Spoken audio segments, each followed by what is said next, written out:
deal. So, yes, Sydney Sweeney teamed up with Dr. Squatch to release a limited edition soap called Bathwater Bliss. That's the name of it. We were just talking with Matt and Aliana about it. And it's made with the same suds from her bubble bath. In the ad, they say that, and it includes exfoliating sand, pine bark extract, and a splash of water from Sweeney's original bath. So she said, when your fans start asking for your bath water, you can either ignore it or you can turn it into a bar of Dr. Squatch soap. She called this product weird in the best way and praised it for smelling incredible and delivering real quality. Only 5,000 bars will be made.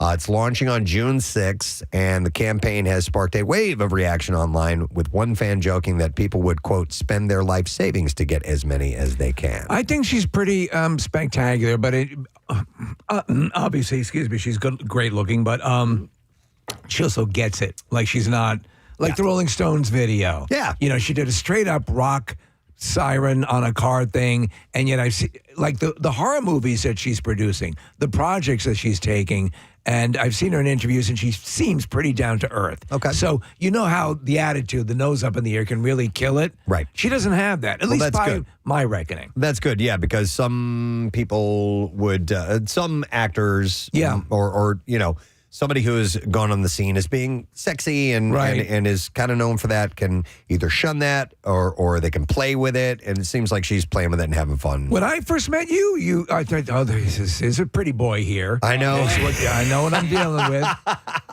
But you were so approachable. I'm a regular guy. Yeah, regular guy. You know? Yeah. So. And then you gave me a glass of your bath water. I drank it, and it was all good to go. And there you go. And the rest is history. So Jessica Alba is enjoying her time as a single lady following her split from husband Cash Warren, with a source telling Us Weekly she's having a lot of fun going out with her girlfriends. Oh, it's great. Being more spontaneous. Let's have lunch. While she has dated casually, she isn't seeing anyone specific right now, though. So she was spotted with this guy, a mystery man, and now it looks like she's, like the friend said, casually dating. Meanwhile, despite the separation, Alba and Warren remain good friends, and they continue to talk, often staying involved throughout co-parenting and business ties. Did you see, she ended up in this article, and it might be something that we can flesh out at some point, but apparently the new trend, like talking about Sophia Gomez, right? Selena Gomez? Selena Gomez. Yeah. And her fiance. Benny, yes, who's super talented and great. Like that guy. Right, he is great. But there is a bunch of high-level female stars who are known for being attractive who are sort of slumming it, is the basic conceit of the article. They're by design going after people who might be a little bit under their level. Do you know what I'm saying? Well, and Benny has acknowledged that. I mean, Benny Blanco is really talented and he's smart and funny, but he's not what I would call a looker. A looker, yeah. And he's with Selena Gomez, who is one of the most beautiful people on the planet and unbelievably popular. And so he's acknowledged more than once, I don't know why she ended up with me, but now we fit. And I think that she kind of got tired of dating pretty boys. Right. And she ended up hanging out with Benny, and now they're in love. So that's kind of a trend now, is what they're saying. Is that like that trend? Yeah, right. Like that a lot. He has a hope for a lot of guys. Yeah, absolutely. All right. After just 1 year of marriage, Maria Bello, who went to Villanova, by the way. That's right. Is filing for divorce from chef Dominique Crenn. The two were engaged for 5 years before they tied the knot in 2024. So they, waited. Do you think it's conceivable that at any point Maria Bello dated our current pope? Wow, since she went to Villanova, it's possible. So Bello, of course, starred in films such as Coyote Ugly and History of Violence, while Crenn remains, and I didn't know this, the only female chef in the U.S. to attain 3 Michelin stars. Wow. So she's a star in her own industry. Yeah. Irreconcilable differences. That's always it. Stated as the reason for the divorce. So never happy to hear about that. But this is nice. This is a wedding. Congratulations to Eric Murphy, Eddie Murphy's son, and Jasmine Lawrence, Martin Lawrence's daughter. Oh, wow. They got married. That's cool. Yeah. I mean, they've been in movies together. Yeah. Okay. Oh, you mean Eddie and Martin? Yeah. Okay. Yeah. So, proud dad, Eddie, broke the news on the Jennifer Hudson show this week. He said everybody was making the big wedding plans, and then they decided they wanted to do something quiet with just the two of them. And he said that the nuptials happened about 2 weeks ago. He said they went off. They got married at a church. He said they just had the two of them and the preacher, and they had a quiet little thing, and that's how they did it. He has like 10 kids, 8 or 10 kids. Got a lot. Yeah. Whole mess of youngins. So yeah, it was at some point one of them was going to marry somebody who he knew. Just the odds. Yeah. The Daily Mail is reporting that Renee Zellweger and Aunt Ansted's relationship has seen better days, and the couple have been living separately for almost a year now, according to this report. The two were last seen together publicly in March, and more recently, Ansted was spotted staying at the Laguna Beach home of California divorcee Julia French, though the Mail is quick to add that they've never witnessed any couple-like behavior from the two. So he's getting French benefits. Yeah, he gets French benefits? While Zellweger has been in New York filming an upcoming season of Only Murders in the Building. Ansted's rep had a quick response to the report saying, sadly, the recent reports in the press are disrespectful and misleading. They told People magazine, adding that Ansted stayed just a handful of days in Julia French's separate and detached guest house. I think the problem is that she's also a looker. She's so that's the assumption that these tabloids are making. They have been longtime friends, they said, with a similar aged children within a circle of local Laguna Beach friends. So who knows? All right, the tension between Brooklyn Beckham and his famous parents, David and Victoria, continues to grow. The drama reportedly stems from Brooklyn and Nicola Peltz's 2022 wedding again, with sources saying Victoria allegedly hijacked their romantic first dance. So Mark Anthony was a guest performer, and he invited, quote, the most beautiful woman in the room tonight, Victoria Beckham, to the stage, not the bride. Wow. Leaving Nicola shocked and in tears. And one source said it wasn't appropriate, adding that Nicola ran from the room as Victoria danced. She's that sensitive that Mark Anthony's paying a nice compliment to Brooklyn's mom. So here's the controversy. Okay. This is why some people said this. We're not sure if this actually happened. No. Yeah. But the word was it was during the first dance of the couple. But he's just saying something nice. I mean, I think he's just paying a compliment to Victoria Beckham. No. But why is he even doing that she during the came up dance? and danced. Okay. Victoria Beckham came up and danced with her son when this. Now that's what they're saying. Nick, here, let me continue. Okay. Yeah, the mother-son have a dance anyway. So a second source for Page 6, though, has disputed part of the original report, saying that the dance happened later in the night and Victoria didn't steal her son's first dance with his wife. The insider who was at the wedding said they had their first dance and a second as is evidence, and then Nicola had the traditional dance with her father. Much later in the evening, when Mark Anthony performed, lots of people got up to dance, and yes, finally, then Brooklyn and Victoria Beckham had a dance, as did David and his daughter, adding, everyone is mystified why that would have upset Nicola. So yeah, Nick. Okay. Even though this other source was saying it wasn't the first dance, yeah, she got a little wigged out about that. I think that the phrasing. You had said that the mom that Victoria has not liked this gal. She's not liked her since the beginning. Yeah. And so this might just be a manifestation of that. Now, in a classically, you would assume in a room where you have a bride, when you say the most beautiful woman in the room, you're referring to the bride. Exactly. Supposed to. That's you're supposed to, But right? that's not Victoria's fault that Mark said that. No, it's Exactly. not. Yeah. Go to hell, Mark. So insiders claim this moment was part of a larger ongoing family rift, with Brooklyn feeling There you torn go. between his famous parents and Nicola's billionaire family. I hate you more than anything in this damn world. So, as I said, Nicola's billionaire family. So, she's loaded. Earlier this month, Brooklyn and Nicola were noticeably absent from David's milestone 50th birthday party. Yep. Where is she? Yeah. All right, so we're going to go over to, let me see how much time we got left. All right, I'm going to move this story. A film completed but never released, and Steve, you know this story, released by legendary comedian Jerry Lewis, has reportedly resurfaced. I just watched the documentary about this movie. So the controversial Holocaust film, The Day the Clown Cried, was filmed and never released in 1972 and was alternately disavowed and praised by the comedian in the years after it was made. An argument between Jerry Lewis and producer Nat Waxberger is said to be the reason for the film's shelving. However, actor Hans Crispin claims that he stole a complete work print of the film from its production studio in 1980 and is now ready for the world to see the legendary lost film. Now I'm curious. The documentary is pretty wild because it's basically, remember that movie Life is Beautiful? It's a little bit like that. It's similar to that. With a twist. So the drama tells the story of a German circus clown who is imprisoned in a Nazi concentration camp after mocking Adolf Hitler and is then forced to lure children to their deaths as punishment. This is with Jerry Lewis playing the freaking clown. Yes.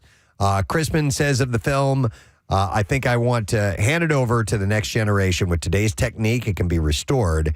And then he added that it must be seen.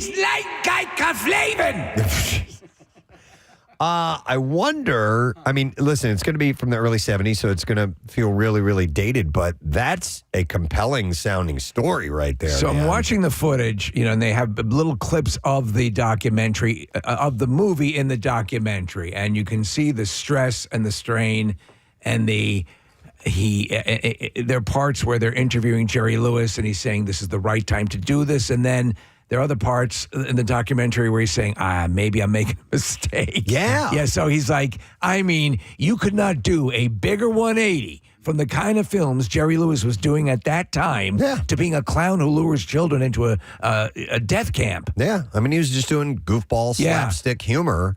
And then to go to this. Into the hive and with the ovens and the thing in the camp. Wow, man. So I would absolutely be interested in seeing something like that. So maybe we will see that surface. Ben Stiller has hinted that there could be even more Severance coming fans' ways. Speaking with Variety, the director wouldn't comment about plans for season 3 or even further out. But he did open up that there could be a spinoff from the show. So my wife blasted through the series.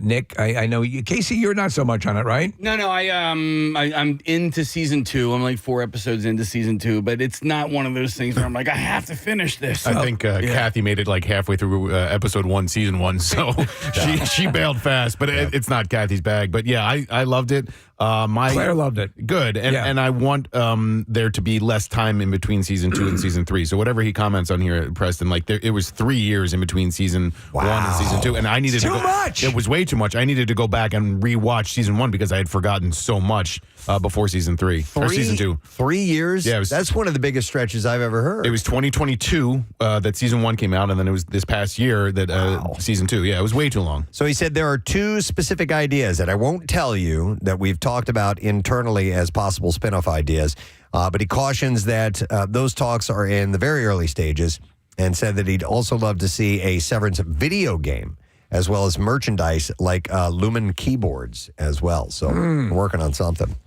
The original cast of Hamilton will put on a special performance as part of the Tony Awards celebrating the hit Broadway production's 10th anniversary. So Lin-Manuel Miranda, who wrote the book, music, and lyrics, and also starred in the original production, will reunite with Jonathan Groff, Ariana DeBose, Carly Bettiol, and Andrew Chappelle, and more for the special performance. Hamilton debuted on Broadway at Richard Rogers Theater in 2015, and it went on to win 11 Tonys, including Best Musical, and Hamilton didn't stop there. Won a Grammy, an Olivier Award, a Pulitzer Prize for Drama, a citation from the Kennedy Center Honors, and the original Broadway cast recording became certified diamond by the Recording Industry Association of America. That's pretty amazing. Yeah. So 11, how many Tonys did the Book of Mormon win? Don't know. I know it dominated that year as well. Yeah. Not that year, but it went the year that it won. The Tony Awards will air on CBS starting at 8 p.m. Eastern on June 8th, and it's hosted by Cynthia Erivo. So this will actually, I bet you it will be a record for viewers. So Tony's is not really on my radar. I always hear about it post. But to see this original cast get back together, I might actually watch. Yeah, occasionally I'll check out the Tony Awards, and you can see some good stuff. Yeah. To answer your question, Steve, the Book of Mormon won 9 Tony Awards way back in 2011. Yeah.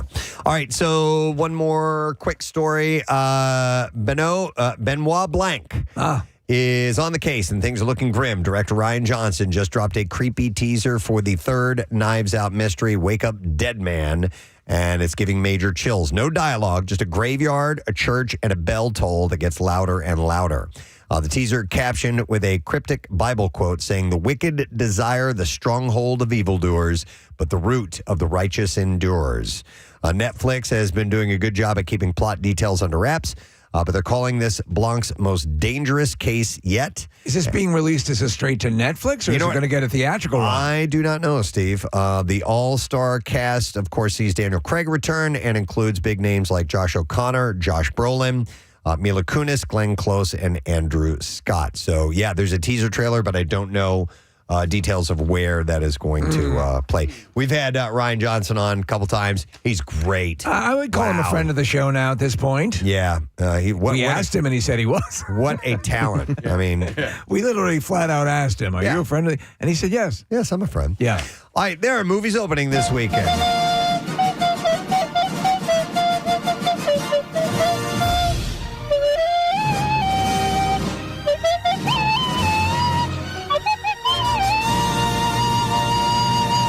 All right, Karate Kid Legends opens this week in action drama, stars Jackie Chan, Ralph Macchio, and Ben Wang. When Kung Fu prodigy Li Fong relocates to New York City with his mother to attend a prestigious new school, he finds solace in a new friendship with a classmate and her father. But his newfound peace is short-lived after he attracts unwanted attention from a formidable local karate champion.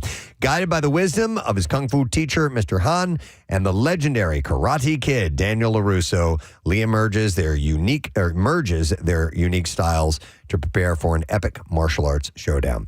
Hour and 34 minutes long. It's rated PG-13. It's a wide theater release, and Rotten Tomatoes score is only at 54%. Are you going to see it?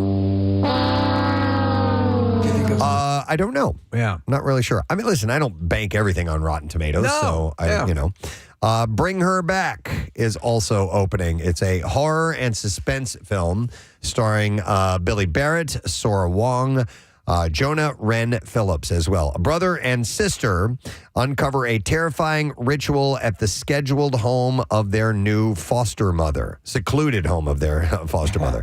Running time is an hour, 44 minutes long. It's rated R. And the wide theater release Rotten Tomatoes score is at 88%. So a solid score for them. Those are the directors of that, writer and director of that movie. They're brothers, and they did the movie Talk to Me, Preston, which is with the mummified hand. Oh, yeah. Yeah, so these guys know their horror chops. Nice. All right, clips. Peppa Meets the Baby is a special big screen experience featuring 10 oinktastic new episodes and lots of sing-alongs. And here, Mummy Pig talks about the new addition to the family. Well, Peppa had more than a few ideas. For a while, she just wanted to call her Baby forever. But we've decided to name her after my great aunt, Evie. Shut the up! Peppa Meets the Baby is in theaters today. Mark is not having any of that. Here's our next clip. After a season full of dark twists and turns, viewers are eagerly awaiting the finale of Your Friends and Neighbors. And in this clip, Amanda Peet talks about what she loves about playing Coop's ex-wife. I liked that she wasn't kind of a cliche middle-aged divorcee, sad, depressed, in therapy, talking about her sad feelings, and instead kind of acting out. And then also the conceit of the whole show, like this idea of you can sleep next to someone for many years and suddenly wake up and ask yourself, do I really know you? Yeah! Season finale of Your Friends and Neighbors streams today on Apple Plus, and it has been renewed for a second season. I love this show. Nice, I yeah. love this show, and this is the best thing Amanda Peet's ever done. It's a role where I feel like in all the years I've seen her in so many things that I kind of get her a little bit more now. Okay. You know? Nice. All right, that's the entertainment report, folks. We should take a break because we got some things to get to this morning. Being a Friday, we'll give away our Word of the Week prize at the end of the show. And we've got the Connoisseur coming up. We got some other giveaways. Our friends from Rita's have dropped off some stuff. That means goodies for you, too.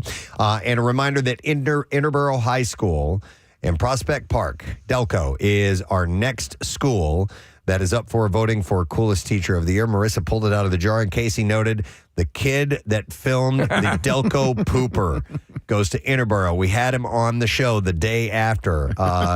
His last name is Ferrari. How cool is that? So if you would like to vote for a teacher, it's very simple. We're going to find out who's made an impact in your life as a student at Interboro.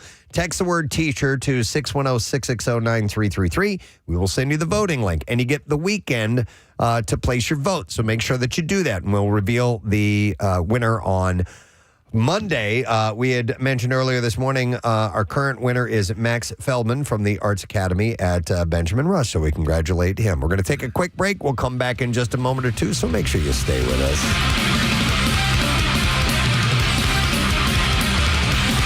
Preston and Steve. Right, time. You know, so I would go Stink is in the name. get something like a tissue or whatever. Yeah. to get 'em. Yeah. Now I grab them with my hand and throw them Yeah, outside. You know what I mean? Yeah. Because they don't bite or anything. No, right? they don't bite or anything, but still, they're, They say though, like if you can flush them, or because if you crack them, Then they the smell? pheromones. Well, that also attracts other stink bugs. I throw them outside. Well, I mean, the look of this thing, though. Come on. It looks terrifying. Yeah, it looks terrifying. I would not be okay if I found this anywhere near me. Like, so I just had this debate with a friend of mine. And we were first talking about mice and snakes. And she lives on a farm, and she had a mouse in her sink, and it couldn't get out because it couldn't crawl up the walls Right. of the steel sink.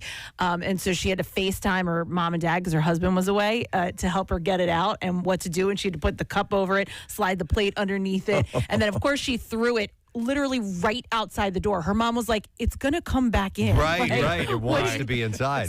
So anyway, we were talking about that, and I go, "Well, at least it wasn't a snake." She goes, "No, I'll take a snake over a mouse." I was like, "No, That's- way!" That I was like, seems to be opposite of what most people would probably say. I would die. I was cleaning out my planters, and there was this little tiny thing in there, and I was digging. I had gloves on, but I was digging my hands in to get some of the soil out, and that thing moved, and I almost died. I would love to have seen that. I would love to have seen that. Die. I was like, "Jace, come here, get that!" And he like picked it up with his hands. He's like, "This?" I'm like, "Oh my god, get it out of here! Take it away!"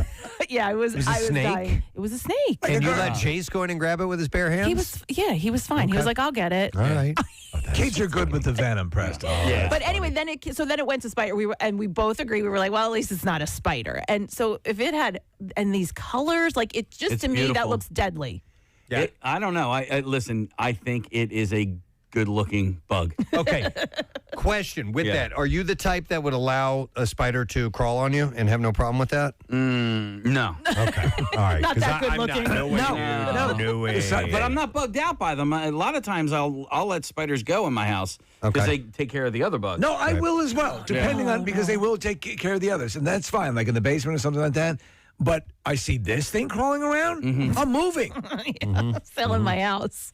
We used to have, when I lived in the South, there were these big yellowish spiders, and I forgot what they were called. And they would get huge, man. Look at the story. Yes, Scared I the know. hell out of me. Yeah. And It had yellow markings on it, but I don't remember what it was. are those out west as well? Because I remember. I don't know. Yeah, I'm not sure. I don't know what breed. But we were talking like this. Like a recluse is pretty big as well, right? It's not no. that big. Not as big as this mother No, effer. but I mean, like, maybe bigger than a $50 or something like Yeah. that. Maybe that size. And we had the story last week about the guy actually started to have.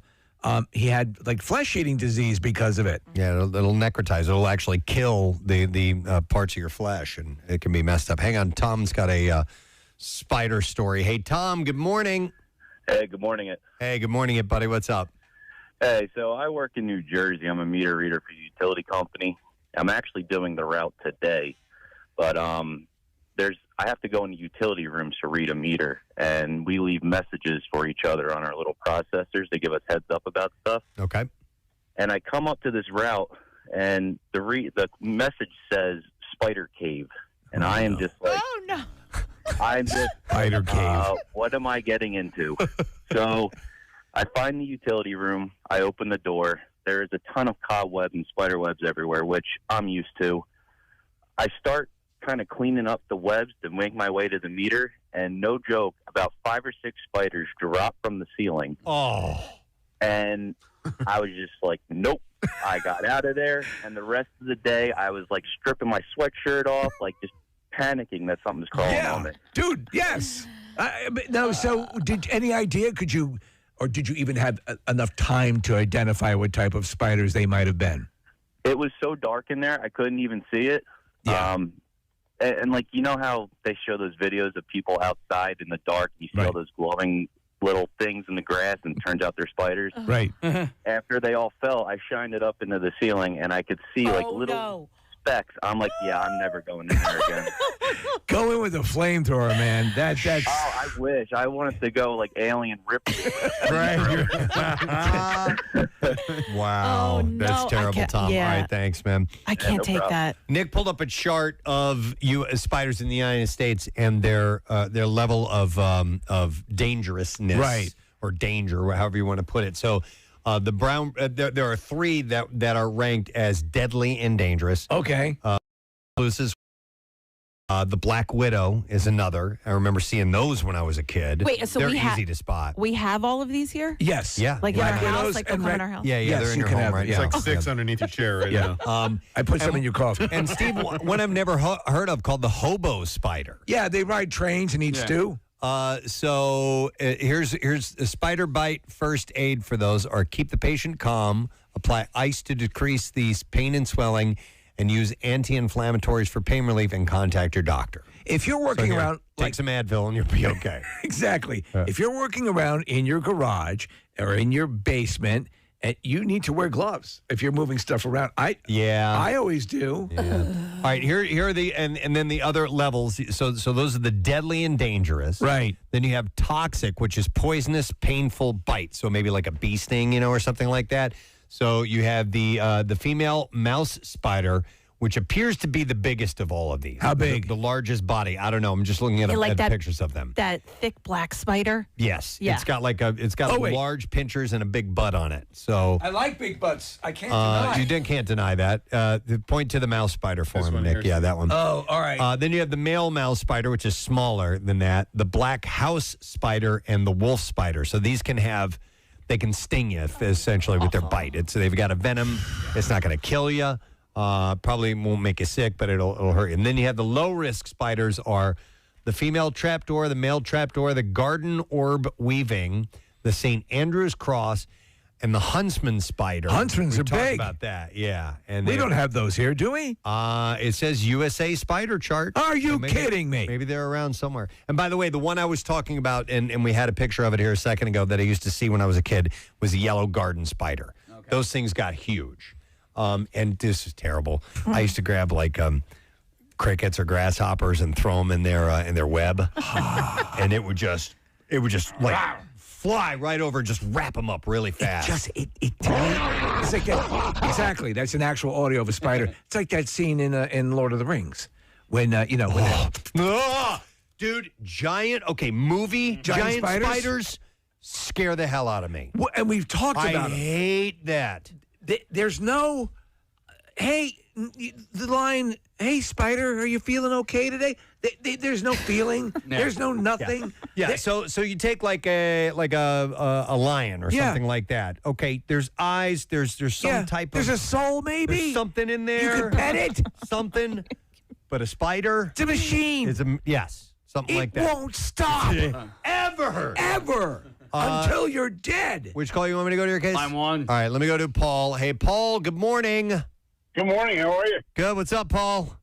I was bitten by a brown recluse before, and as I was telling her that I've had back surgery, I've had neck surgery, I've had 2 knee replacements. That spider bite was some of the worst pain I've ever felt in my life. All right. So, Paul, the initial bite or the pain that you experienced afterwards? I had an open wound for 3 months. An open wound for 3 months. That's actually common. The reason I ask you that, Paul, is because I had a friend who had a similar thing. He was bitten on the leg, and he eventually went to the hospital, and sure enough, a hole started forming in his leg. And so, but he didn't remember being bitten at the time. Did you?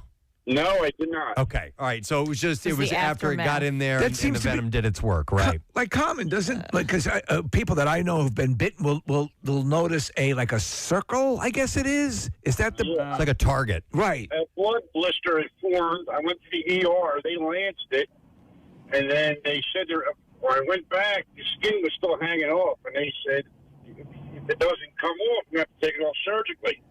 So I went home and took it off myself with a razor blade. I didn't let them guys. Sounds like you went to the same medical school your dad went to. Yep. My dad must know you. Yep. It took about 3 months to heal, and the wound was the size of about a quarter. They gave me cream that they give to burn victims. Did they give you antibiotics, Paul? Yeah, they gave me antibiotics. Yeah. They gave me pain medicine.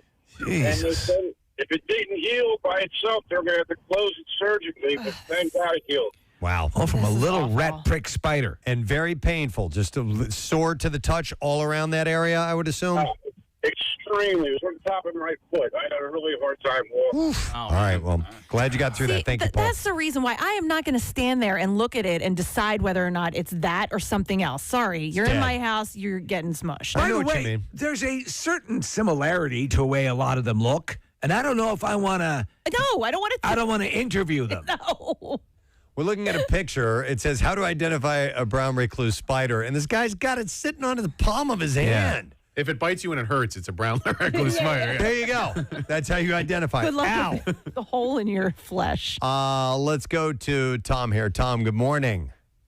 Hey, good morning. How are y'all this morning? Great. Tom, what's up, buddy? Oh, we got a crazy story here, All right. and I think that Kathy's going to love this one. So, Great. so my son loves to collect bugs and all kinds of stuff, like cockroaches, those little like roly-poly bugs and so Yeah. forth. Ugh. My wife was sort of okay with that. She's like, yeah, that's good, and he holds them in these bins.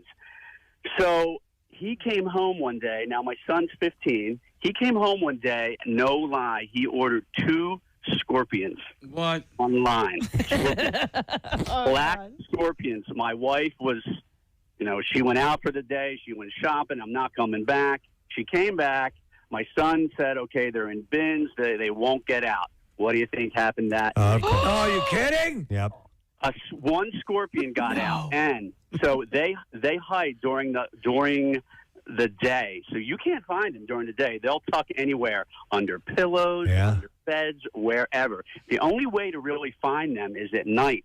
And the only way to find them is if you have an infrared, sort of like a black light, sort of like a 93.3 WMMR. Thank you very much, Marissa. So as we're heading into the weekend, if I do not do this, my briefcase explodes. I need to clean out the junk drawer. It's the junk drawer. Preston's cleaning out his junk drawer. Getting things out of his junk drawer. Finding stuff here in the junk drawer. I turned that around pretty quick. They're getting stronger. Thank you. The hus. Thank you. Would you call that a huh? I call that a huh. Yeah. In vocal school, my training, my vocal coach calls it a huh. Steve does those live, by the way. It's improvised each and every week. That's the kind of artist I am. Right, exactly. All right, let me dig in here and see what I can find. All right, so starting on June 5th, drivers in Pennsylvania will soon be prohibited from using their handheld phone in any way while behind the wheel, from taking calls to scrolling on social media and even at a red light. So if you're sitting still, you can't do it. So when I came across this article initially, I'm like, I thought that already was the rule. Right? Me too. Yeah, I thought that was already a law, even though I see flagrant abuse of it all the time. All the time. Yeah. All the time. I mean, like holding the phone right up in front of their face, driving, and you'll FaceTiming. And I usually will see a car. The indicators, if you're behind a car and you see them weave a little bit, they're texting, they're on their phone, they're doing something. And listen, this is not a young person issue. It's not an old person. Like, it's everybody is doing it. Preston, yesterday, I was in traffic, and I didn't know what the hell was going on with this guy, but I was facing in this direction, and there was traffic coming in the other direction. And so I can see this guy's face, right? And he's just sitting there, and he's looking like, he's like, right? And he's just all right, got well, this Casey, scowl. hang on. Casey just had a scowl on his face. I was going to say that. Like, he had this face, and he had this, like, scowl. And I was like, what the hell's wrong with this guy, right? Yeah. And then I inch a little bit forward, and I noticed that he's on his phone, and he needed to, like, contort his face to read it. To read it, because That's even worse. It's even worse, right? Dude, if your eyes aren't good enough to read a phone in front of your face and you're driving. All right, well, starting on the 5th, they're going to ban The new state law will ban the use of handheld phones while driving in an effort to reduce the number of distracted drivers on Pennsylvania road. Now, under the new law, drivers could be pulled over for talking on a handheld phone or scrolling. I think that's the difference in this law, Steve. That's what it seems to be, They can yeah. now pull you over if they see you doing that. So if you have a handheld phone or you're scrolling on your phone while you're driving, even if you're stuck in traffic or at a red light. Texting while driving was already banned in the state, but the new law prohibits taking pictures, playing mobile games, sending emails, using social media, and more while the driver is in a moving vehicle. Pennsylvania is actually one of the last states in the region to ban the use of handheld devices while driving. Nationwide, 35 states and D.C. have already prohibited handheld cell phones use for all drivers. That surprised me. Let's throw it open to people who are driving Zoom. Yeah. Well, what does this mean for GPS? Uber drivers, Lyft drivers, anybody that uses Waze or Google Maps. I think if you're using something that's in, it's in the dashboard or it's in, they just don't want the phone. Well, that's a good question because most of the ride shares that I've used, they have a phone up on a cradle that is their GPS, their navigation. Sometimes it's more than one phone. Yeah.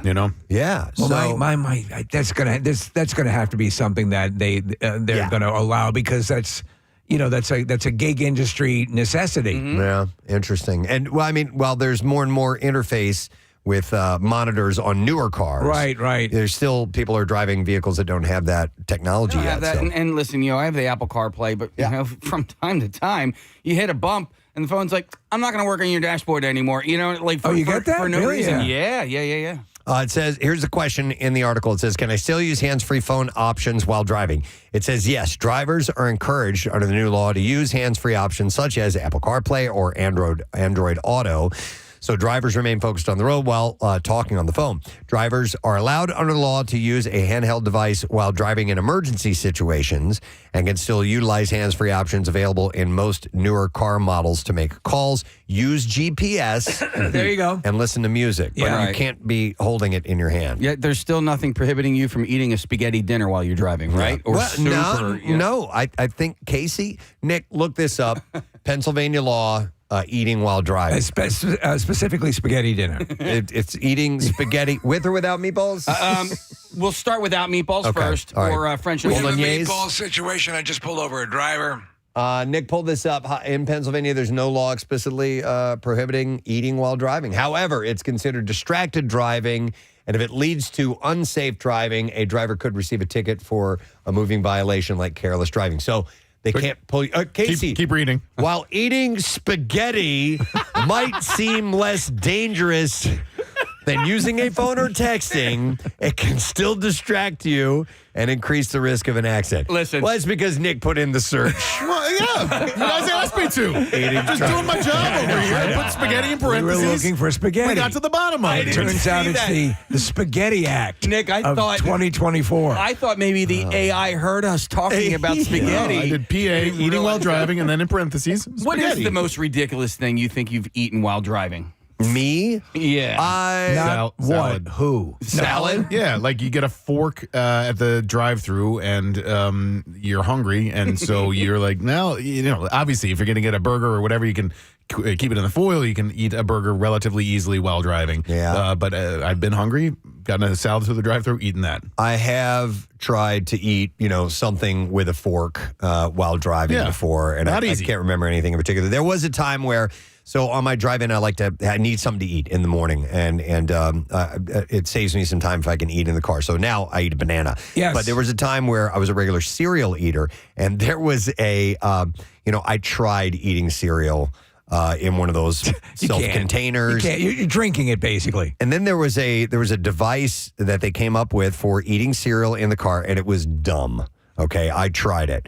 It would be so hard to explain. It was a cup, almost like a coffee, a to-go cup with a little hole in it you could drink the milk out of, and you put the cereal in a container that was in the top, and you would eat some of the cereal, and then you would drink the milk. It was dumb. It was dumb. It didn't work. But cereal is probably the stupidest thing I've Do you ever remember the one tried. that attached to the steering wheel? No. Yeah, there was What? one. Well, Yeah. yeah. Now bowl? you weren't driving. You were supposed to be driving, but because when you turn the wheel, it would flip over and pour out. Oh, yeah. This was okay. We're looking at a picture of it. Yeah, that's the cereal cup thing. It didn't work. This was a cool thing, and it's real. And I bought it for Rochelle. She never used them. It was more of a joke. But it's a little condiment holder for ketchup and things like that attaches to your air conditioning vents. Yes. Yeah. And for you dipping. can dip. Yeah. That's a brilliant idea. But you're going to make a mess all over your car. I usually just hold the dip thing anyway. Yeah. But if you wanted to do it, where you didn't have to use both hands while eating. They have a hot dog. You can put your hot dog in one of those things too. You Really? put it in your air conditioning vent. All right. And those like you get it at a snack bar. It's like the little plastic tray, and you throw the wax paper in there. Yeah. It kind of looks like a mini one of those. And it's a little hot dog holder. I've never taken the great adventure of eating something like super chili while driving. Probably the most would be like a fully loaded hoagie. Yeah. Okay. Yeah, and that's a mess. That's a mess. Yeah. All right. So, by the way, Marissa wanted me to pass along that WMMR works with CarPlay. You can download the MMR app to get us on your dash. Very easy. Boom, you can go right through that if you happen to be traveling out of our area. And use the catch-up function on the app. Please do. Absolutely. All right. So, eventually, drivers in Pennsylvania can be fined $50 for a summary offense if found to be using their phone while driving. However, that won't go into effect for another year. Starting next week, police can begin issuing written warnings for handheld phone usage, but will not issue traffic tickets until June 6th of next year, according to PennDOT. Sometimes they will do that. This is kind of a warning phase that they go through, and then, then they have the real deal. What's wild, though, is I see it violated so much, even just like if you're in Jersey or whatever, which I know they're a lot stricter. I'll see people all the time talking on their phones, holding the phone up to their ear, or even, whatever, just holding it in front of them using the speaker. That is distracted driving. The up to the ear thing doesn't bother me. I know you have one hand that you're not using, but it's the visuals. It's texting, right. FaceTiming, things like that. It's Shooting your Insta video. Just does not make Hi, sense. guys, I'm driving. Full on watching a movie or watching a program. I've seen that far too often, and people are just cruising around watching stuff on their phone. Yep. All right, back into the junk drawer. Got to clean this thing out. All right, I saw this article this morning. I put it in my junk drawer, now I pulled it right back out. It's amazing. It was a poll that was done, and it has to do with book clubs being a great alternate to dating apps for meeting people. So actual book clubs where you gather together and discuss a book you've all read is now becoming popular as a dating site alternative? Correct. That's kind of cool. I mean, my wife and her friends used to do that, and I'm sad that they don't do that anymore. The first time they ever did it, I was like, this is weird. You know what I mean? Because they're in a circle. Reading. Well, no, it's not. It's not that. It's, I know. It's that when they congregate, like there's no president of the group, right? So it's like, how do you start the conversation? So it seemed a little awkward. Well, you need someone to sort of oversee how everything goes. But once the engine was primed, then it was less awkward. But I thought it was like really awkward in the beginning, where it was like, I wouldn't mind doing something like this. So I saw this article this morning, and I pulled up a search, which was, book clubs in my area. Are there any? And on the source that I look for, I couldn't find any. So I think they're more like you have to do it in your peer group. Yeah, that's what she did. And find people and kind of loosely organize it that way. Bring a good book to an AA meeting and try to get it going that way. That way, you guarantee you got a captive audience. No, I wouldn't mind doing like a Stephen King a book club, and it can be books that you've read before. I assume too. You just reread them, and then you get together. But I wouldn't mind maybe, and I could use my social media or the radio station here to maybe organize something like that. I might do that in the near future, just for a loose book club thing. Yeah. Booze would be involved, of course. Booze and a little bit of blow. Stephen King and like a good whiskey. Yeah. That's good. But bourbon and books. Oh, there you go. I like Even it. better. Yeah. I feel like Facebook or Reddit is really good places to find these type of people and these type of groups. Okay. They exist. They're just not like searchable, Googleable in our normal realm. Right. Who gets top billing, the bourbon or the books? Is it bourbon and books or books and bourbon? No, you start with books and with the pretense that that's what you're focusing on. Yeah. But you're really focusing on the bourbon. The flow of the syllables. I like books and bourbon better. me too. It kind of rolls off the tongue. And these things have long they've been parodied as excuses to get together and get hammered. Oh, dude, Yeah. they have a few different bars in Jersey called the Library. So people would be like, yeah, I'm going to the library. That's great. Yep. All right, so 44% of the respondents say that they'd rather meet a romantic partner at their book club than on a dating app. And men have had better luck with reading group meet cutes. 38% of them polled have met a potential love interest there, compared to 16% of women. Interestingly, though, more than half of book club members admit that they like to keep that fact a secret from others in their lives. And men are more likely to hide their membership at 70% than women at 48%. So they're embarrassed to admit that they go to book club. Okay. Your Dickens is in my face. Get that Dickens out of my face. If you're going to join a book club to help your love life, be prepared to actually read. Yeah, that's going to help. As members have read an average of 10 books in the last year. More than a quarter say that it was tough to meet people with similar literary taste before joining a book club. Are there book clubs that would appeal to? Are there book clubs for people who listen to books on? Oh, audiobooks? Yeah. Maybe. Yeah. I mean, because that's how I would do it. Right. I mean, it's just time-wise. Right. It's how I consume literature. I thought you were going to ask if there's like comic book clubs, and I'm sure there's got to. Yeah. That would be fun. Yeah. That would be fun. I'm sure there are. I'm not a book club kind of guy, but you know what? I have a few friends. In fact, they're probably on their way to it now. I think they call it like Next Man Up. So it is like a man's group, but it's not a book group. What do they do? It's faith-based. Okay. But it's just like, it's a man's group. They get together on Friday mornings, and they just help each other be better men. Like, that's kind of all it really is. It's Talk not about like being better people. It's not necessarily about being a better Christian. Is there an or activity being you a better, do? but It's an offshoot of Philly Jack's Club. Philly Jack's Club, yeah. The Philly Jacks. Sit around and spank it. Now I can help you with that. Your grip is all wrong. Do it better. Yeah, you're pulling to the left. I mean, like, for example, with the reason I wanted to be in a book club, a Stephen King book club, is there's a movie coming out. It's called The Life of Chuck, and it's from it's a series of short stories that were in this book called If It Bleeds by King, and I love this story, and I'm so excited that they've made it into a movie. And like everybody I tell it to is just like, I'd like to actually talk to somebody who's as excited about it as I am. Do you want to do that thing we're talking about? Make that the focus about you. I can set it up. We can stream and we can throw it out to a whole bunch of people, and you can just be at home. I'll get some graphics up. We'll go live. Yeah, I still want to do that with you because you do a video podcast thing, right? Yeah, and it's very easy to do. Absolutely. But I also want to sit around with other people who know it. Yeah, that sit in a group and talk about it, and maybe they've. You want knowers, not showers. The reason I want to do it is because other people will pick up on things in stories that you didn't pick up on, that you missed out on, or considered, some of the subtext that may have gone over your head. I like that. I think it's cool. So, but anyhow, I didn't think about the fact that you could hook up with people too. So that's part of book clubs. So apparently it's doing well. All right, let me go back into the junk drawer. All right, several former Wawa properties are for sale right now in Pennsylvania and New Jersey.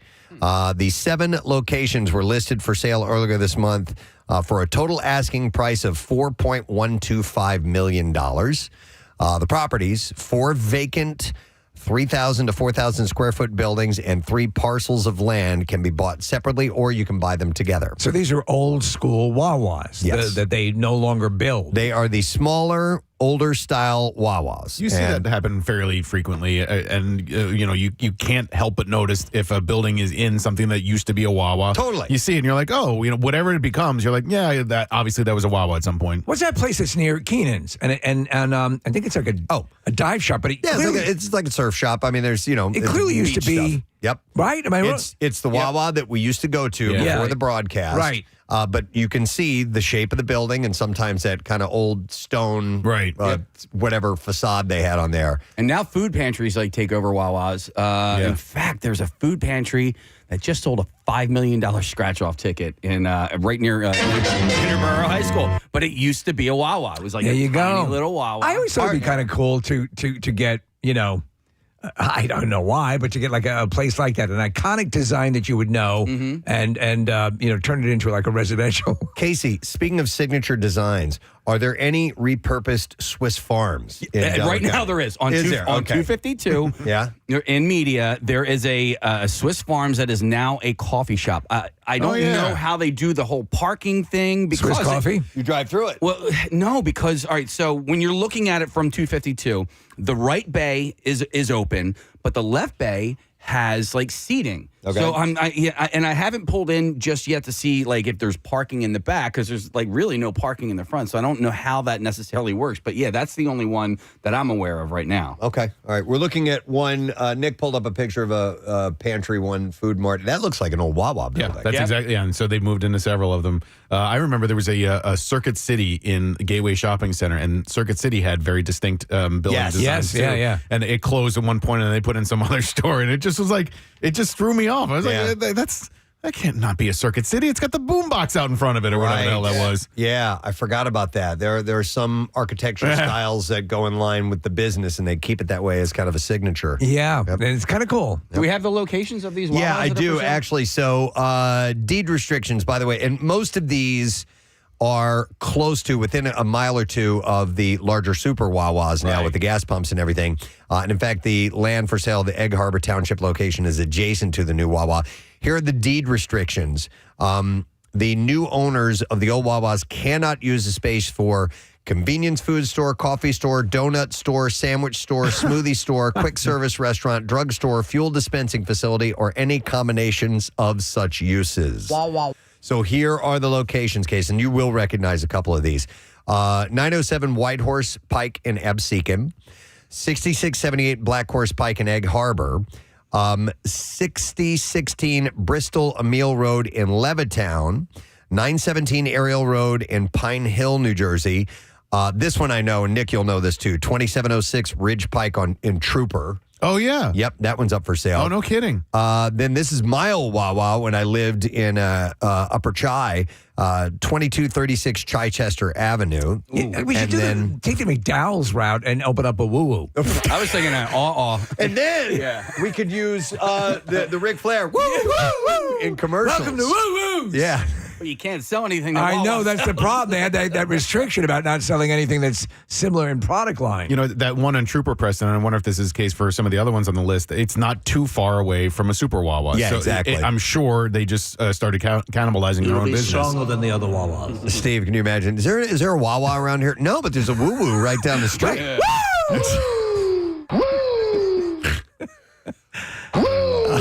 I love it. It'd be kind of hilarious. Wow. And we'd just wait to be closed down. The last location is 455 US 9 in Waretown, New Jersey. Woo-town. Wu-Town Clan. All right. So if you're interested, you can buy those. All right, let me go back in. All right, the name of this is what drew me to it. In this headline, it says poop rule. And so I'm like, okay, what's that all about? Seems right for a Friday. It's actually a decluttering method with this name that's going viral on social media. And those who have tried it swear that it works. It's called the poop rule.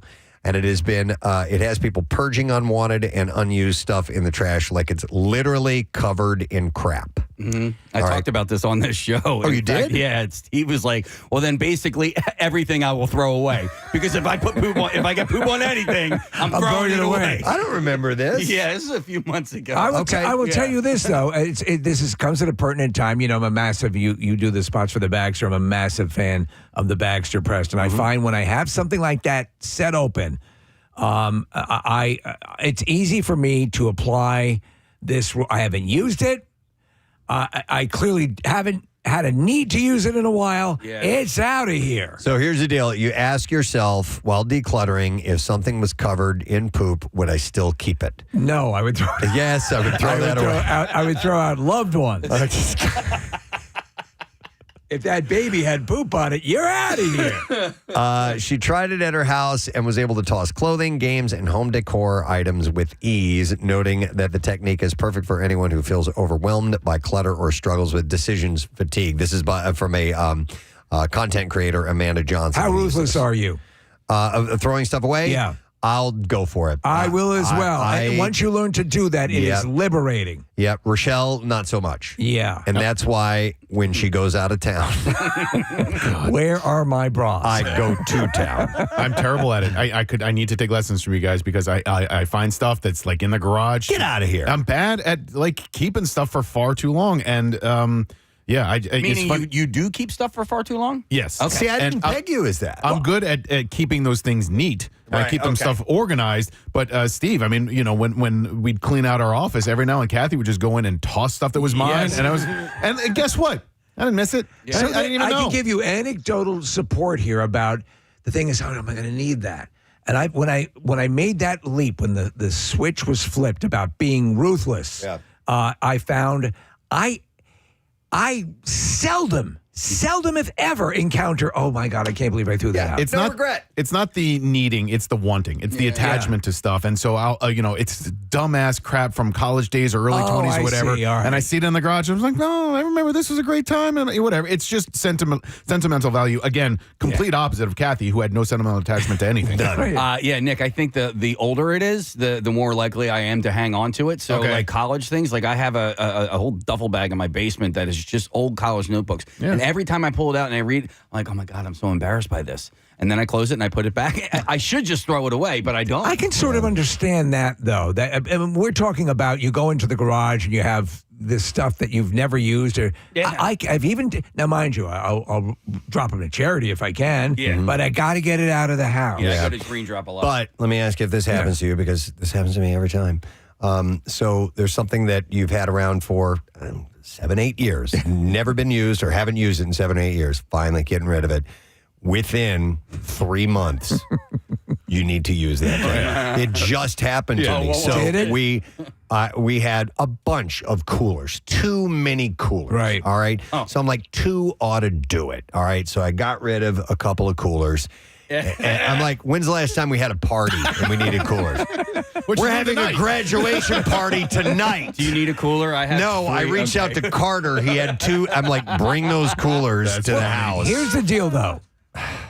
So you think about it. If I were pressed to have to replace this thing, is it going to break the bank? Am I going to? Is it like for a cooler or a USB connector or this your Swatch from 1980s? I mean, do you really need it? I just got rid of a whole bunch of winter coats. I cleaned out our front closet, and it was just overrun with coats that the kids can't fit in anymore, coats that I haven't worn in years. It's like, why? Yeah, and we had a hard time opening and closing the doors. I'm like, F this. I'm like, I'm just going to get rid of all of it. And next is going to be my closet. Like, I have basically every T-shirt that I have hanging up right now, I don't wear anymore. So, like, those all got to come off.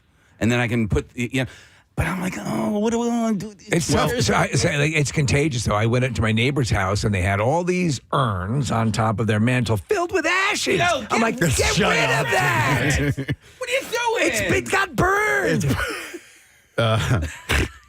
Preston, you have Walk a Mile tomorrow. Yes. There is a store that's associated with Laurel House, and they are a great charity. I'm trying to find the name of it. It's a woman's name in a store. It might be Susan's store. If somebody knows, text in because I can't remember the name of it. But Casey, for old coats, for old towels, blankets, linens, stuff that you just have in your house that you never use, they use it, they clean it. It's wonderful. It's safe. It's wonderful. And Laurel House, obviously an incredible organization. So I think it's in Norristown near where that Target is, that shopping center. Okay. But anyway, I'll find it in, here it is. Marion's Attic. That's it. Yes. Marion's Attic is a great organization, great place to take used items. Okay. An anonymous benefactor just dropped by 200 coolers. So anyhow, try the poop rule. It may work for you. Do they suggest you actually do it to expedite? Maybe the first time, just to have a real visual that you can wrap your mind around. I got diarrhea. It's house cleaning time. All right, anyhow, I thought that was interesting. I do think that's good. See what else we can find.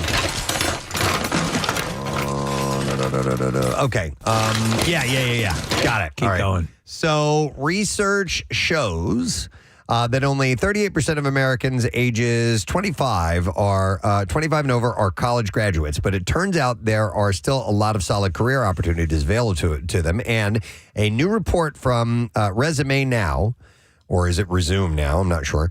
Reveals careers that offer good salaries, a long-term stability, and don't require a college degree. But even better, these are jobs that are not likely to be replaced by AI. That is something that people are starting to consider as they head into the workforce. This trend has been happening for a couple of years, and then South Park did a great riff on it, where you had, talking about these lawyers and doctors or whatever, working within Silicon Valley types who can't fix their hose or their sink and that now they're calling the guys who can do that now are considered the elites because they possess an ability that to that point, Preston, that AI can't handle. Correct. All right, so here's a list of vocations that you don't need a degree for. Radio's got to be at the top. And that don't really have much of a chance to be replaced by AI. And then I have jobs with a moderate risk of AI.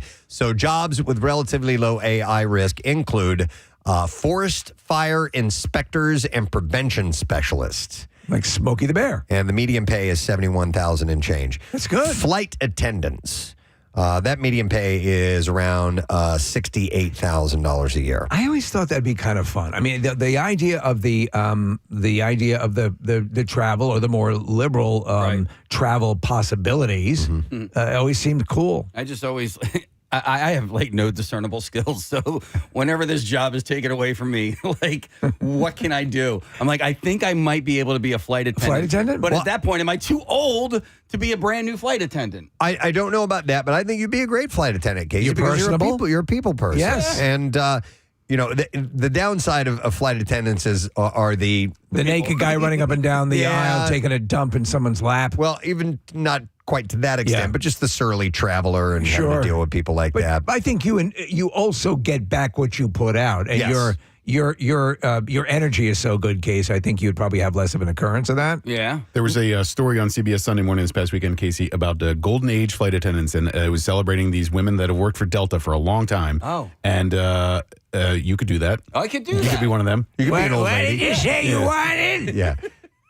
I could be an old lady flight attendant. I could totally do that. You're wearing a wig. All right. Other relatively low AI risk jobs including lodging managers. Is that the hotel manager, I guess? It's like Tony Perkins in Psycho. $65,000 median pay. Electricians, the median pay is around $61,000 a year. Plumbers, pipe fitters, and steam fitters. So a lot of trades, obviously. I'm going to bet that this median average is a little low. Yeah. Because I know a lot of people in those various trades that are doing a lot better than that. $61,000 for plumbers. Industrial machinery mechanics, median pay is $61,000.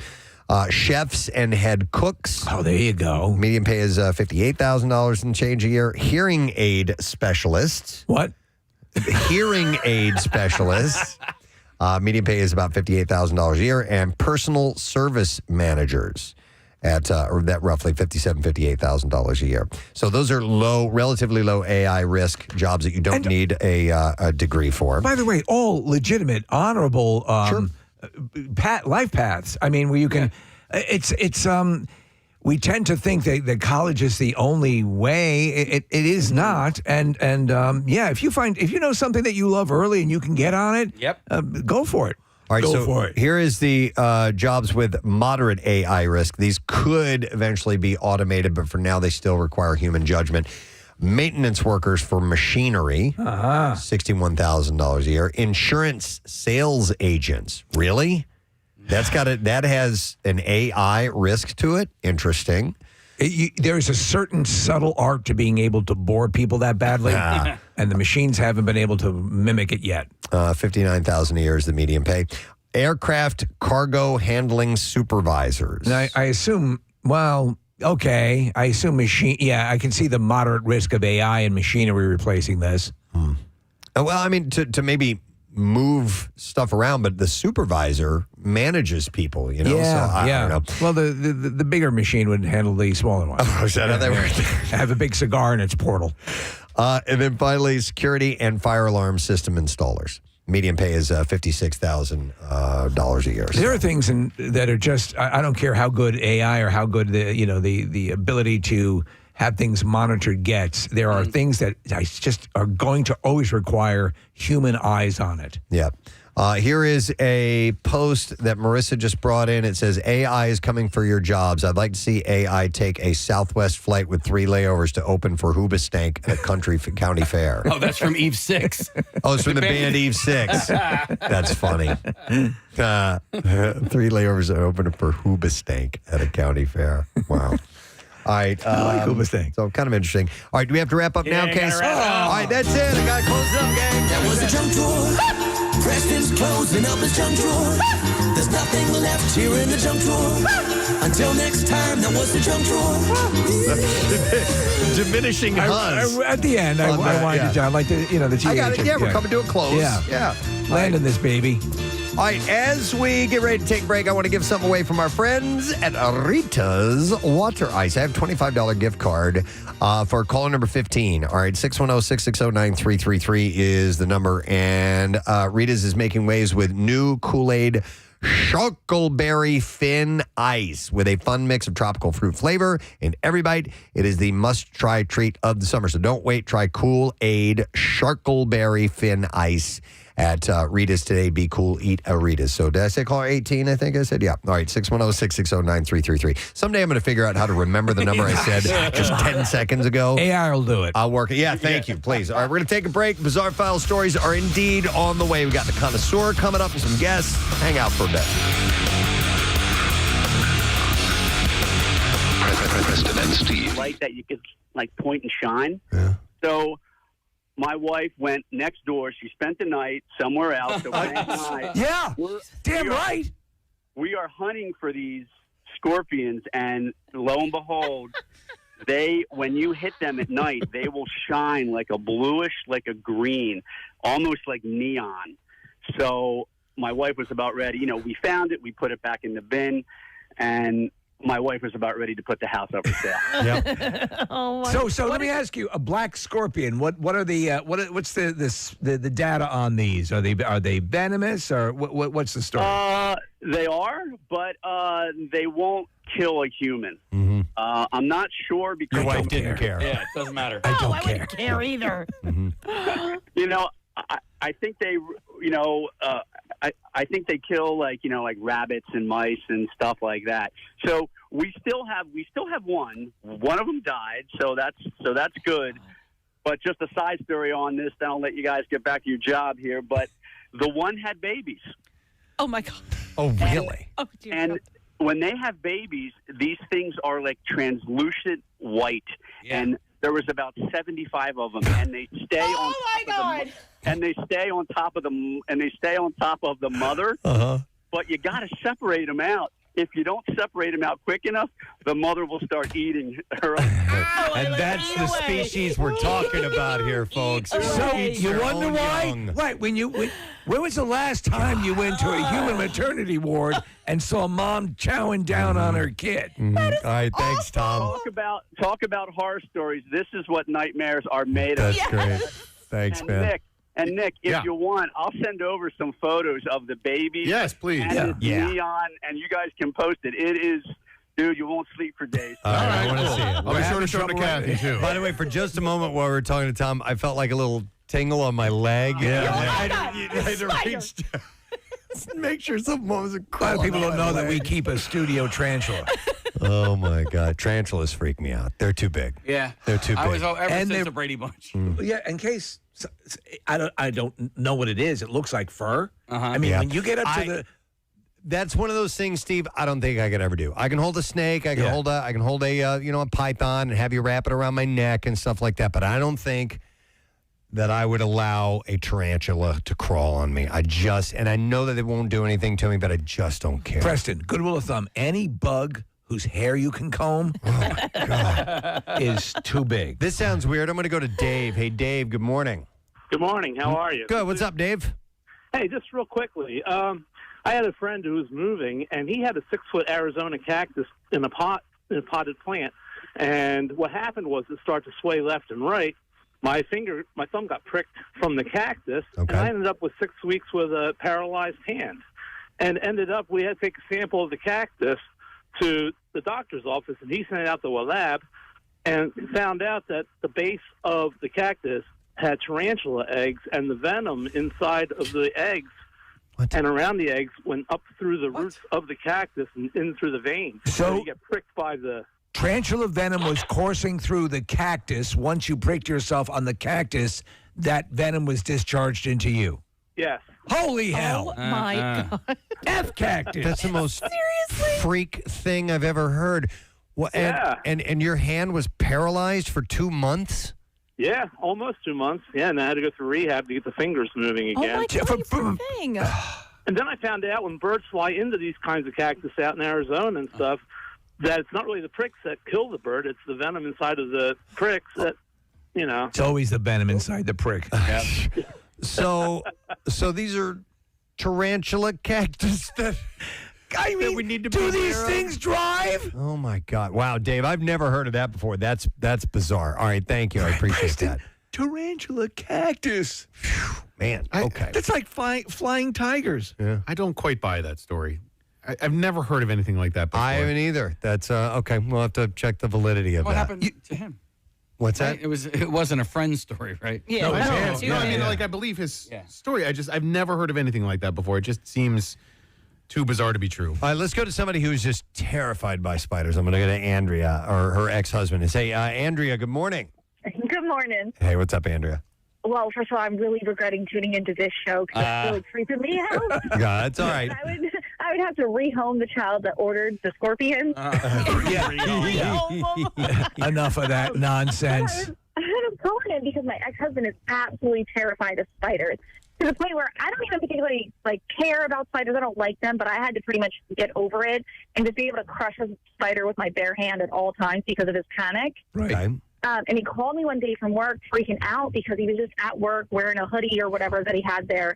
And he happened to catch movement out of the corner of his eye, and he looked over. There's a hole in his hoodie sleeve, and just very slowly 2 black spiders were crawling out of that hole in his sleeve. Oh, okay. They were inside his sleeve with his bare arm, and he didn't know how long. There were just spiders in his sweater. So I'm he never had wearing clothes again. he was just mortally terrified, full-blown arachnophobia. Full panic attack, freaked out, took off his sweater, screaming. Coworkers know how bad it was. And all these men who are always just terrible to each other, heartless men, just all working together. Everybody stopped to try and take care of him. Yeah. And he called me in a panic, begging me to find his Xanax and bring him his Xanax. Oh. Wow. So Andrea, I had to leave and drive to 20 minutes to his job right away and take him Xanax, and he was still shaking and couldn't breathe because just 2 large black spiders crawled out of his sleeve like a horror movie. So what would happen when an occasional spider would be found, say, in the bathroom or around the house? He would call me if I wasn't home, be like, "How long until you come home? There's a spider in the plant. Can you come get it?" Yeah. Wow. Okay, We that's pulled fear. into a Walmart one time, and I was driving. Thank God I was driving because we parked the car, and he just screamed and jumped completely into my lap from the passenger side because a spider propelled down from the ceiling of the car. Oh! It's got to be debilitating because you're going to encounter a spider. Yes. Just by living. Yep. Wow. No, it is debilitating. He's had to lock up his truck and jump out of his truck in the middle of the street because there was a spider in his truck and he was by himself and it was coming towards him. Oh my God. Wow. That's hilarious. Yeah. All right, thank you, Andrea. That's too much. Appreciate it. That's apparently- legit fear, man. Yeah, there's a Twitter account called Recluse or Not, and people can send pictures to help identify whether or not the spider they're taking a picture of is Instantaneously, is they'll a get back to you because sometimes you need to know. Yeah. Yeah. All right, so here's a follow-up on the tarantula cactus thing.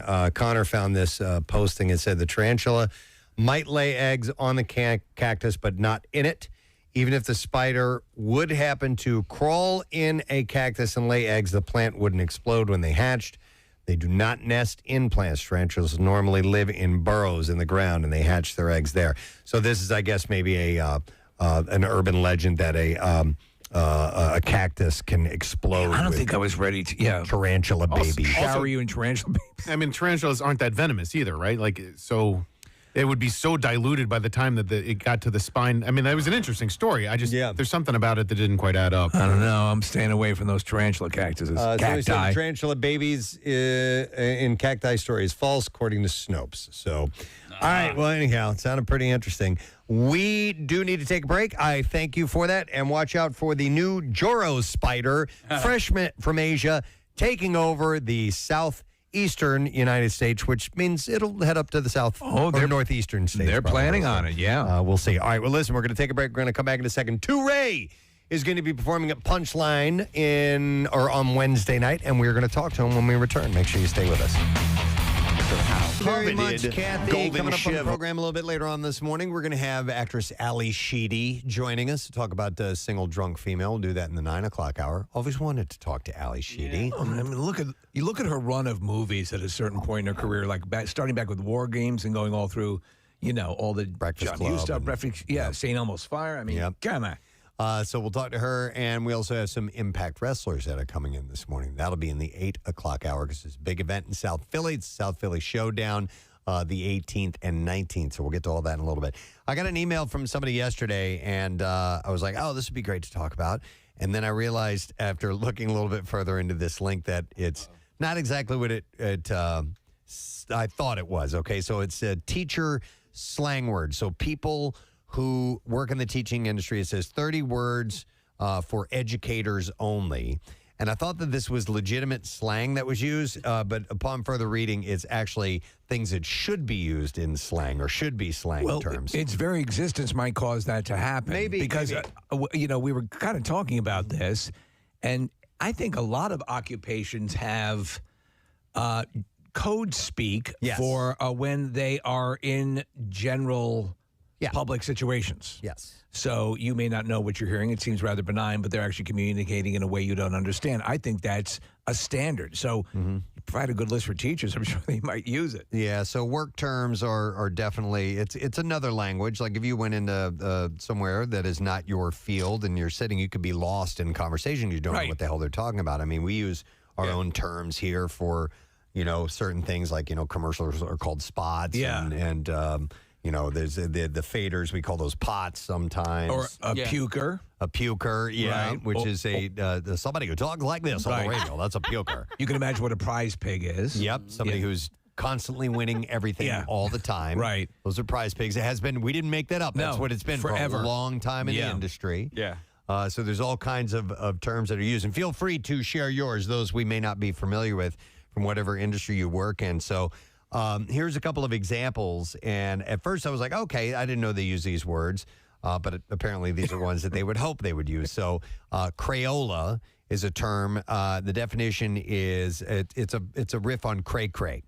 Crazy off the walls. Okay. So using a sentence was, my class was Crayola today. I almost lost my shiitake mushrooms. Okay.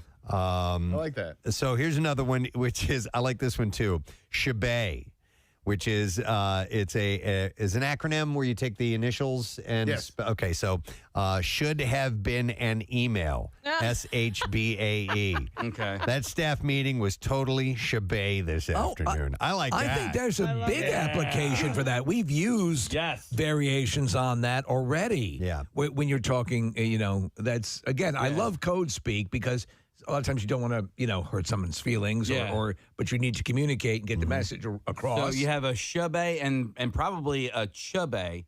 So it should have and could have. Right. Could have been an email. Yeah, chebay.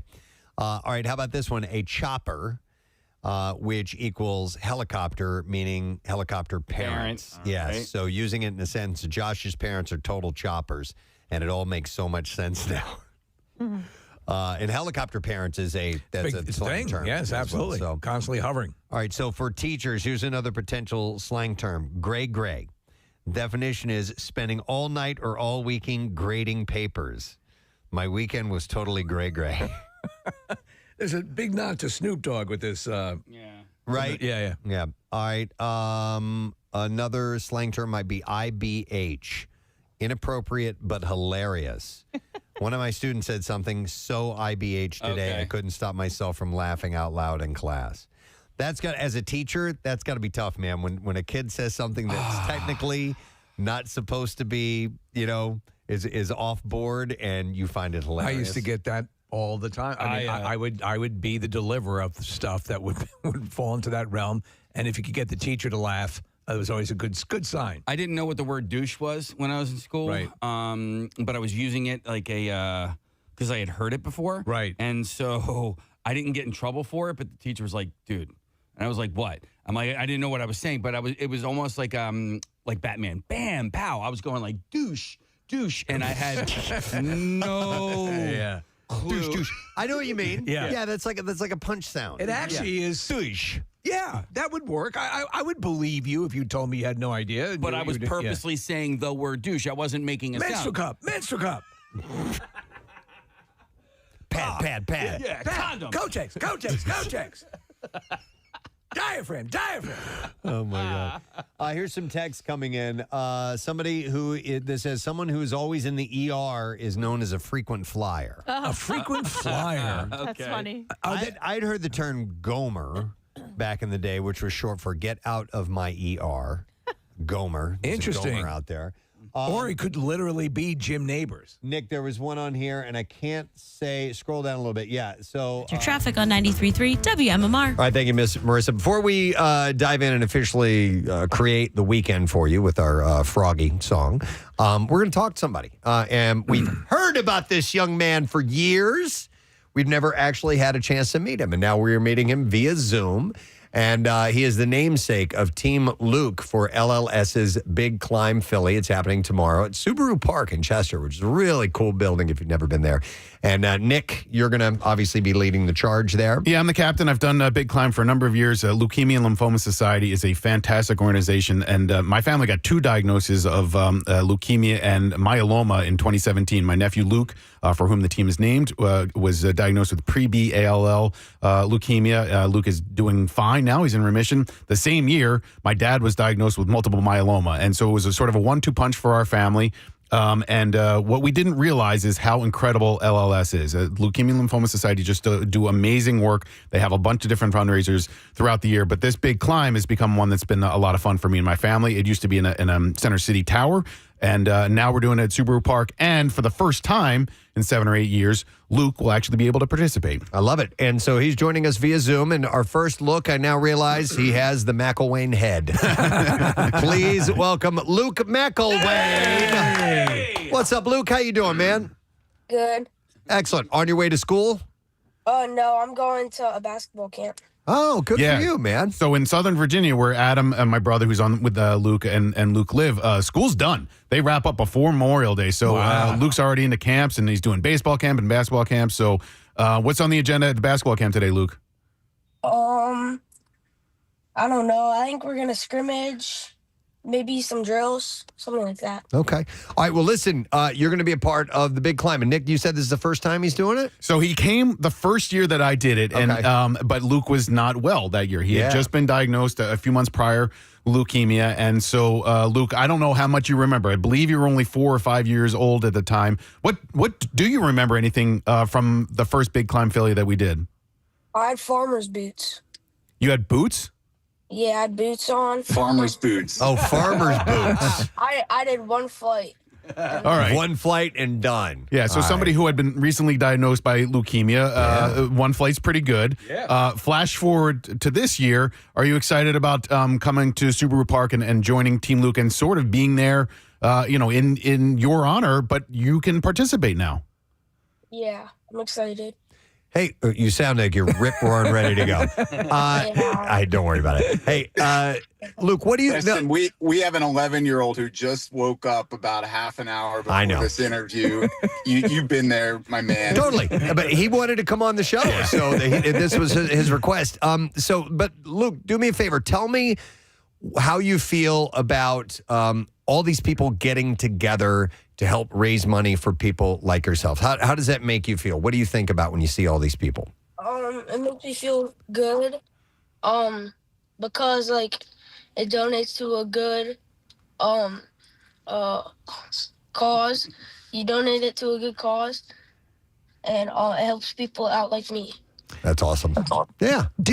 Have you made any, obviously dealing with this, have you made friends with other people who are the same medical boat you were in, and have you been able to give them some encouragement, Luke? Yeah. I have. Yeah, Steve. We hear all the time from families like ours that either have been through it before or are going through it now, and there's definitely a sense of camaraderie and family and connection, and it helps when you can connect with people that have either been there before or can be the guiding light for someone going through it now. And I think even tomorrow, we're going to meet a family who's had a daughter diagnosed in the last few months, and describing all the feelings of what that's like. And, they're grateful that they're in Philadelphia, which has an amazing medical facility. CHOP, of course, is the best in the world. We were lucky enough. We were first treated in Northern Virginia at Inova Hospital.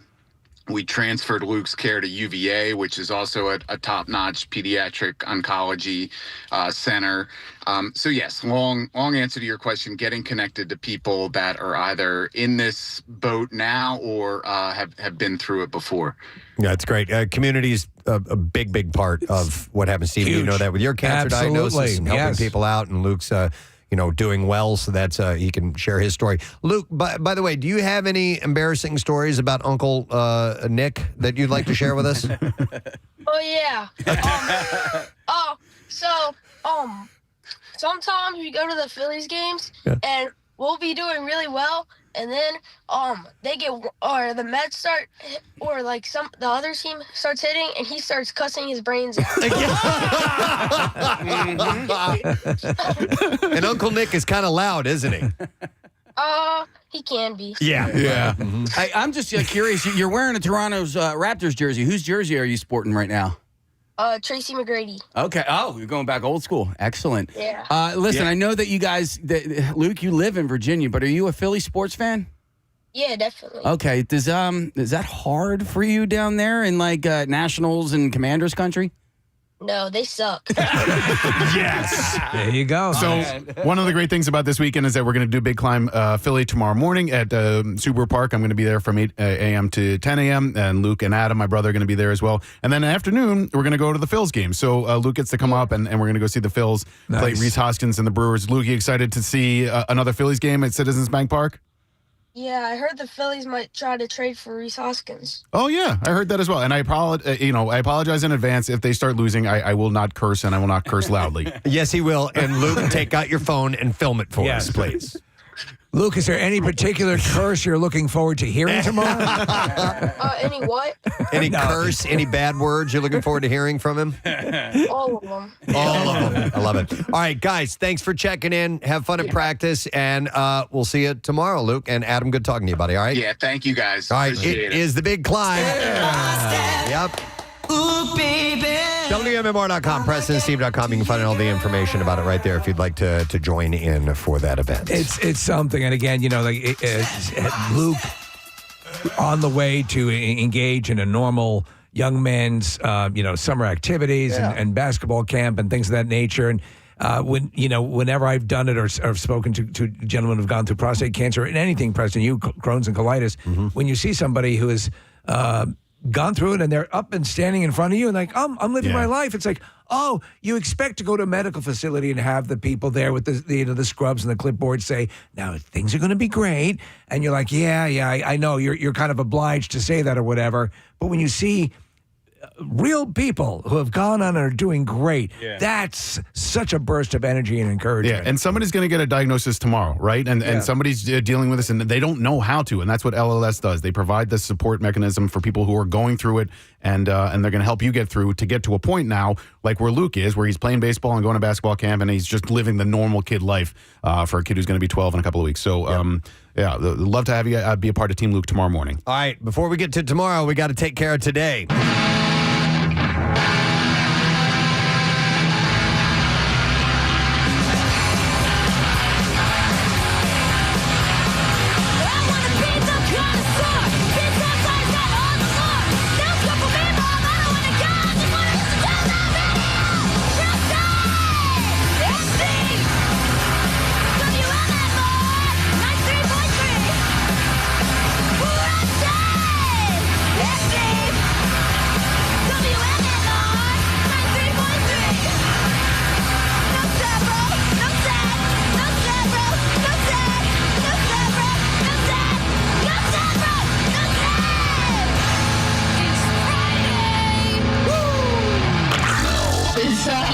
WMMR presents Preston and Steve's Bizarre File. Brought to you by Delco Trim Light. You can visit delcotrimlight.com to schedule an estimate on installation of the coolest permanent programmable holiday lighting system around. Love this story. We're starting with this. 2 hikers in New York's Adirondack Mountains called 911 to report that a third member of their party had died. But it turned out that they had actually taken hallucinogenic mushrooms and they were mistaken. Oh, my We God. made a mistake. A state forest ranger responded to a call Saturday about a hiker who had reportedly died on Cascade Mountain, a popular summit in the Adirondack High Peaks. Was there, in fact, a third party ever at all with them? The 2 hikers who called 911 also told a steward on the mountain's summit that they were lost. The steward determined the hikers were in an altered state of mind, and Steve, the supposedly dead person, he called them and said, "I'm not hurt." I'm not dead. I'm not even there. The ranger escorted the 2 hikers down to an ambulance, which took them to a hospital and brought the third to the group's campsite. Wouldn't it be wild if they were the only 2 legitimate people to ever see Bigfoot? No one would believe them. And they later all met up together. Cell phone video captured the chaotic moment a Miami police officer shot a driver as the police officer clung to the hood of a moving car. Have you guys seen this footage? No. It's it's TJ Hooker territory. Yes, the footage shows the officer fire multiple shots through the windshield of a black BMW as the driver makes a left turn. The wounded driver quickly gets out of the car and is apprehended before he is taken to the hospital. The video is now part of a police investigation. The shooting happened Sunday near Bayfront Park in the city's downtown as a music festival was taking place. Police say the officer was struck by the car before the shooting happened, but the video does not show what led up to that encounter. The shooting is under investigation. Provincial conservation officers are investigating after a woman was attacked by a black bear near Vancouver on Tuesday. The woman was walking near her home shortly before noon when a black bear came around the corner of her house. I'm a big teddy bear with a furry little tail. And confronted her. It gets me every time. Now, the bear kept advancing towards the woman despite her attempts to scare the bear away, and it actually bit her. Wow. But this is interesting. She managed to get away by spraying the bear with a garden hose. Just a regular garden hose. Yeah. Why are we spending all this money on bear spray? It reminds me of the Tommy Boy scene where he's hosing him down after they went cow tipping. He's a maniac. I'm a maniac. These shoes cost more than your life. The woman was treated for injuries that were described as non-life-threatening. Conservation officers responded to the scene but could not locate the bear this past Tuesday. The agency says a bear trap has been placed in the area and officers continue to investigate the encounter. This marks the second black bear attack reported to the conservation officers in the past month after a woman in the resort municipality of Whistler was attacked while walking her dog. The victim in that attack was taken to a hospital with non-life-threatening injuries after she was knocked to the ground and bitten by the female bear. That animal was later found and had to be destroyed. I just happened to be watching The Revenant last night. Oh, my God. Yeah. That's a bear attack. Oof. Yeah. On Tuesday, prison guards in Costa Rica busted a cat trying to import crack cocaine into the penitentiary. I'm not talking. In a statement, prison officials said I want a lawyer. They caught the kitty trying to climb over the perimeter fence of the prison with 2 drug packages attached to its body. We've heard of like carrier pigeons and things like that before. I've never heard of a cat. I want a used. lawyer. The first contained over 235 grams of marijuana, and the second had more than 67 grams of crack cocaine. After the bust, the cat was turned over to the National Animal Health Service, and the drugs were You want to know something funny? There are 2 of us in this room, and you're the bigger pussy. All right, we'll do, let's see. We got time for 2 more stories. Pakistani authorities confiscated 2 African lions after a man caused panic as he walked one of them through the streets over the weekend for a TikTok video. The man, who was also wielding an automatic rifle, has since been arrested after residents reacted with fear to the incident. That seems like a great account. A spokesperson for the Punjab Wildlife Department said, "We have arrested the man involved in the TikTok stunt and confiscated 2 African lions from his possession." Hey guys, I'm walking my lion and I have a machine gun. The man, he's the Joe Exotic That's right, yeah. of Pakistan. And then I saw a lion. The man could face up to 7 years in prison for illegal possession of lions and putting lives in the public danger. Under Punjab Wildlife Act of 1974, keeping or displaying big cats in urban areas is a criminal offense. Authorities have banned the keeping of big cats in populated zones and also prohibited the sharing of dangerous videos involving big cats on social media. I have a lot of animal stories. Quite a lot, yeah. Here's another bear one. A woman was in critical condition on Wednesday. This is in Slovenia after a bear attack in a forested area outside of the capital. Hit a case. Okay. Yeah. There you go. I'm a big chubby bear with a furry little tail. The act on Tuesday occurred. The attack occurred on the edge of the forest, some 10 kilometers southeast of the capital. The bear retreated in the forest after the attack, and police have advised residents to stay away and be cautious. This comes just days after authorities approved the culling of 206 brown bears, whose population in the area has grown to around 1,000. They said she made a mistake by douching with a product called Salmon Spring. Oops. The small alpine nation of just over 2 million people is widely forested with many protected nature zones. Authorities occasionally approved bear or wolf culls, despite strong opposition from animal rights groups. You know, and we've talked about this before, when you see the claws of a bear, I mean, there's that footage of the guy who's shooing a bear at a picnic, and the bear just lightly grazes its paw across the guy's stomach. He has these deep wounds across his abdomen. Listen, They're knives. They look cuddly, but they're lethal. Oh, but they got those ears. I know. My brother has a bird feeder with a video camera on it. Right. And you should see this bear comes up and just eats all of the bird seed, but he grabs it with his gigantic claws. It's You're like, oh, terrifying. Yeah. So 2 bear attacks were recorded in 2022 in this same area. Speaking of which, my brother went to a zoo in New Hampshire Memorial Day weekend. Literally, they had one animal in the entire zoo, and it was a dog. It was a Shih Tzu. Oh, okay, Shih Tzu. I get it. Thank you. I forgot to give myself one of these. Give one of yours. Man, I thought it was a real story.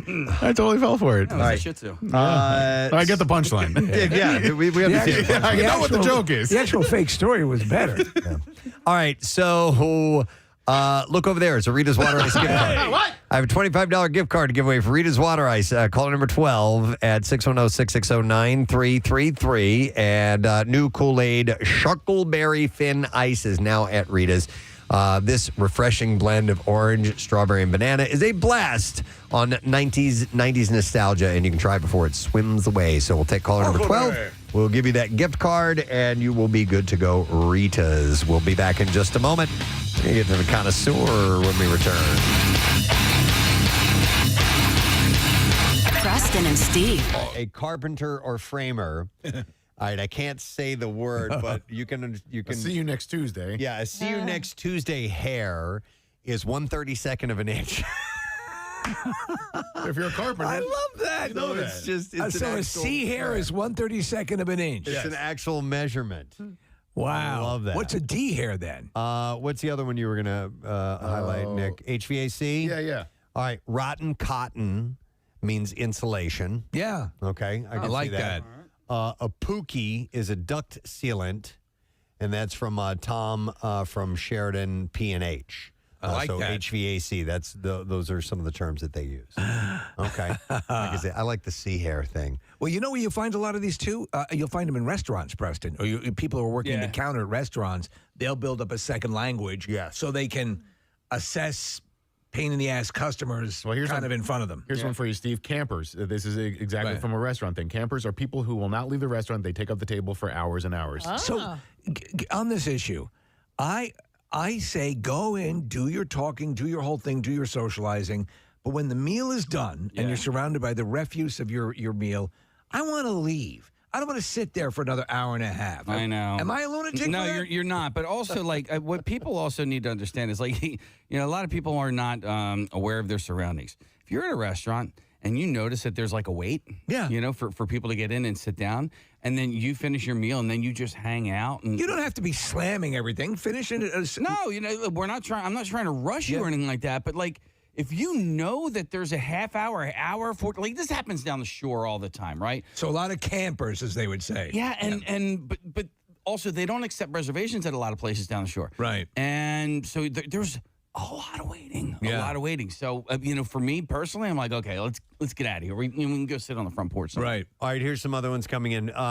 So somebody who's, I guess, works in a liquor store says people who go into the liquor store right when they open are called the Breakfast Club. That's great. You know what? What's another one? One of our favorite phrases forever has been an occupational phrase. The lot lizard. Yep. I got a couple of texts about the lot lizard. Yeah. Somebody said in the auto industry, a BFH is short for Big F and Hammer. This is police officer says, okay, a badge bunny. Oh, yeah. Sleeps with officers? Yeah, there's women, I'm sure men too, that dig a uniform. Right? Oh, yeah. But a badge bunny, I haven't heard that one before. Women who are turned on by police uniforms. Yeah. Yep. I might have been a badge bunny in my day. Oh, yeah? Really now? Oh, yeah, you've admitted that. You like that. Yeah. All right, let me go to some calls. 215-263-WMMR. If you want to call in with your work speak, something we may not know. I'm going to go to Will. Hang on, I'll come back to that, Nick. Okay. Hi, Will. You're on the air. Good morning. Good morning. You guys rock. Thanks, bud. What's up, my man? So I wanted to talk about the IBH teacher thing because I'm a music teacher in Montgomery County, and so a couple years ago I had a student. I teach orchestra, and you would never think this from orchestra kids, but it happened. A couple years ago, student came in, sat down, and he says, "I have a question. What do you think the worst note on the violin is? Which is the one that is the worst note?" And I said, without hesitation, it's the high F on the E string. I said, because when it's out of tune, it's horrible. It makes me cringe and all that. And without hesitation, and he actually dropped the F-bomb, he goes, "So would you say it's F'd up?" And the class starts laughing, and all I could do was turn around because I started laughing. Oh, no. Okay.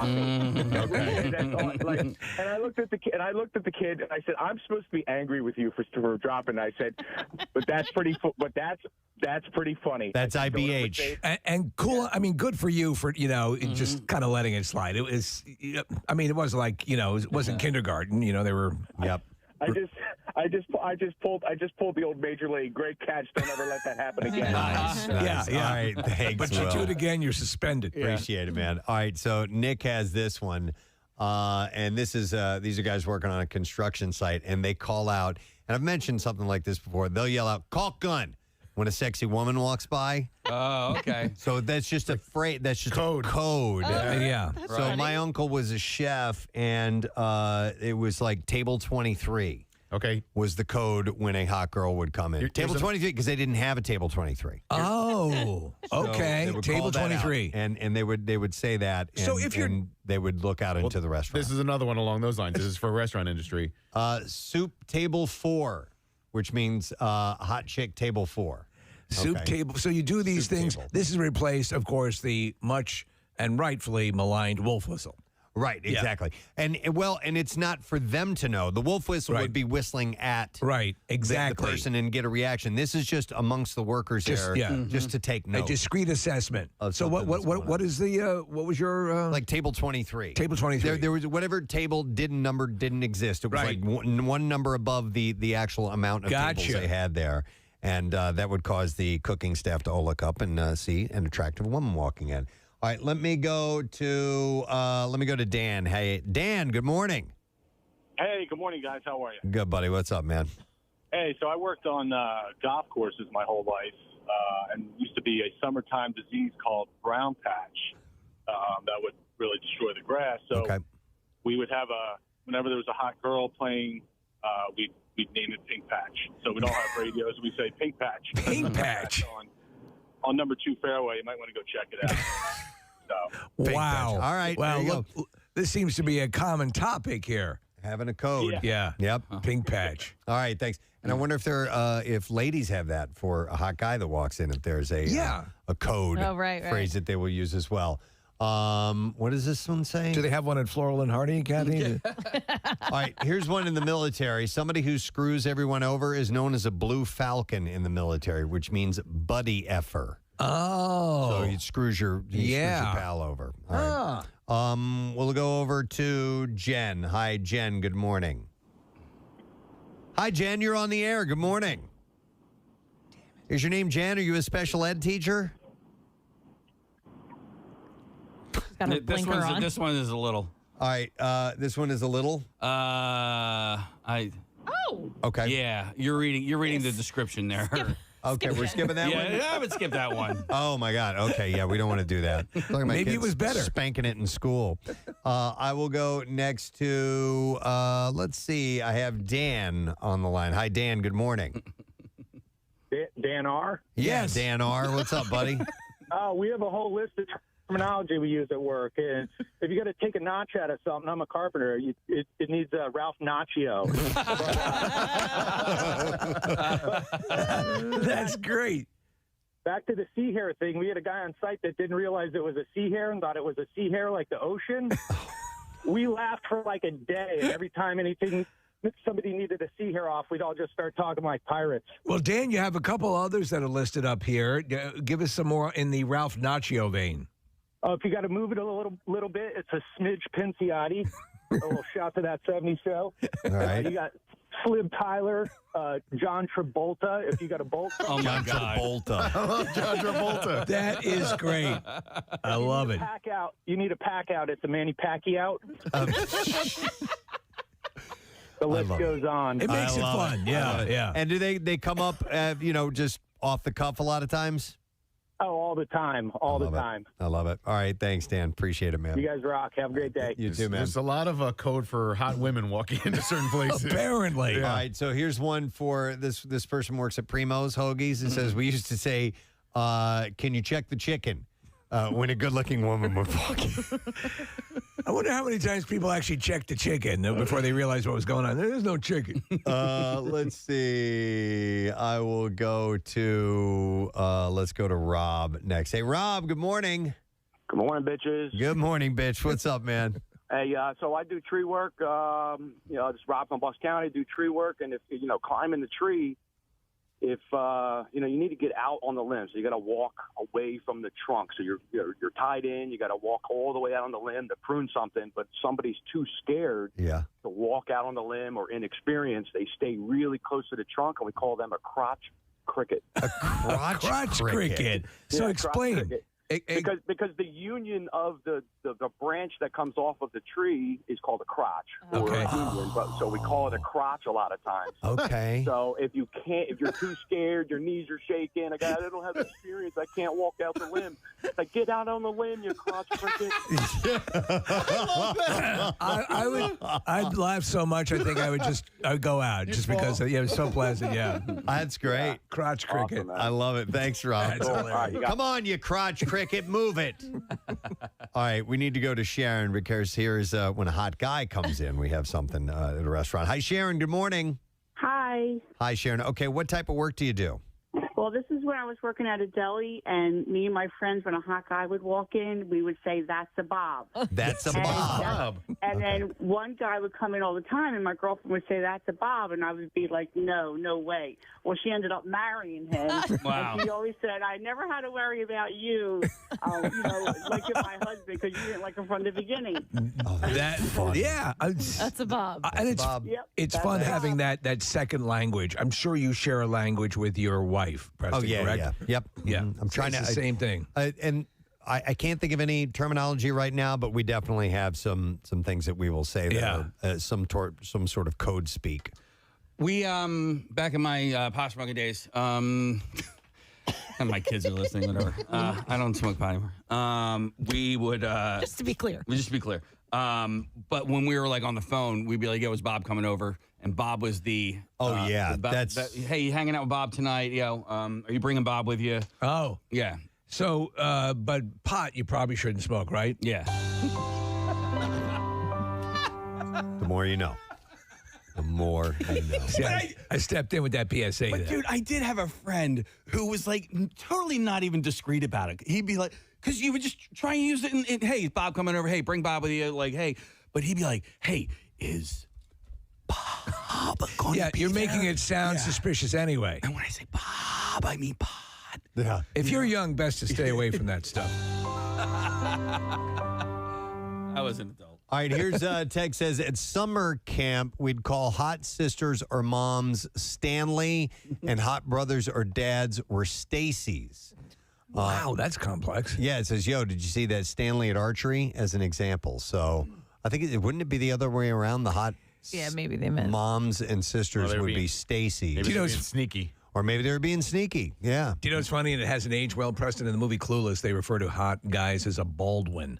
A Baldwin. And right now, that would not really hold up. Here's another one that says, we work with cars. There's a viral TikTok of workers making monkey noises when management is coming.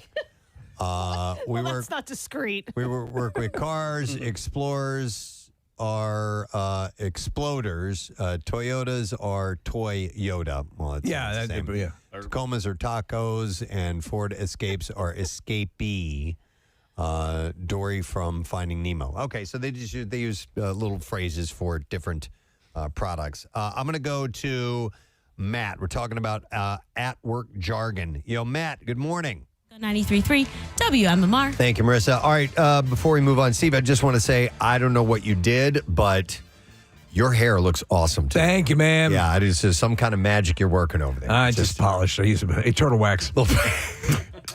Dude, is there a polish for bald men? There is, but a lot of times it's meant to diminish the shine. Some people have really shiny heads, and I don't do know not. if they're going for that or not. Yeah, no, some I do. don't have a shiny head, but I've seen somewhere looks like they oiled, lubed it up. Yeah, I don't like that look. I don't like the overly reflective. So I keep, all I do is I take bar soap and rub it on my head. Yeah. That's my treatment for my head, but that's it. Yeah. We're looking at an ad. It says, Chrome Your Dome. Oh, you know Pure what? beeswax and natural ingredients to nourish, soften, and moisturize. I take that back. I sunblock every day. Put Oh, there you sunblock go. on. Yeah. Okay. All right. Maybe that's it.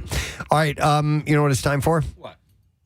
Connoisseur. Time for the Connoisseur. Every Friday, we learn about all the wonderful food and food opportunities in the Philadelphia area. And Presented by Preston Elliott, a veteran of the broadcast industry, he provides you with whimsical takes on all the food you just love to eat. this is true. Along with his wife, Rochelle, and his fam. Okay. I have one for you, Steve, and I'm curious as to what you will think about this. Yes. Exciting news for Nutella lovers. Yes, I am a Nutella lover. Living in the United States. This is specifically for the U.S. Nutella eaters. A new flavor is coming, and it's been over 6 decades since the brand launched a different version of its original innovation, but it is happening. You know, I have a love of hate with Nutella because I thought Nutella, I love the taste of this, and this is an option to kind of a chocolate vibe, and it's very high in calories. It's very high, I mean, I'm like, because one of the best cakes I ever had was frosted with a Nutella type frosting. I'm like, this is delicious. So you thought maybe it was lower cal? I was working under a false assumption. Yeah, anything super sweet. It's going to be. It's going to be high cal. I mean, I thought less. I was going to take less. It turns out it's probably more. Yeah. My kids go. Listen, I could take or leave Nutella. I don't really care. It's not like I don't like it, but I don't gravitate towards it. But I can't keep it in the house with the kids, especially my son. Oh, they blow right through it? Oh, blows right through it. Yeah. Well, I wonder what they'll think about this because Nutella Peanut will hit shelves next year. And according to the announcement from Ferrero, its parent company, it combines the distinctive creaminess of Nutella cocoa hazelnut spread with the delicious taste of roasted peanuts. Now, I was wondering, sounds like peanut butter to me. It sure does. But Nutella has a different consistency. It does. Than peanut butter It's does. creamier. Yeah, I didn't realize it was Ferrero. I love those little Ferrero balls. I think they're overrated. I don't think they're that good. If somebody gave me those for the Really? holidays, Okay. I'd shoot them. Yeah, they're not that. They're not that good. My mom always my has opinion. them in her little. I know. Yeah. People love them, and I'm a hazelnut fan. I don't know. I just don't like them. I would prefer the Ghirardelli squares. Yes. Over the all day long Ferrero suckers. I like both. I like Ferrero and I like Nutella. Steve, I was completely hoodwinked by the hazelnut claim, and yes, it is a hazelnut spread. But I'll give you a fun fact or a great way to try the Nutella, which You will is speak comfort to me. No, it's still going to be bad for you. It's, nothing that I say from here on out is actually going to make it any better for you or have fewer calories. However, if you were to take a baguette and and slice it in half and put it in the toaster oven, and then when it gets out, apply a little bit of Nutella to it, that is a fine ass dessert right there, dude. I'm shooting already. Okay. All right. So Michael Lindsay, the president and chief business officer, said these innovations will engage both loyal fans and new consumers, boosting our power brands and further solidifying our position as a category leader in North America. What could be even more thrilling than a new flavor is the fact that the product will be made in Chicago. Chicago? Which will create dozens of jobs in the Chicago area. Chicago? Yes. Chicago! So this is basically hazelnut peanut. Yeah. Yep. But I don't think there will be any hazelnut in it. It's going to be peanut. Hey, I think I might have been wrong about the things that I like. Are they Rocher or is that the same thing? No, you were right. Is the Ferrero make the Rocher balls? You're exactly Little right. balls that are wrapped. It's got a hazelnut in the middle. Oh, they actually some of they have different flavors. By the way, Nutella peanut isn't the only thing Ferrero is dropping. There is a lineup of several products coming soon, and that will involve, Casey, whatever those chocolate balls are. Okay, all right. So they've got new flavors of those coming out. Case, my understanding is that the ones that I've had have had little pieces of hazelnut on the outside and in the inside. There's like little crisps on the outside with a hazelnut and I guess maybe a hazelnut spread on the inside. Yeah. So, Ferrero Rocher. Yeah, Casey, that's Rocher. Rocher, I'm sorry. So they are going to be. So it's Al Rocher? Who's Al Rocher? It's a show host. Oh, yeah, I guess so. I don't know. It looks like it's spelled Rocher. God damn it! So screw you. So we're looking at the inside case. There's the one big hazelnut in the, and there's the little crispy things on the outside. It looks rather vaginal. It does. Yeah. In that particular. Yeah. All right. We have a movie clip to play for you. It has to do with food or beverage. Let's see if we can identify what movie this is from. This whole fridge is held up here just by this plug.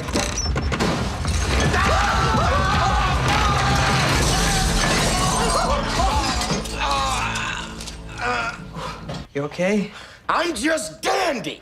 I got a bowl of chocolate pudding in my underpants. We didn't have any pudding in there, buddy. All right, 610-660-9333 if you know what movie that is from. And we are going to have Acme gift cards giveaway because they sponsor the Connoisseur. Yes, they do. Order up. All right, so Saudi Arabia will be permitting the sale and limited consumption of alcohol in 2026 under a tightly regulated licensing system as part of its preparation to host major international events, including Expo 2030 and the FIFA World Cup in 2034, according to Saudi media reports. This is interesting because I just watched this travel guru that I follow, his YouTube channel, went to perhaps the most extravagant resort I've ever seen in Saudi Arabia. Preston, I mean, just resplendent in every way possible. Is it on the Red Sea? I believe it is now. Okay. Fully, but this bar, this gorgeous bar, and as he's walking up, he's saying, they were all faux liquors. Not alcohol. Really? Like mocktails. So they don't drink there at all? Yeah, no. They just do ecstasy? Like, I thought that they did some pretty hard drugs over there. That I don't know, but the bar, it was wild to see this elaborate bar that would be a world-class contender bar in the United States stocked with non-alcoholic alcohol. Yeah, Casey, an alcohol ban has been in place in Saudi Arabia since 1952. Prohibiting both citizens and foreigners from consuming alcoholic beverages. The new framework will apply to approximately 600 locations nationwide, including 5-star hotels, high-end resorts, diplomatic zones, and tourism developments such as something called Nome Sandala Island and the Red Sea Project. Permitted venues will be allowed to serve beer, wine, and cider. However, beverages with more than 20% alcohol content, such as spirits, will remain restricted. So it's essentially beer and wine is what you're going to be able to get. But that's a huge step forward for them.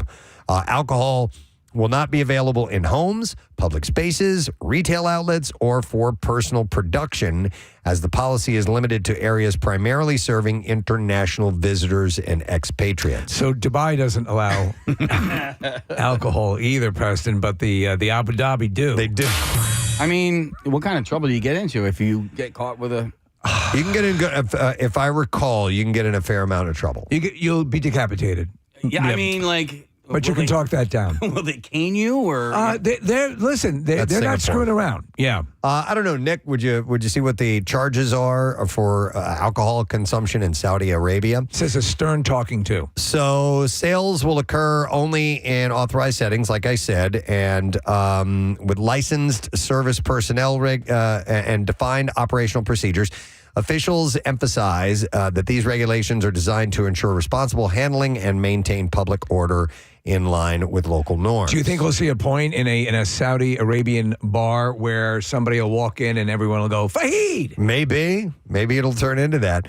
Where everyone knows your name. The licensing system is part of Vision 2030, Saudi Arabia's national initiative to diversify its economy and expand sectors such as tourism, entertainment, and hospitality. So they're building there is a huge amount of money going into tourism, and they realize to appeal globally, you're going to have some aspect of this. Yeah, that's what the Red Sea Project is all about. And the Red Sea is apparently unbelievably gorgeous. There's good diving there. There's good scuba and snorkel and whatever. Damn, hotel, Nick, that has one of those underwater hotels. Yeah, and they're competing with Egypt, which is a little more Western friendly. And Egypt has done a great job at developing resorts along the Nile and along the Red Sea. But Preston, I pulled up the penalties for alcohol consumption in Saudi Arabia. All right. Fines. Individuals can be fined for consuming and possessing alcohol. Imprisonment. Individuals can be arrested and imprisoned for alcohol violations. Foreigners can be deported for violating alcohol laws. And there you go. Public flogging was a potential penalty, but was later reduced in the case of a British man who was caught with homemade wine. So private flogging. Private flogging. That's, you can do that in the privacy of your own We come to your house. Anything that works with your schedule. Listen, this week's a little tight. Can it be flogged on Tuesday? I'm flogging right now. Yeah. Regulation and oversight will remain a central focus with misuse or non-compliance subject to penalties. All right, let's see if somebody knows what movie this clip's from. This whole fridge is held up here just by this plug.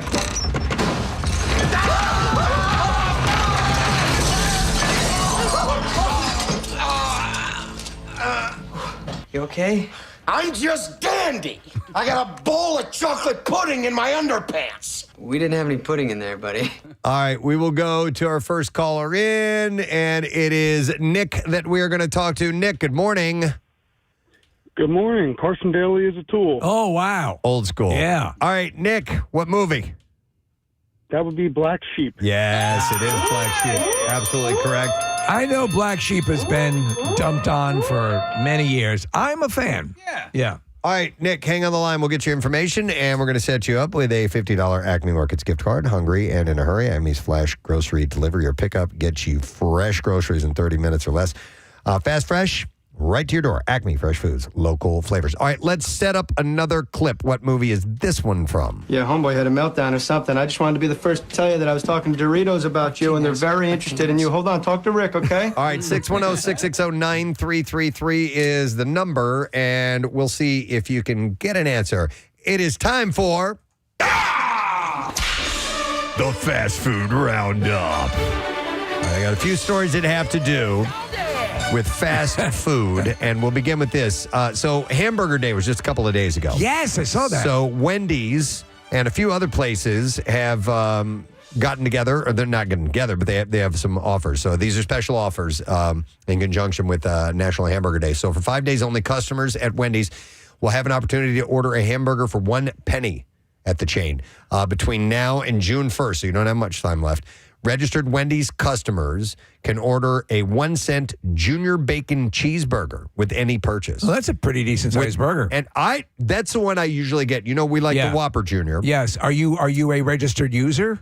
I am not a registered user. That's what they say there, right? Is that the caveat? You have to be, I guess, on their app or something? Well, there's a 3-day waiting period, so I'm waiting to find out, if I qualify or not. But anyway, I love the Junior Bacon Cheeseburger. If you want, because number one, they're easier to eat in the car.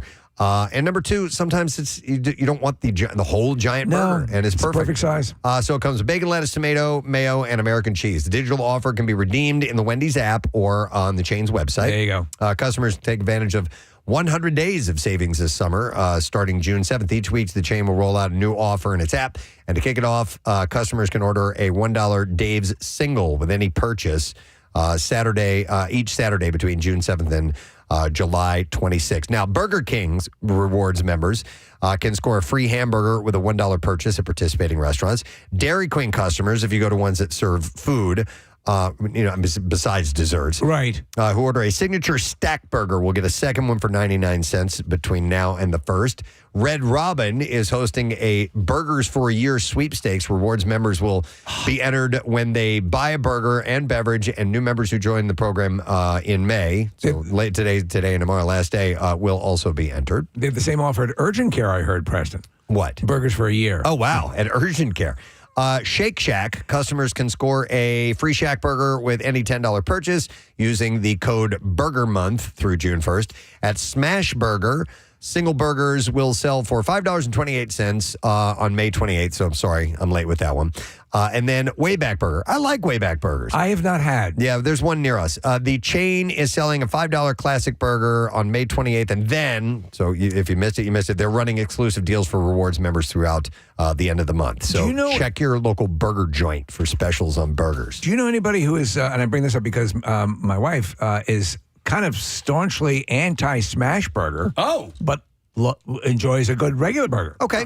Yeah, listen, they flatten them out. Yeah. You don't get to, they're sometimes not as juicy as a thicker patty. And the thicker patty can be cooked to temperature. Sure. Usually a smash burger is well done all the way through.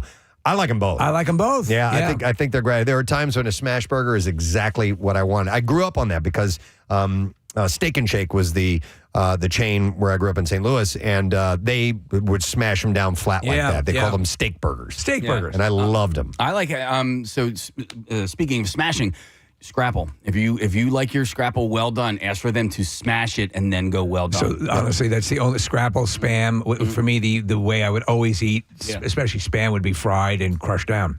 Yeah. All right. Chick-fil-A, this is another fast food story, is bringing back its fan favorite peach milkshake starting on June 9th, just in time to kick off summer with a sweet, creamy bang. It is so good. Is it? Because I love peaches, but I usually don't like strawberry shakes. I don't like fruit shakes. Really? No. Man, the peach shake is fantastic. Will you hold my hand while I drink it? I will. Okay. They'll roll this out. They're also rolling out a new peach frosted lemonade, dude, for a tart twist on the fruity favorite. The frosted lemonades there, I didn't know it was frosted when I ordered it. Oh my God. Love it? Oh God, yeah. Okay. Time? God. If that's not enough, the tropical pineapple dragon fruit drinks are sticking around through August 16th as well. And then one last fast food story. McDonald's is staying up late this summer, and you can as well. Most Mickey D's locations will now keep flipping burgers past midnight to satisfy your late night fry cravings. So refresh my memory. McDonald's used to, at least a lot of the McDonald's that I would go to, if I say coming back when I was doing stand-up or whatever, or from years ago, up late, out late, would be open to midnight, and quite often past that. Did that stop during COVID? Nah, I guess it depends on the franchise, because the one near me, I think, has only been open until 10 as long as I've lived in the area. But I remember way back when, in the late 1980s, when Wendy's announced that they would be the drive-thru would be open until 2 a.m. Yes. And that was awesome, because I worked at a restaurant and I worked till close. And always packed. And I got tired of eating the food at the restaurant and I wanted to eat somewhere else. No, it was always packed, but it was there. And I could just drive through and snag some food on the way home. It has to depend on the franchise, because the one that I worked at growing up and the one that I still go to near the Gateway Shopping Center, Steve, they close at 11. Okay. And so, it's maybe if you're in the city or in a more trafficked area where people can walk, or, if people are getting out of the bars, they'll stay open later. There was a Jack in the Box, in the town that I grew up in. And they had that it seemed like it was 24 hours, but it wasn't. But they always seem to be open, and that drive-through is always hopping. Nice. All right, that's it for the fast food roundup. Let's play that clip again, see if somebody knows what this food or beverage clip is from. Yeah, homeboy had a meltdown or something. I just wanted to be the first to tell you that I was talking to Doritos about you, and they're very interested in you. Hold on, talk to Rick, okay? All right, we're going to go to Gary and see if he knows the answer to that. Hey, Gary, good morning, bud. Hey, gentlemen, sorry to bother you at work on a Friday. All good, buddy. All right, do you happen to know what movie that is from, sir? I do, but before I answer, I have to say thanks to Casey Boy. Now I'm going to put smashed scrapple in my burger this weekend and gain another 20 pounds. There you go. Please take a picture of that and send it to me. I will absolutely do that. The answer that is from Jerry Maguire. Yeah. You got it, buddy. Hang on. And you get yourself a $50 Acme Markets gift card. And don't forget about Acme's Flash Grocery Delivery or Pickup. Get your fresh groceries in 30 minutes or less. Acme. All right, we'll have another clip queued up. Let's see if you know what movie this is from. Hey, shut your trap or you're not getting that cheesy bread. I want my cheesy bread! Then shut up! All right. Yes. I got to save that. I didn't even know what movie that is from, but call now, 610-660-9333. But I love that clip. All right. Order up. All right. We love cheese here, right? Oh, my God. I'm a big cheese fan. Absolutely. If you would like to read the earliest known English book on cheese, I would. You're in luck. That'll be the first book my book club reads. The University of Leeds Cultural Collections have announced that they have transcribed the curious book's contents, revealing some rules about cheese consumption that we didn't see coming. It's titled A Pamphlet Compiled of Cheese, Containage, the differences, nature, qualities, and goodness of the same. Man. Now, this dates back to the 1580s. They knew how to write a title back then. At which time there were apparently some strong opinions about what different cheeses did to the body. This is an outrage. So, according to the unknown author, dog's milk, quote, doth cause a woman to be delivered of her child before time. It helps duration of the birth of the child. So this is dog's milk cheese. Do we have any dog's milk cheese? Now, camel, mare, and I'm not making this up, ass milk appear to be acceptable cheese choices. Do we have any ass milk? Perhaps reassuringly, human milk was not on the cards, but camel, mare, and ass milk. What? All right, we have to now find out what is in, like a donkey? Yeah. So it would be the animal. So they milk it. Oh, I had that wrong. They make it. I'm going to apologize to our dinner guests this evening. You may forego that one picture there. There are also some views on the timing of your cheese enjoyment, including eating it at the end of a meal so that it can basically squash the rest of your meal down where the digestion is best.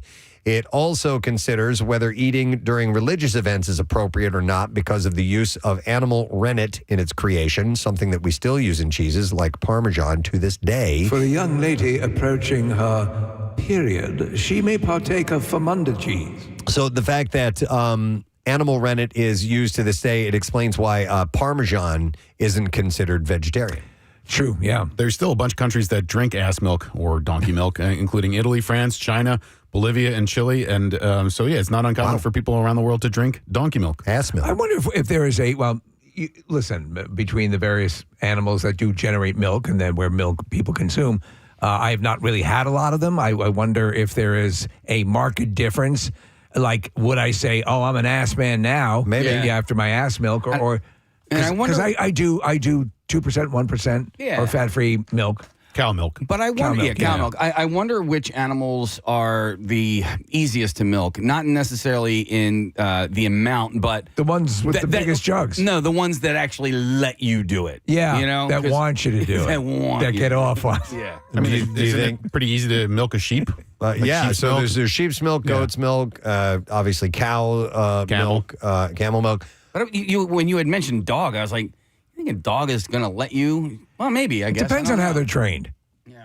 All right. Here are animals that produce milk other than cows: giraffe, reindeer, sheep, zebu, horse or donkey, buffalo, yak, goat, camel, and cockroach. Okay, I'm not going to figure cockroach out. Ew, gross. But anyway, Casey, I would imagine if, it's not like they're going to go around and really hold an animal down because, it'd be too much effort to try and milk it. Yeah. So, I don't know. I would love to see a cockroach dairy farm. Yeah. There's a cockroach in the stairwell to the 5th floor. Dead? That's been there for the better part of a month.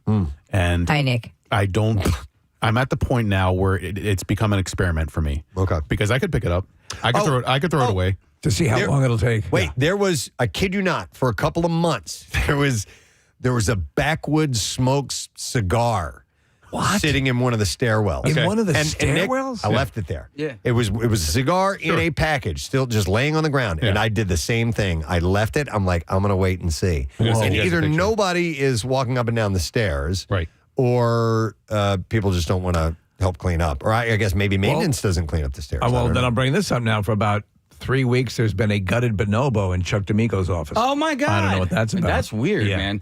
Nick, I had a cockroach over in this stairwell for months and months and months. Okay. So I guarantee you, it's just, they might hear us talking about it, and they might clean it up now. I don't know. I've not seen a cockroach within these. I've seen mice. We've had mice. Never seen cockroaches. I just sent you guys a picture, so take a look. And if you're going up in between the 4th and 5th floor, down by the bathrooms that are closest to our kitchen, you'll see them.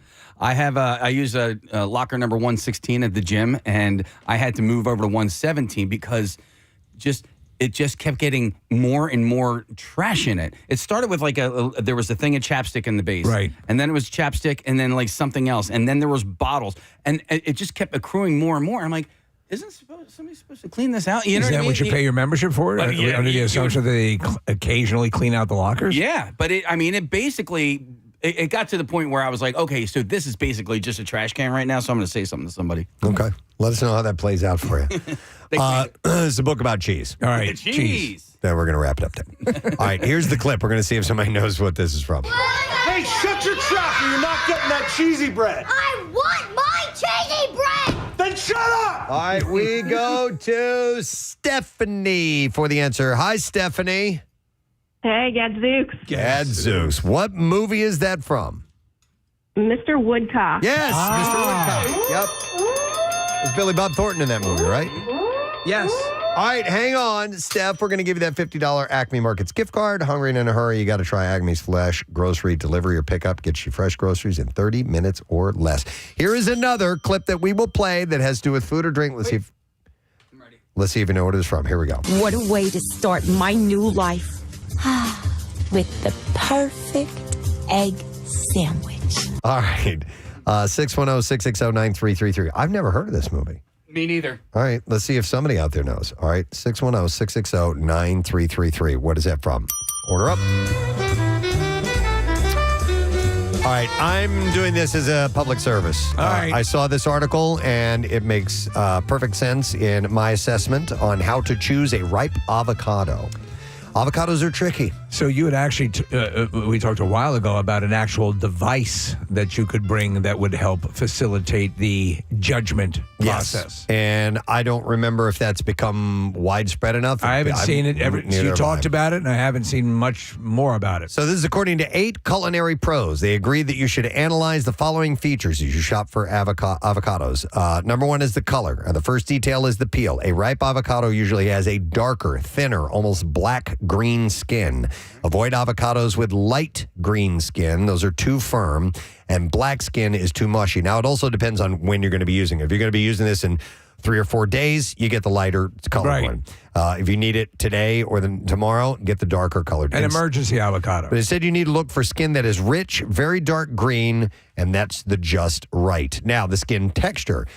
The skin should be firm but not hard and free from cracks. Look for a smooth or slightly bumpy or pebbled texture.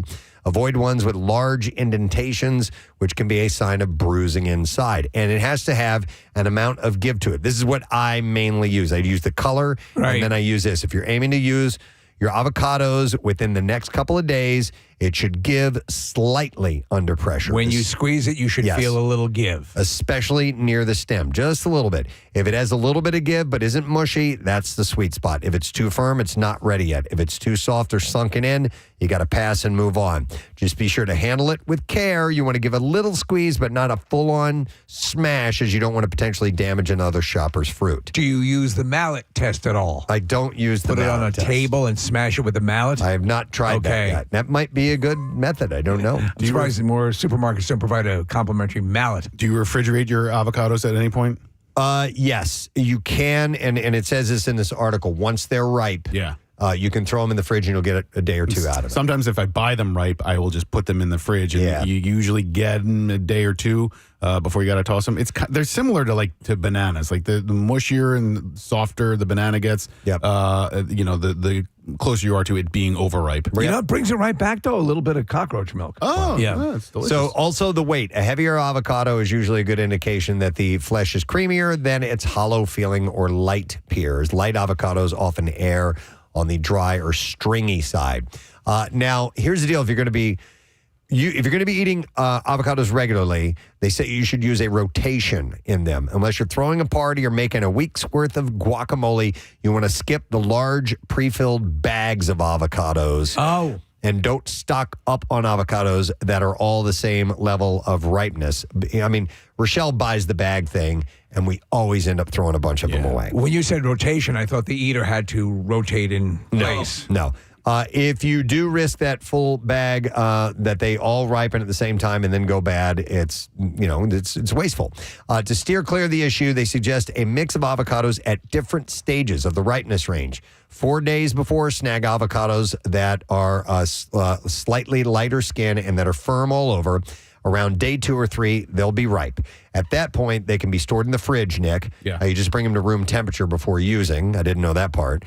The easiest way to keep a steady supply all week long is to do it that way without needing to make another emergency grocery run. Do you have a steady supply? Are you the kind of person who's got always eating avocados? 2 or 3 at a time. I try to go to the grocery store like twice a week, and it's a staple every time I go to the grocery store. And look, I agree with everything that Preston said. I think it's a terrific assessment. I take a lot of pride when you nail it. When you do a great job with it and you slice one of those bad boys open and it's perfectly ripe, that's a good feeling. Yeah, I agree. All right, we'll see if anybody knows what this clip is from. Here we go. What a way to start my new life. With the perfect egg sandwich. All right, we will go to... I have Tater Tot Kitty's joining us this morning. Hey, Tater Tot Kitty. Hey, YouTube. There it is. YouTube! All right, do you happen to know what movie that is from? It is Birds of Prey and the Fantabulous Emancipation of One, Harley Quinn. There you go. She gave the whole title. Well, so what I have written here, it says the movie is Harley Queen. Oh. So I think a motorcycle queen. Harley Quinn. Marissa got that incorrectly, and I think that Tater Tot Kitty did get it right. So hang on the line. We're going to get your information, and we are going to give you a $50 Acme Markets gift card. If you're hungry in a hurry, you got to do the flash grocery delivery or pickup and get your fresh groceries in 30 minutes or less from Acme. All right, we have time for one more. So let's play this clip and see if you know what movie this is from. French night, ooh la la! Come with me to the Casbah. What's a Casbah? We have French fries. French dressing. Oh, the French toast. And for dessert, we've got ice cream, French vanilla, And French kissing with gum. All right, 610-660-9333 is our number to call if you know what movie that's from. All right, last order up. Let's see, I was going to do this one about... we'll do this one about strawberry. So this is either a statement of the year or of the year's crops or a statement on IQs. Shoppers at Tesco, this is in the UK, Sainsbury, Marks & Spencer, and other UK supermarkets are finding giant strawberries this summer. What the hell is that? The berries are about 20% bigger than usual, weighing around 50 grams each due to perfect weather conditions. The sunny April was the brightest since 1910, along with cool nights, help the strawberries grow large and sweet. Oh, look at the size of that strawberry. The bigger berries are already on store shelves just in time for Wimbledon in July, when people love eating strawberries with cream. But this year, stores are actually warning shoppers to not try to eat them in one bite. They actually choke to death? They actually issued a warning that they are too big for your mouth and that you could accidentally choke on We them. have a crisis situation going on. People are choking to death on strawberries. I am a strawberry fan, and when you get, Nick, it's like the great avocado. When you get one that is juicy, red, and perfectly ripe, and a large one, it is You explode in your pants. heaven on earth. So we were just out. We did this wolf sanctuary, which was terrific. And we were in Jersey, so we picked up some blueberries and some strawberries, and we basically almost ate everything on the way home in the car because they were so goddamn good. I tried to grow them one year in the garden and didn't do a great job with it. We got a few fruit that bloomed or whatever, but I think it's one of those things that like it's hit or miss if you try and grow them in your home garden, and we missed. I've not tried growing fruit. I mean, tomatoes are fruit. We're growing those, but we're trying for the first time ever. Rochelle just bought the plant, an eggplant. Eggplant. I have no idea how that's going to turn out. That's usually, well, in my experience, not that bad. Oh, okay. Eggplant, peppers, for whatever reasons, like they seem to grow pretty well in Pennsylvania. We have blueberry bushes. Those haven't yielded one bit of fruit No, yet. and we tried it too for like 2 years. Yeah. They're You rat it's bastards. one of these things that you have to keep year after year. It matures more. I guess. That's what I thought I heard. Who's got that kind of probably right. time? But we killed it. Yeah. But no, we've got tomatoes, eggplant, peppers, and a whole bunch of herbs. There's a And the herbs are going crazy right that's now. cool. It's great. Yeah. There's a wild raspberry bush around the corner from where our house is, and I think those are like right around 4th of July. I always look, and we could just go and pick those right off the bush. Love it.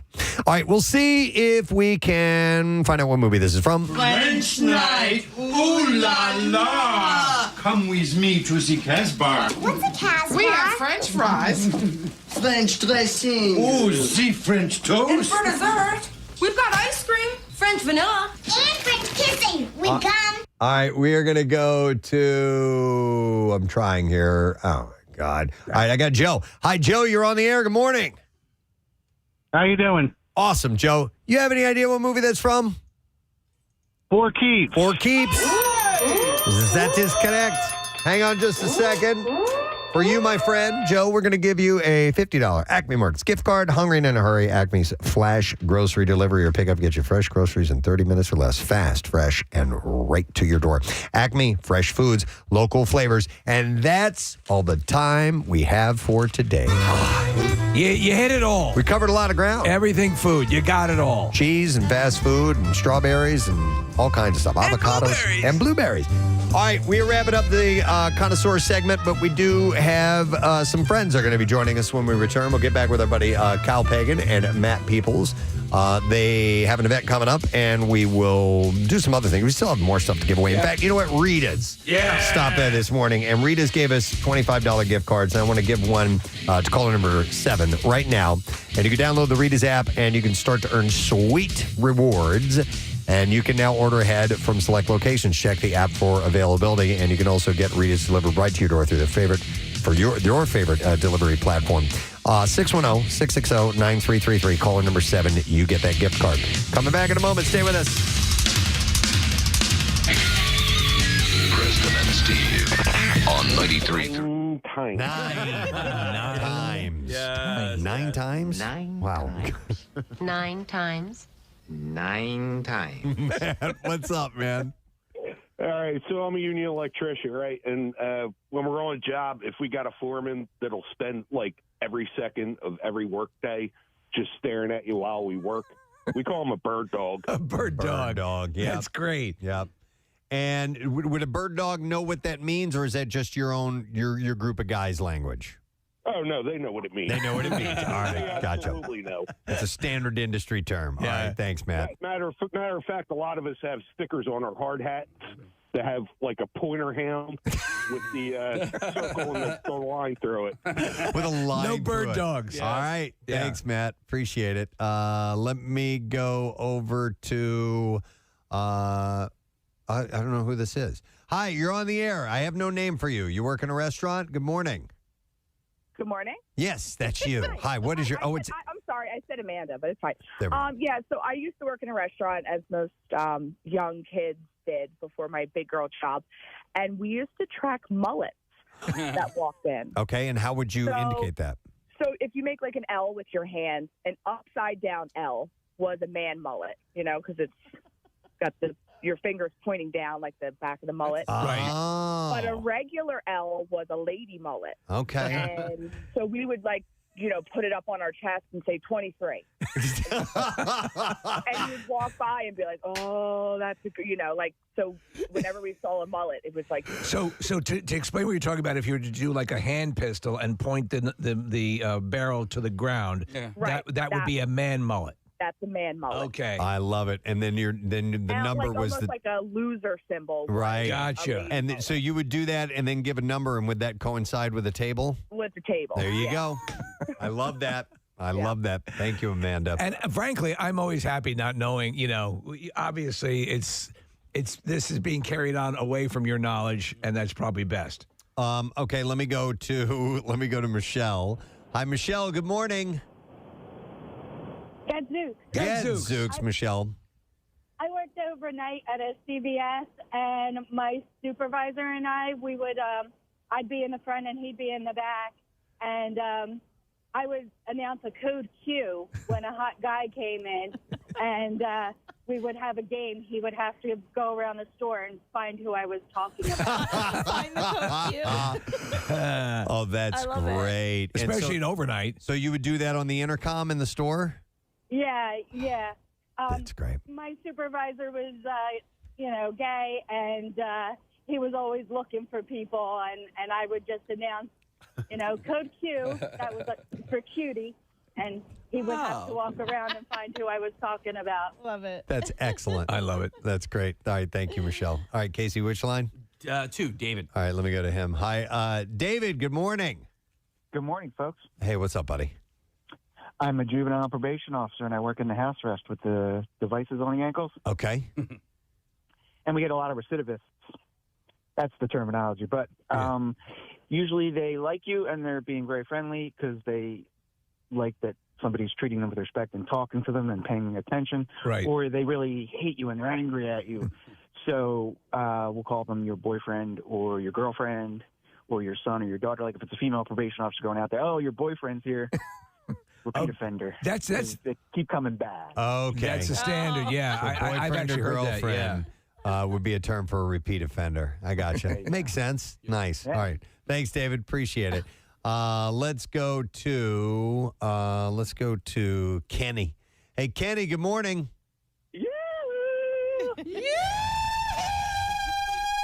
That's what we do when an attractive person comes into the office. We're really discreet. Yeah, very discreet about it. What's up, Kenny? How's everybody? Good. I used to work at a big logistics plant, warehouse type of deal. It was a 100,000 square foot building. Wow. And a lot of guys working, packing boxes. And the bosses were tough. They wanted to make sure you're working 1,000,000 miles a minute. And they would walk around at each department, and we had a code. It was 10, like the number 10, when they were coming. All right. And they were getting close because the head manager was a tall, slender guy, and the owner was a short, fat guy. So next to each other, they looked like the number 10. That was our code. That's excellent. That's excellent, yes. Oh, my God. It's like hot dog and hamburger, right? Totally. And you call it out, and they would know they'd be on the way. Nice. All right. How about military jargon? We're going to go to Jeremy. Hey, Jeremy, good morning. Hey, good morning, Gadzooks. Gadzooks, buddy. I'm listener, first-time caller. Excellent. Appreciate it, man. All right, you were military, Jeremy? Yeah, so I was in the military for 6 years, and whenever we did guard duty, we would, somebody who just didn't have any of their stuff together, we'd be like, oh, that's an ID-10 Tango right there. ID-10 Tango, and what does that mean? So that's idiots in the phonetical alphabet. Yeah, because when you write it out. Yeah, ID-10 Tango. Yeah, I got it. I think I might use that one. That's great. Sounds so official. Yeah. ID-10 Tango. Nice. All right. Thanks, That's Jeremy. great. Appreciate it, man. Let's go over here to Justin. Hi, Justin. Good morning. Hey, good morning, Gadzooks. Gadzooks, buddy. All right, so we're talking about at-work speak, jargon, and what would you guys use, and what did you do? Well, basically whenever any good-looking girl or whatever came in, we'd say, so-and-so, whatever the name is that was working next to me. Yep. We'd say line 6. Line 6. Line 6. We didn't have a line 6 on the phone or anything, so we kind of like knew, like, you know what I mean? Yep. Yeah. So, and where was this you were working, Justin? I'm What an type of work? Auto technician. Auto An technician? auto Okay, technician. all right, I got you. So, Yep. So line 6, and that was the phrase, and everybody knew it.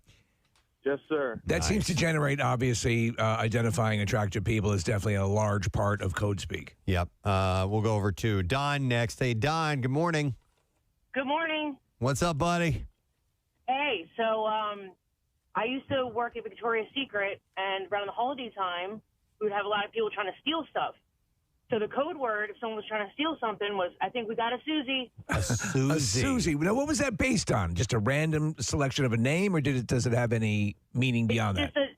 A Susie is just like someone that's probably going to steal something. Like around the holiday time, it's really big. Like a lot of people like steal the perfumes and bras. I don't know. You're right. So in malls, if you ever had a mall job or a store job, where there's a lot of inventory, a lot of people coming in and out. There are a lot of code words for people they believe are shoplifting. So yeah, that makes sense. Yep, I like Susie. Thank you very much. Let me get one more. This is Dave. This should be interesting. Hey, Dave. I want to take his out back and punch his. All he is. Right now, I'll take his physically. That's very well done. Get away from me. So, I used to work at a theme park, Sesame Place in the area. All right. And I was in the parks department where we would clean up all the spills, and bathroom accidents. Well, any incident that had a correlation to one of the characters, we use that color. So if there was a blood incident, you have a code Elmo. Oh, my God. If there was a pee incident, it'd be a code Big Bird. And the greatest one that I still use to this day is if there was a brown incident, it would be called a code Snuffy. The Snuffy. Snuffleupagus. Was this like all the employees knew this, or this was just you and the guys you worked with? Then this was the actual codes that would go over the radio. Oh, my And God, that's my really funny. Aunt Chris, who works at a hospital in the area, actually found them so hilarious that she took the codes into her hospital, and her staff now use those throughout the hospital. So P, Big Chris, I love you very much. P is Big Bird, blood is Elmo, and Snuffleupagus is poo crap. Yeah. Yeah. I love And if that, there was a Dave. Throw up would be Oscar. Oscar, I knew it. Yep. Well done. Excellent. Oh, All it's right, so thanks, magical Dave. here. They keep making announcements. By myself, I'll take you physically. I got to go to this one. Okay, so I don't know what Ben did, where he worked, but this is interesting. Hey, Ben, good morning. Hi, Ben. You're on the air, bud. Is your name Ben? I'm Tim. Ken. It's Ken. Oh. Tim. Or Tim? Tim. All right, Tim. All right, so what kind of work did you do, Tim? So I had a construction company, and it's a small company. It's me and two guys, and we were working on this house on a park. And there's tons of women walking by. So if a woman walked by and had big breasts, we're always playing the radio. So we'll put on, play the John Mellencamp song. Okay. Melons. And then if a woman with a large butt will yell out, Wayne Gretzky, because he's number 99. 99 can look like a nice butt with two legs. See, it's Wayne. It's thought out there. Yep. Mellencamp and Wayne Gretzky. It makes sense. All right, thanks, Tim. I appreciate it.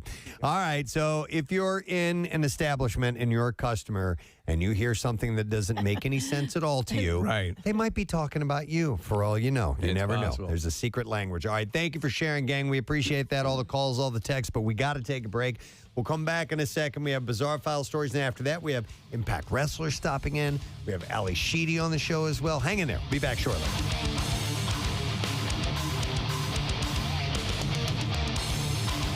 Preston and Steve. Rochelle, my wife, watches shows that I don't watch. She watches like 90 Day Fiance and Love is Blind and things like this. So she started watching this show over the weekend on Netflix, and it's called The Circle. And apparently it's been out. It's had several seasons. It's the third season. And in the first season, there's a couple people. There's a dude from Conchi. Oh, yeah. That's on the show. Really? Yeah. A guy from Conchi and his mom. And yes. I ran into his mom a couple of times. I believe she's a realtor in... she's a character. In Conshohocken. Yes, and she was also a character when I saw her in person. But she listens to the show, and she was like... Yes. And there's a gal from Delco on it. What's the premise of the show? She went to Cabrini. Okay, so it's... They put these people in this... I don't know, apartments or whatever. They give them a place to stay. Everybody's sequestered. They're on their own. You have no outside sources. You don't have a phone or anything like that. Okay. And you communicate via text only. There's like a message board of sorts. Okay. So you never see each other. You never see each other. You have a picture of you, or you might be catfishing. You might be pretending to be someone else. All right. Now listen, I don't watch this, so I've been told that this is how the show goes. So anyhow, they all communicate via text or sending messages back and forth to each other. I don't know what the nature of these conversations are or how they get started, but nonetheless, there's a voting system. The people that are considered, you get to vote for other people who you think is your favorite, I guess, or something like that. And whoever the top two that get the most votes are then able to vote people out. But they keep rotating. Like if they vote you out, then they bring new people in. Hence the circle. And the circle, and it keeps going. I don't know what the point of the show is. I don't know if there's a prize. All I know is that my wife and daughter are now on board, and I hear them laughing hysterically while they're watching the show, and they're talking about so-and-so and this person and that person and doing this and this, and they find it hilarious. But the dude from Conchi, his accent is so Delco. Yeah. Really? Oh my God. It is. Yeah, it's definitely all over it. And the girl is also who's from Delaware County. I just know sketches of information, but I thought it was pretty funny when the guy, I did see his indoctrination into the show, and he's like, yeah, from Conshohocken. I'm like, did he just say Conshohocken? Like, when do you ever hear the town of Conshohocken mentioned on a syndicated television show? Isn't it hilarious, though, how giddy you get? Like, within a show, listen. Yeah. With all this going on in the world, if I see something I recognize, like our skyline in a movie, I know, totally. And it's just something that you can't help it. So when you hear a contestant, I don't care how bad the show is, and we're looking at the trailer for the show, and it looks pretty bad.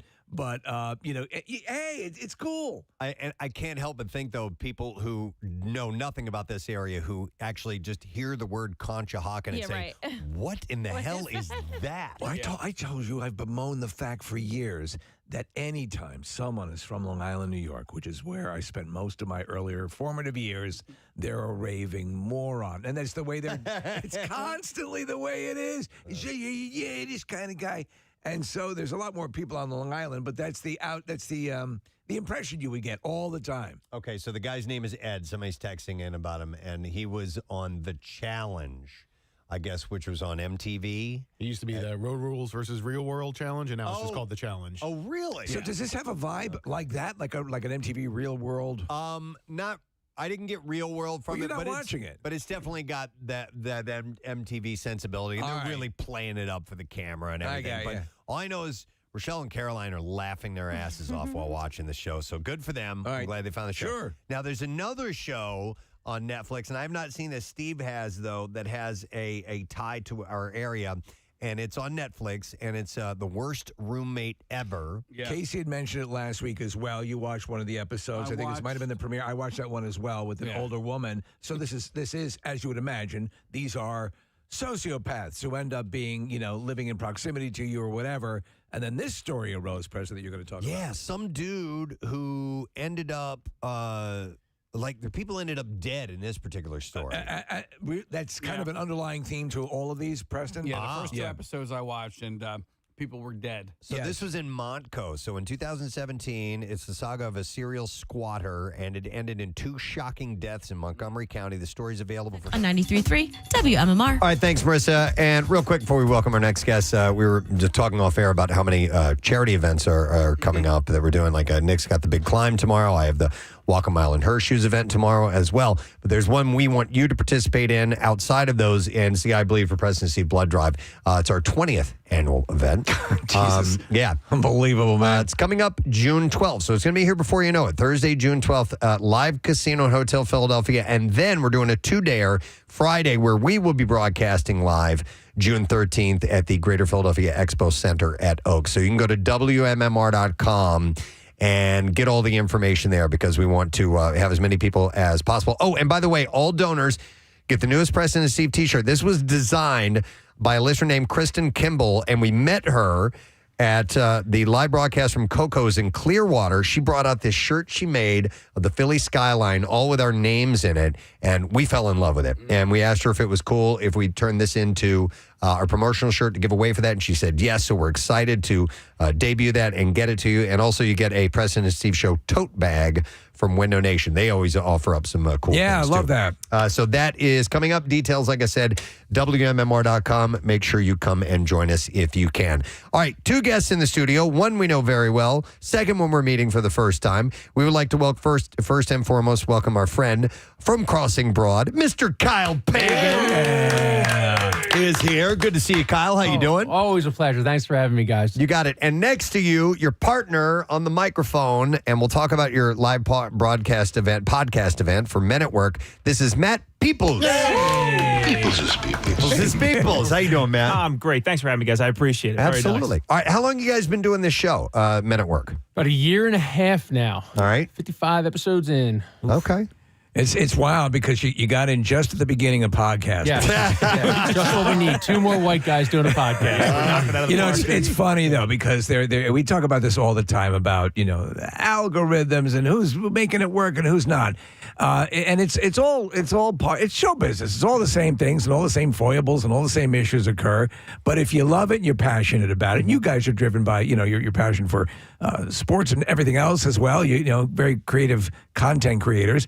You love it, but it's like sometimes you look at the list, the list that it's like 5 million separate podcasts. Yeah. So how do you cut through it? Did you have a plan at the beginning? Did you say we're going to be the one that does live sacrifices, or what? How did you immediately decide you wanted to break from the pack? Yeah, isn't the funny thing about podcasts is they always come back to radio to promote their shows now?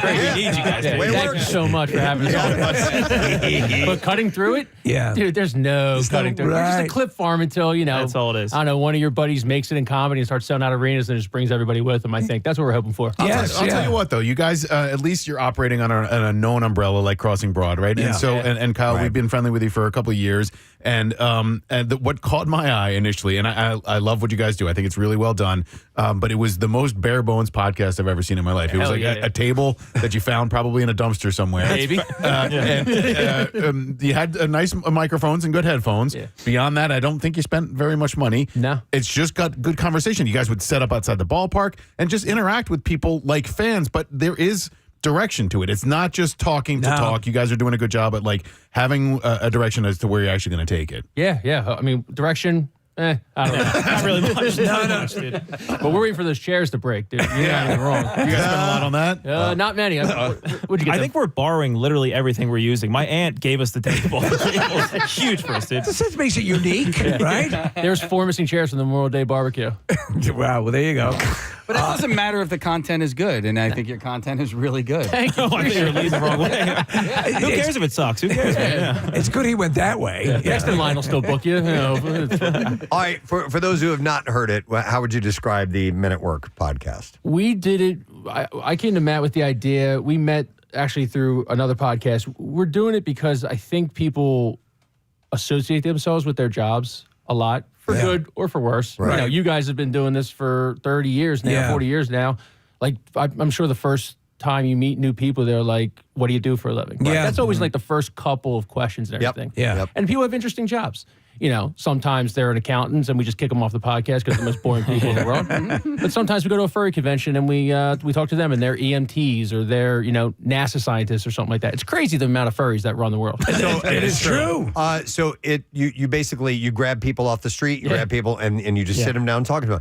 I love that type of journalism. I love that type of meet the average person. Everybody's got an interesting story. It's the interviewer's role to bring it out of them, and if you can get it out of them, sometimes you get gold. Well, Paul Mercurio, who writes for Colbert and his longtime Daily Shows, he has certainly the chops. He does a show now that is basically on stage. He'll do a little bit of a stand-up.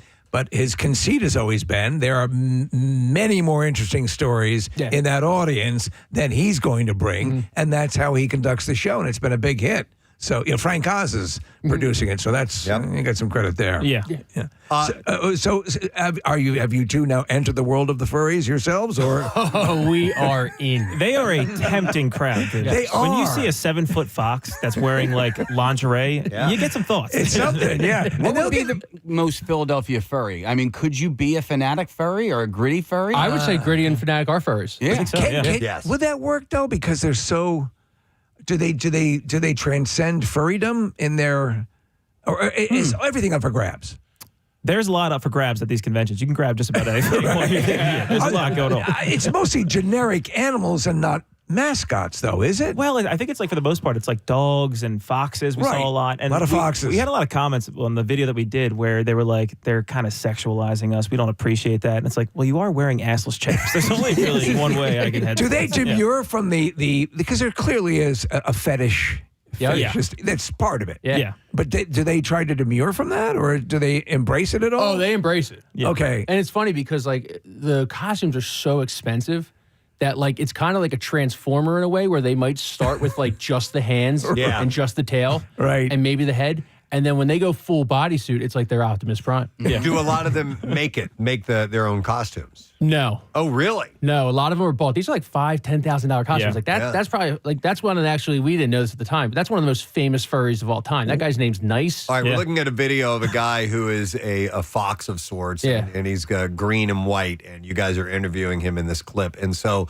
He's one of the most famous furries, and his mouth articulates. Moves as he speaks. That's pretty damn cool. And that's a couple $1,000. That's a motor in that mouth. Yeah. Oh, seriously? It's crazy. So it picks up on what he's saying and moves accordingly by what the microphone is. I mean, not to be pedantic about this, but do you actually hear the gears of the motor as he's talking? No, honestly.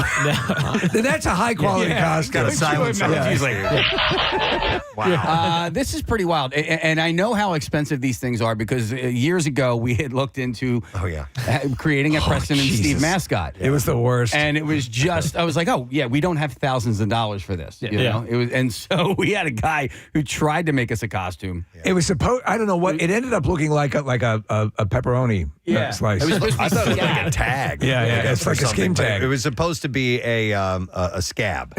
Okay. Because I told a story one time about I ate a scab. And so I was therefore branded the scab eater after that. And so we tried to make a giant scab mascot. It didn't work. You got any leftover parts? We'll bring it on ours. Sure, why not? Dress our cameraman up in the scab. You ate a scab? What's that? You ate a scab? And like you haven't, please. I stick to boogers. Come on, we're adults. It wasn't just one scab. It was. How many scabs There's a few. Let's put it this way. Settle in, dude. Who did you fly with? Was it the when you flew in the fighter? Oh, the Blue Angels. Had a helmet that said Scabrick on it. I love it, dude. Kyle, I wanted to ask you about because I've watched a bunch of the ones that you guys have produced for Men at Work podcast and the videos. I think they're really well done. Thanks. My favorite one thus far was with the governor, and we had the governor come to Shapiro, come to Camp Out for Hunger. Regardless of politics, that guy's just fun. He's a Philly sports fan. He gives punches, he takes punches, and you tossed a jab his way, and then he tossed one right back. And you let our listeners know what happened with your interview with the governor? Which jab? Well, about him showing up in your living room. Yeah, dude, you guys had him at Camp Out for Hunger. I had him in my apartment. I'm going to win this one. I'm taking the win on this one, Preston. Yeah. 1-0. Yeah, but it's so cool. It's very nerve-wracking before when there's just like state cops coming through your apartment and be like, "Where's all the exit doors?" They have to. Here. They have to. Guy's definitely got his hand on his piece, ready to go and everything. But man, the governor's a cool dude. Yeah. Like Nick said, regardless of politics or whatever, he's as normal as you can be in a position of power that high. But you asked him what he does for a living. Yeah, well, you got it. We treat every guest with respect and dignity. Yeah, we can't read, dude. That's really what we're saying. Yeah. Did the state cops ask why that bong was on the table? They did. They did. By the way, he dropped a number of F-bombs on our show. Yeah, it was pretty wild. He cool got it up. We liked it. We liked The it. only thing he's ever done that I was like, oh, come on, why'd you say that? Was at the Super Bowl parade when he called the Eagles America's team. I'm like, don't do that. I know. Don't do that. Yeah, we don't need any more targets on Would us. you rather him just talk for 10 minutes like the mayor did? There is that thing, and so either you have it or you don't. And the mayor's actually she was great at the camp out as well, but. Either you can read social cues or you cannot. And when you've got thousands of faces looking at you like, we did not come for this. Yeah. It was her moment. She had quite a run, too. The ELGSES. I mean, it was her Super Bowl run. So what occupations are on the roster? What is your holy grail of occupations to secure? Or does the random nature of what you do lend it?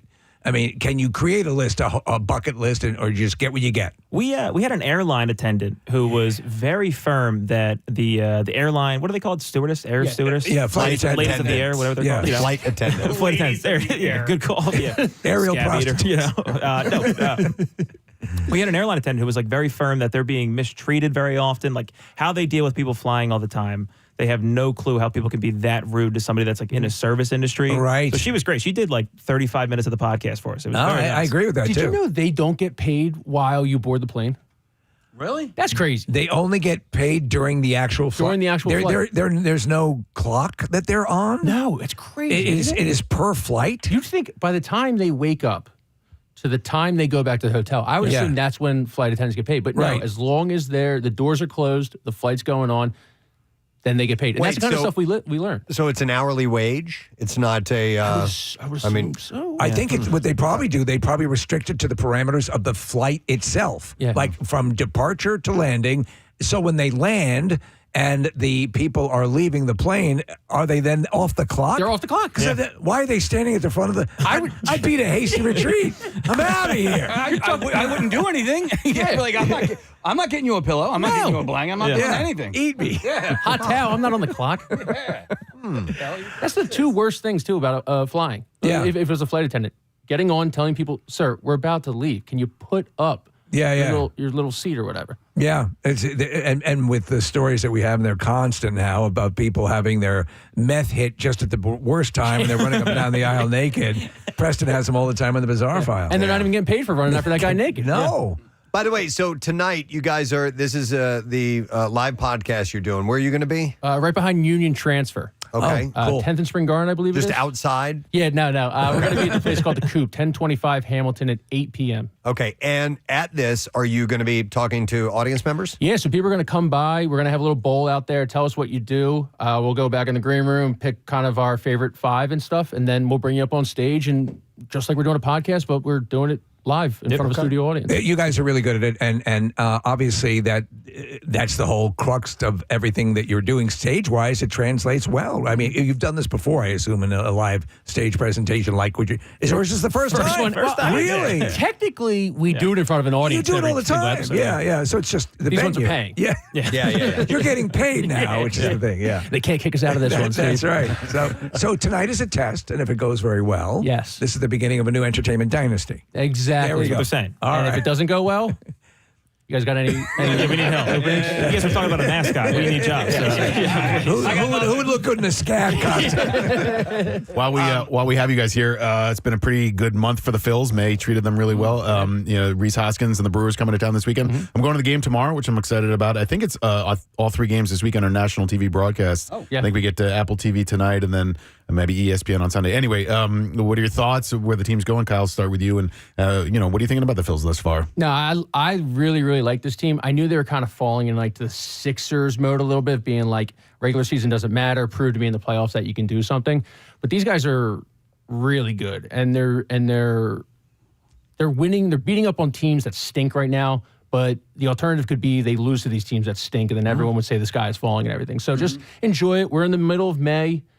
And I do think they are a World Series contender. Yeah, I'd be surprised if they don't. I mean, look, I thought last year that they were going to win the World Series, and then they bowed out in the first round. So don't take my predictions with that, with any more than a grain of salt. But they're a really good team. They're also a really likable team. This is a team where you can look at every member on the roster and be like, oh, I like this guy for this, and what this guy, Cassidy brings to that, and Schwarber does all this charity work, and Schwarber's season thus far has just been unbelievable. Yeah, Matt's a big Phillies fan. What are your thoughts on it? Yeah, I totally agree with everything you said. I watch every game.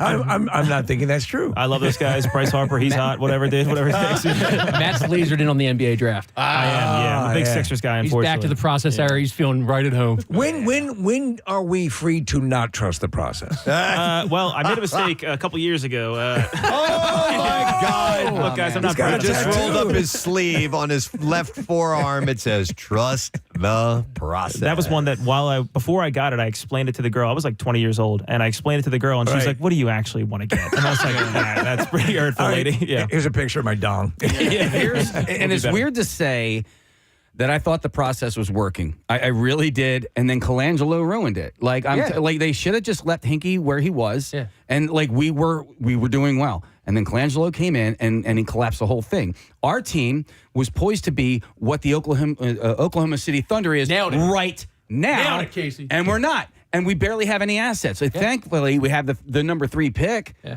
I don't even know what to do with that. Yeah. Sam Hinkie should have just taken a job in a small market in the middle of nowhere and let it just kind of play out. Because when we're in a top 5 media market, the NBA meddled that. We were affecting the bottom line, and now look at Sam Preston, Oklahoma City Thunder. Yeah, we were talking to it was Eric D'Alessandro, right? Yesterday. Yesterday, and we were talking about the notion that is it fair for the fan base to get riled, the supporters of the team to get riled when they're not performing? And he made a very lucid point. And he's a Knicks fan, by the way. Yeah, Knicks fan. Yep. But the idea of what it costs to go to any of these things, it has gone up so exponentially. What used to be the pastime of the working man and woman and the family that, just pulling it together for a good afternoon or an evening out is now something that is a high-ticket item at every level. That, yes, you do have the right to bitch and piss and moan about that. Do you agree with that? Yeah, when you pay $27 for a stateside, you can scream it like Joel Embiid for at least 20 minutes. That should be included in the price. That's part of the ticket price. Right, yeah. It's I think it's a salient point. Yeah. Buy your Wings tickets now. Go Wings, go Union. Yeah, that can still afford that. That guy on the first line better have it together this season. I'm going to pelt him.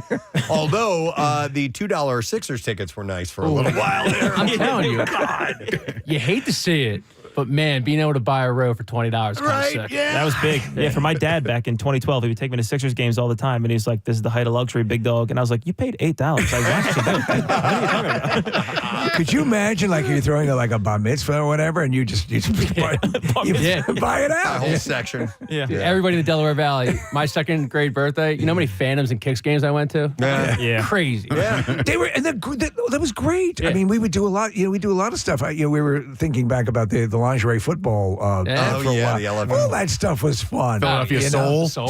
Yeah. 2-time Arena Bowl champions, Philadelphia Soul. I went to one of them. I love that. Casey played with the Soul. He suited up one time. Did you? It was ridiculous. Actually embarrassed. There's a great picture of him in the full football uniform standing next to John Bon Jovi, and John is taller than he is. He's this little. They really should have let me go out for one play. They should Just have. one play. Exactly. But I was sitting on the bench, and I don't even know. We were in like the second quarter, and I was like, I feel like a Make-A-Wish kid right now. Marissa brought in the photo. It's on a giant frame. Oh, let's go. It's all time. It's on our wall, but this is Casey right here. Oh, wow. That's pretty cool, right? Yeah, what's up, 9'3"? Yeah, right? Javon Curse, I like that. You know what's funny is it was the first time I ended up, because I knew that people use smelling salts, right? Yeah. But these guys, they'll take like 10 of them, and they'll put them in a water bottle. Yeah. And they crack, and they put them in not without any water in it, and so it's just this concentrated ammonia. Jesus, I love crazy. that. I didn't know that. I love that. And now Alvarado's getting suspended for Ozempic. Yeah. Yeah, what's going on with that? What's going on? Is Ozempic has no performance-enhancing attributes whatsoever. You don't just want to look hot on the mound. Yeah, you just want to fit into your old your graduation suit. What was the drug that he got suspended for? It was a weight loss drug. I think, and this is me with no medical degree, but I can talk about this because everybody can have a take nowadays. I think if they use a weight loss drug, it sometimes masks the TRT on a steroid test. So, by the way, why dramatically change your physical makeup if you can throw a ball like that? Don't even mess with it. But wait till retirement. Preston, throwing 99 and looking sexy. I know. That's kind of cool. That's but great. what about you wouldn't be able to throw 99 anymore? I mean, that's that true. weight's got to have something to That's do true. with that. I'm telling you, Kyle Schwarber looks pretty sexy hitting 400-foot bombs, and he's. You're damn right. The thing that pissed me off about the Alvarado suspension is, the 80 games or whatever for the regular season, and then he comes back, for a month? Yeah. And then suspended again for the playoffs. It's dumb. Why not just either do the whole season, including the playoffs, or allow him to come back and then pitch in the playoffs? To me, that it's backwards. Couldn't agree with you more. Jerkson Profar on the Braves comes back game 80 because he got suspended for the season. Now he's going to have 80 games to affect their standings in the playoffs. Right. But you got to go home when the playoffs hit. I don't agree with that, especially when the second failed test is a season-long suspension. Right. So make it that. Yeah. I don't understand. I agree with you, Nick. All right, thank you. He was looking for validation. Yeah. Well, listen, we do have to wrap the segment up, but I want to remind you guys that the Men at Work live podcast is happening tonight. It's at a place called The Coop, and it's on Hamilton Street in Philadelphia. You can do a quick search on that and find it. It starts at 8 o'clock, guys? Mm-hmm. Yes. Okay, all right. Very cool. And tickets at nextinlinecomedy.com if you would like to go. So, yes, it is the Men at Work live podcast, which is why we wanted to play First this of over. many, right? Yeah. There we go. Hope so. But it's great to see you, Kyle. And Matt, it's really nice to meet you. Thanks for coming in here this morning. Let's hear it for the fellas. Kyle Pagan, Matt Peoples. Peoples is peoples. It is tonight. All right, we are going to take ourselves a quick break. We'll come back in just a moment. We got some Bizarre File stories that are on the way next. Hang out for a moment if you don't mind. Preston and Steve. On the Netflix series, and it's based on New York Magazine's viral 2018 article, The Worst Roommate Ever. The series of the same title tells the story of Jameson Bachman, or as his Chestnut Hill roommate Alex Miller came to know him as Jed Creek. So his name is Jameson Bachman, but he went by Jed Creek, a name that he had used to respond to a fateful Craigslist ad that Miller had posted seeking a roommate, and that exchange would serve as the beginning of an increasingly nightmarish string of events. So you can watch this episode, but I'm gonna reveal what happened here if you don't mind. Spoiler alert. Yeah. So as Jed Bachman contacted Miller about the room, saying that he was a lawyer from New York who had grown up outside of Philly and that he needed a place to stay in the area to deal with some family issues. And after meeting up, the two became roommates. Bachman wrote a check for Miller immediately and then moved in the same evening. And it started to get weird almost immediately, according to this article. Bachman showed up with 6 plastic bins, which contained all of his worldly possessions, as well as a cat, which Miller was allergic to and unaware that Bachman had. Bachman removed light bulbs from shared living spaces, took kitchen chairs to build a desk in his room, moved Miller's personal items around, and then refused to pay his portion of the utility bills. And after finding a cigarette butt in the toilet bowl, Bachman refused to pay the next month's rent, insinuating that Miller had broken the, quote, warranty of habitability. There you go. Yeah. A warranty of habitability and covenant of quiet enjoyment. That's what he called these. He said, according to Miller, he said, we agreed that he would share the cost of paying the bills. And he said later, Jed would laugh at me when I asked him to pay the bills. It's not a good sign. And he said when he laughed at me, it was sinister. It was demeaning. It was patronizing, like I was stupid. Miller's mother ran a search on Bachman's phone number, revealing that he wasn't Jed Creek at all. Instead, they found out that his true identity was Bachman and that he was a serial squatter who had terrorized roommates up and down the East Coast. When you're locked into an effing nightmare like that, it just seems like there's no way out. Bachman, Miller found out, knew just enough about tenancy laws to take advantage of roommates by not paying rent, refusing to leave, and eventually forcing them to move out of their own houses. Primarily, he'd accomplished that through weird domestic torture, like clogging toilets with cat litter. but at least one former roommate, a woman named Arlene Herbiden, had physical altercations with Bachman that resulted in restraining orders. Bachman even took 2 of her cats to area kill shelters after taking over her apartment. Jesus, oh, my God. Another former roommate, someone named Sonia Acevedo, found that he regularly behaved violently. Acevedo came to block herself in her own room with a chair, worried that he might snap at any time, and booby-trapped the door when she wasn't home to see if he was entering her space. By the way, Bachman was from Elkins Park. He graduated from Cheltenham High School in 1974. Yay. Friends interviewed in the series described him as smart, charming, and good-looking, and said most people thought that he had a bright future despite a tumultuous family background. He attended Tulane University in New Orleans, but it was there that one friend, identified as Bob F., says Bachman witnessed a brutal murder and that changed him forever. So a guy named Ken Gutsiet, a friend of Bachman's, was murdered at a frat house following an argument at the school's library. Gutsiet bled to death from a slashed neck. And after witnessing that, Bob F. says that that changed Bachman's outlook from upbeat and positive to very dark and very paranoid. This is the nightmare, I think, of, and I know people who do it will enter into living situations, with basic strangers, with a very little bit of vetting. Right. And I think, like, in this series kind of focuses in on a number of these situations that go horribly wrong. I had to live with somebody for a couple months that I didn't know. Right. I'll tell you about that in a second. I'm going to get you a little bit more on this. And if you have a roommate that went nutty on you story, feel free to give us a call, 215-263-WMMR. So after learning Bachman's true identity, Miller threw a lengthy party at her home with drinking, smoking, and rap music, 3 of Bachman's apparent pet peeves, as a way to get him to want to leave. Well, that escalated into assault. Bachman choked Miller, slamming her leg in a door, slashing at her with a knife. He was arrested, and Miller filed for a protection from abuse order that included Bachman's eviction. Bachman's brother, Harry, ended up bailing him out of jail twice, which ultimately would result in both of their deaths.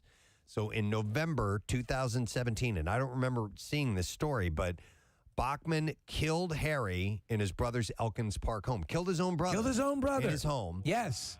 With the district attorney's office saying that Harry suffered blunt force trauma to the head and body. After the murder, Bachman fled in his brother's car and used his credit card to check into a hotel in Upper Moreland Township. And there, a SWAT team served an arrest warrant on Bachman, but not without a struggle. As the series points out, Bachman swung a camp-style axe at officers. I do remember this. Striking one in the face and another one in the arm before being taken to custody. However, he would never go to trial for Harry's murder. He hanged himself in his cell at Montgomery County Correctional Facility. So he ends up killing his own brother. 60 years old. He's got his list of things. He tortures his roommates. Kitty litter in the, to back up the toilet. Yeah.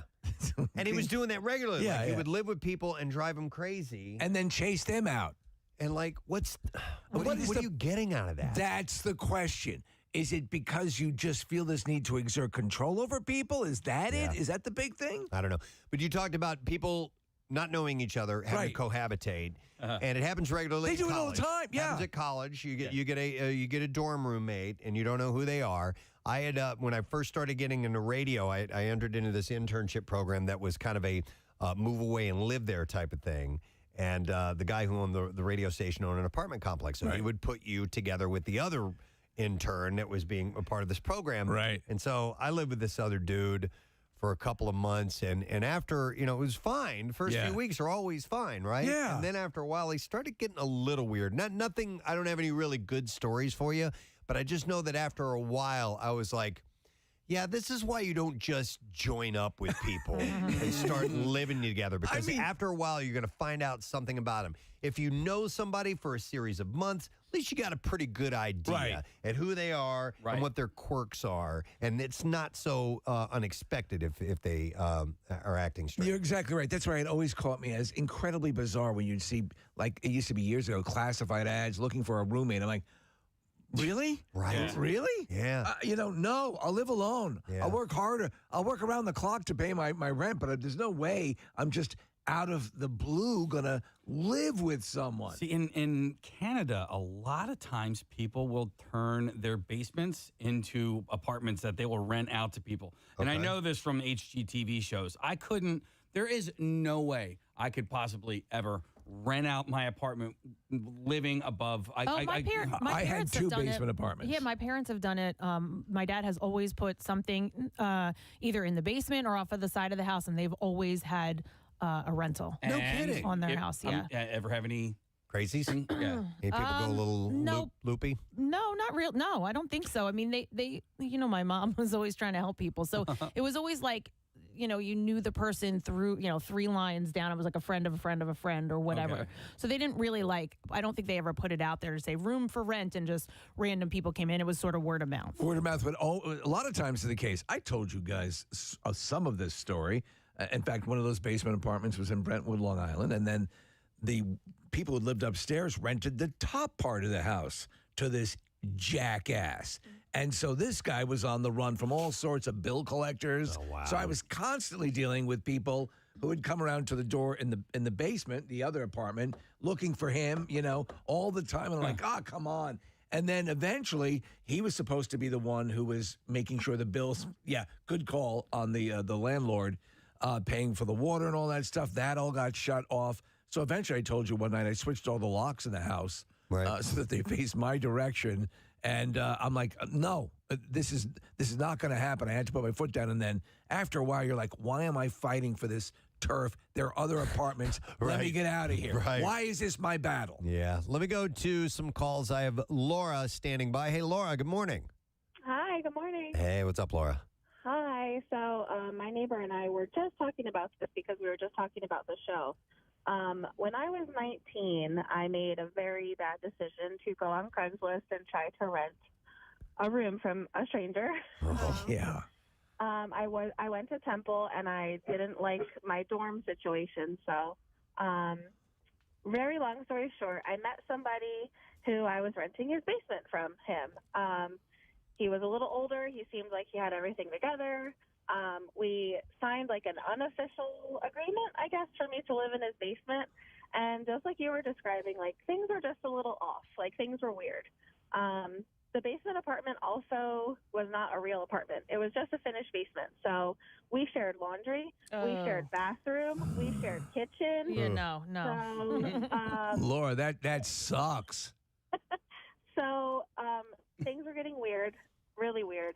I couldn't put my finger on it, but I felt very uncomfortable. So he said he had a work trip coming up. So I was like, this is my time to move out. I don't know if he didn't go on a work trip or whatever, but he showed up and saw that I was boxing things up and literally locked all of my stuff in the basement, and I could not get into the house anymore. He locked me out of the house. And this is on 18th and Federal in North Philadelphia. Oh, God. Okay, so you show up and it's locked. What do you do? I called my dad. Okay. Yeah. And I said, you need to come help me. Bring your gun. Yeah. Yeah. So he came down. It was in the middle of the night, which adds another creepy layer to it. I was working at a coffee shop and, closing down the store, so I was coming home late. And, so I called my dad, and my dad basically was pounding on the door and threatening to call the cops and said, you need to let my daughter get all of her stuff out. And he kept demanding money. It was well, let me ask you. So bizarre. Let me ask you something. So had you informed him you were leaving, or were you beating a hasty retreat without his knowledge? So I had my boyfriend at the time was staying with me too. And I was like, we got to pack up and get out while he's on this business trip. Because it was just too creepy. Right. So, and when you say came home and when you say creepy, was he being sexually creepy? Was he being just psycho creepy? What level of creepiness? I literally can't even put my finger on it, and I honestly don't even remember his name. It was I blacked this whole experience Okay. out. All right. Yeah. I get it. No, absolutely. But maybe little things said, little glances, stuff like that. Yeah, I would find things in the shared bathroom. I could not do that. I probably can't say, but it was just gross and weird and uncomfortable. No. Sharing a bathroom with a stranger, sharing a kitchen with a stranger, no effing way. I mean, I understand it might have been something you had to because of the situation, but you'd have to hold a gun on me to do that. Oh, well, now. 3 WMMR. WMMR presents Preston and Steve's Bizarre File. Brought to you by Adam Home Services. You can call now for a $49 AC tune-up, and they'll even waive the dispatch fee for all your AC, heating, plumbing, or sewer services. Make it AdamHomeservices.com. In the United Kingdom, police discovered cocaine hidden inside of a diaper after finding a dad unconscious at a chicken shop. Okay. Wait, okay. That's what they call it in England, so I guess a restaurant that serves chicken. Up to... That's funny, chicken shop. Yeah. I'll have to remember that one. Up to $10,000. Going to the chicken shop. Up to $10,000 of the drug was seized from Stephen McGee after he was found collapsed at Pepe's Piri Piri chicken shop. The dad to 3-year-old child was said to have resorted to dealing, having racked up massive debts for his use of substances, which saw him blow about $1,500 of redundancy pay on his addiction. His mom was left in tears as he was locked up in spite of his resolution of getting off cocaine. Liverpool Crown Court heard that police were called to the takeaway restaurant after McGee was found lying unconscious on the floor, having suffered a suspected medical episode. When officers searched his person in order to establish whether the 36-year-old was carrying any medication, they instead discovered $500 in cash, 55 grams of cocaine as well. Jeez. Ian Criddle, prosecuting the case, detailed how police then visited his home to inform his next of kin of the incident and spoke to his mom. And she was described as appearing worried and trying to conceal something after which a further 19.3 grams of cocaine was found hidden inside of a diaper, or a nappy, as they call it in England. Several phones were also seized from the property, while traces of white powder were noted on a child's plate. Under interview, McGee told detectives that his mother was not involved. McGee admitted possession of cocaine with intent to supply, and he was jailed for 30 months. No more going to the chicken shop. No. Christy Crampton, this is messed up, was arrested at Sanford Orlando International Airport after hitting a child on an Allegiant Airlines flight to Hagerstown, Maryland. The child, part of a group returning from Disney World, called Crampton fat and Miss Piggy and said she couldn't fit in her seat. Well, that's cruel. So part of me believes this kid deserved to get smacked around a little bit. Witnesses said Crampton hit the child with her fist, though. Okay. Well, you start with the fist. A water bottle, and slammed his head into a window. Okay, well, here's where it gets a little dicey. Then shut up! But I mean, he called her fat and Miss Piggy and said she couldn't fit into the seat. I don't know how old the kid was either. Yeah. She told police the child was rude and disrespectful during the trip, and she took his phone before using violence. He had a phone. The child's family didn't give police a statement. Crampton faces felony child abuse charges and was released on a $10,000 bond. You can't fist punch a kid. Yeah. Or if you do, just do it. Hide it. Yeah. So the Nevada Highway Patrol, Sparks Police Department, and Washoe County Sheriff's Office teamed up for a 4-hour sting operation on a highway in Nevada, and they issued 147 citations. And Sting completely participated in this. For traffic violations. Yes, Sting was on board for this. Now? Yeah, and they did it for like speeding and running red lights. It wasn't on a freeway, where people are flying. How fast you were going? Oh my God, it's Sting. It's a sting operation. Yeah, he walks up, knocks on the window. The operation was paid for by a joining forces grant, but they gave out 147 citations in like 4 hours. Wow. Yeah. So authorities didn't say if pull over, it's Sting. If anyone was, it's the police with Sting. Yes, there it is. Authorities didn't say if anyone was arrested, but they focused on areas with lots of traffic problems. 37 citations per hour in that area. Wow. The pilot of this flight got on the intercom and said, "Ladies and gentlemen, we have a wildlife situation on the plane." Oh, wow. Passenger Tom Caw recalled And everyone, he said, was laughing at this point. So Caw was traveling back from California to Madison, Wisconsin when he boarded his connection. He said, when I boarded, everything seemed normal. Then I went to sit down and I overheard a passenger come up to the flight attendant who was standing right where I was. And she said, I think there's a pigeon on this plane. And according to Caw, the pigeon was walking underneath the seats. A Delta Airlines baggage handler then came aboard and safely removed the bird in time for an on-time pushback from the gate just after 10 p.m. Now, as the plane taxied on the runway, the pilot radioed air traffic control and said, are you ready for this? There's a pigeon on the airplane and it won't go away. There was another one. Wow, 2 pigeons on the flight. That sounds like a joke. Passengers located a second and then a rabbi pigeon at this time, and the bird took flight in the fuselage looking for a way out. So it's my understanding that any kind of animal that could in any way bite or chew or scratch wires, they have to come back, right? Yeah, but I don't think that was the case here. I think they just wanted to get this. They're good pigeons. I don't think I don't think they have the ability like a rodent would to chew through wires. Right. But he said, so I got my phone out just as it was flying back toward the rear of the cabin, and a passenger in the video stands up and tries to catch it with his jacket.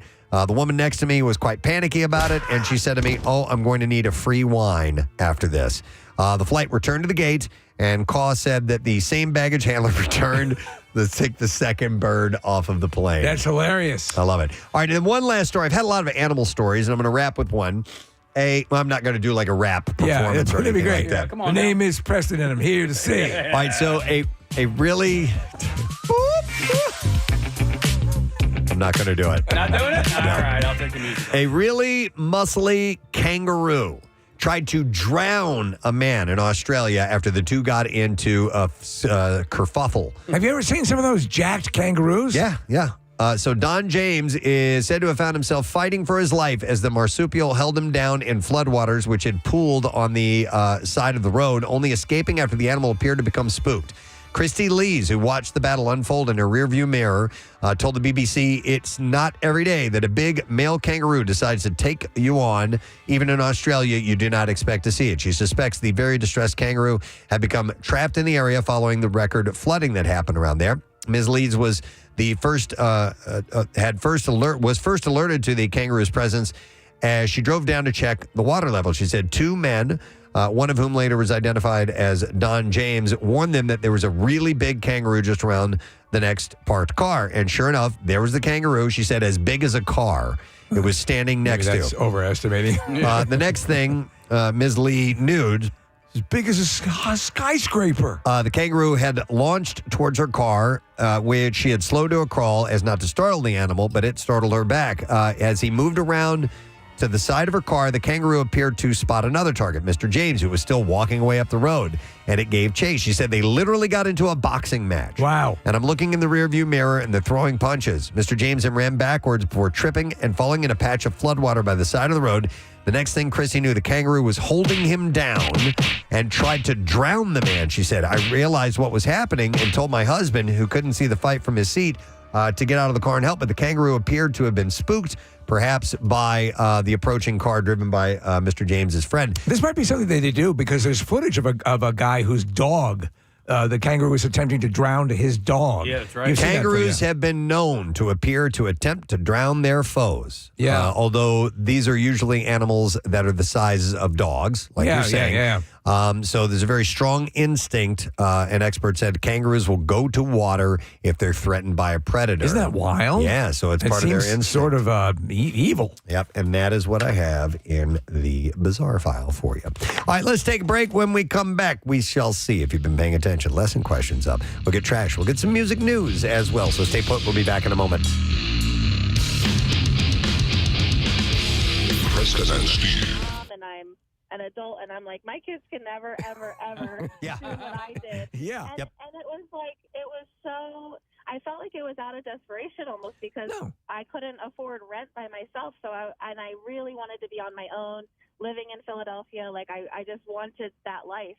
And, never. No, I think a lot of people are in that same boat. Thanks, think, Laura. It's a common thing, yeah. I think most of these stories are going to start with, so I went on Craigslist. Yes. And by the way, which I shudder to think about. Never once did I ever use Craigslist, but I have heard nothing but horror stories. Yeah, right? It's never good. Especially when it comes to meeting up with people or... Unless you say you're putting an armoire on the curb, come pick it up. I had friends that there was 3 roommates together, and one had gotten another job somewhere else. They had just signed the lease for the next year. This person found a job and they had to move out, and they put their room up on the city paper. The personals there, but without the other 2 roommates' knowledge, and there was a huge fight about that. Sure. Gigantic fight. And it's like, listen, man, I'm sorry but we just signed a lease, right? You don't get to try and figure this out on your own. Like, we should have a say on who is going to move into our house. And luckily it didn't end up turning into anything. Right. But it ended in the friendships are over, but yeah. I had a friend whose roommate in college would leave kiss marks on her bra. Oh my God. She would take her bra out of the laundry basket and put a red or pink kiss mark, lip mark on it. And we could not figure out why.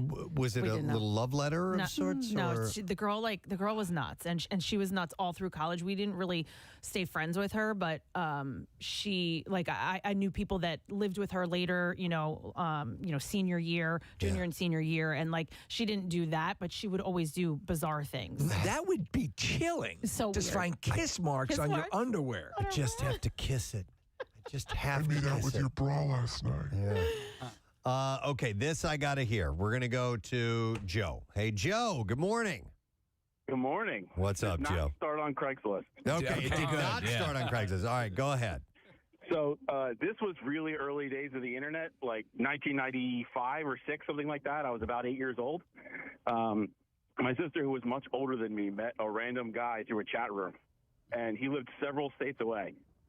And one summer, while we were out of school, he showed up at our house. Oh, my God. You're totally 8 years old? I was 8. How old is your sister at that time?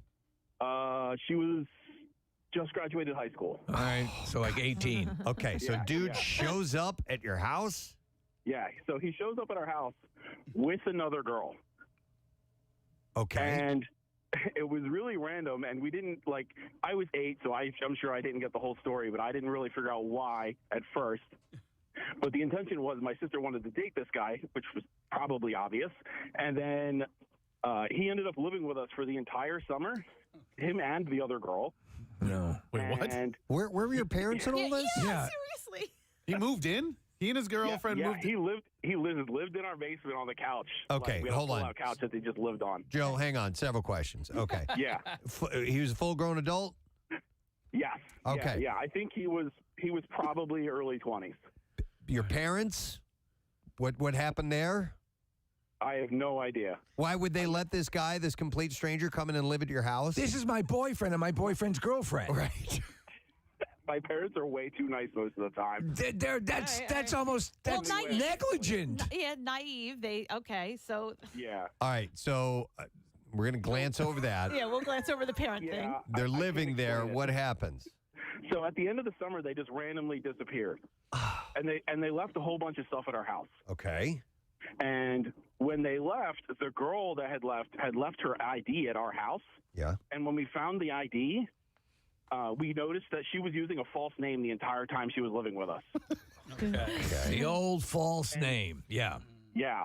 So when we looked her up online, we found out where she was from and all that kind of stuff. And it turned out that this guy had kidnapped that girl. Oh my God. So you had a kidnapper living in your house with the kidnappee. Did they get along? Was it a case where he had squirreled her away from her parents, or did you get the impression that she was there under duress? It seemed like a little bit of duress and a little bit of him pulling her away from her parents, because she also was probably about 18 or 19.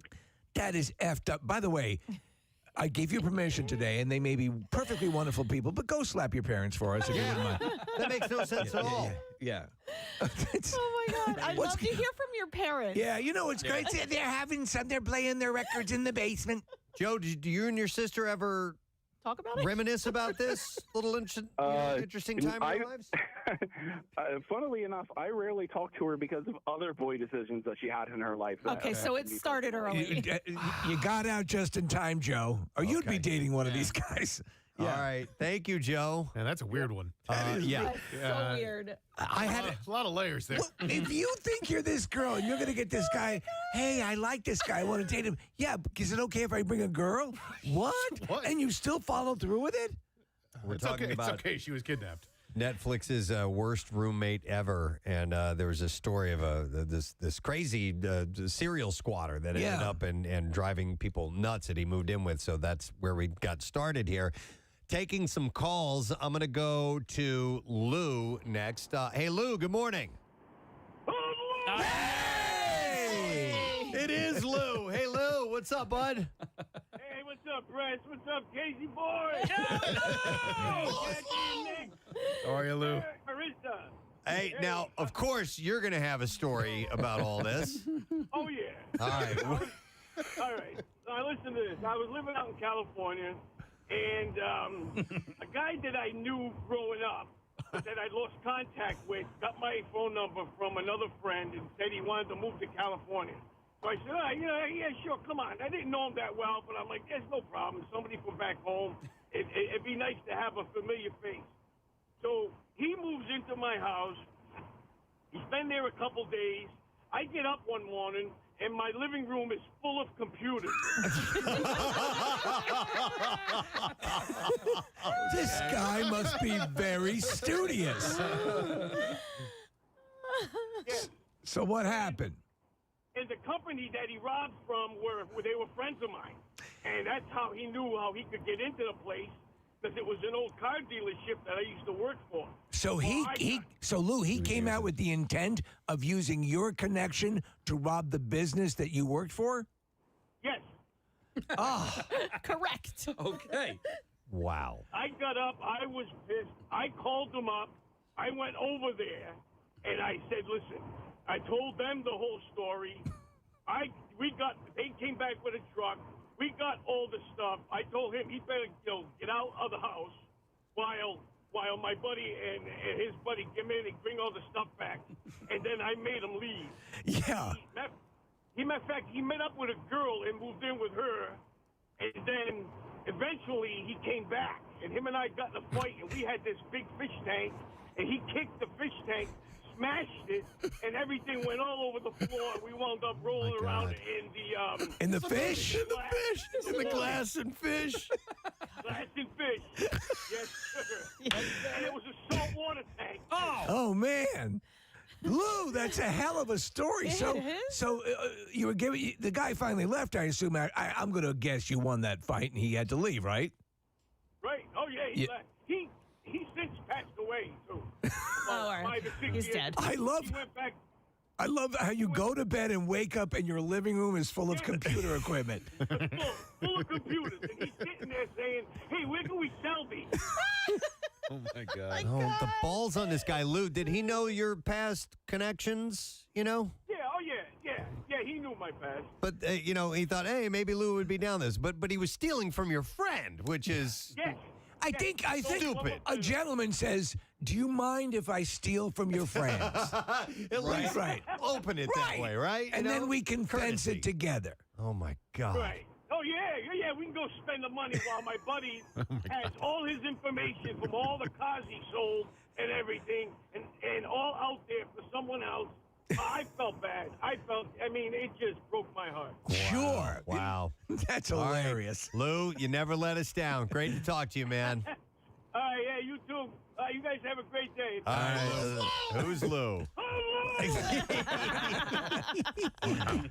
Dude. I love that. That's great. But that goes to the point. Now, obviously, there was a type of character he was dealing with. But you don't know. Marriages fall apart after people have been living together for a while. Finally, you go to that neck. We had a whole topic about what you found out about something you've been living with for somebody you've been living with for years. Yeah. You think it's going to be better if you just met them on Craigslist, or hey, come live with me? Let me go to we have Gary has an interesting story to tell. Gary, good morning. Hey, good morning. How are you guys today? Good. What's up, bud? So, this is a really crazy story. So, I went ahead and I started renting a room on the Jersey Shore for $400 a month, which is like unheard of.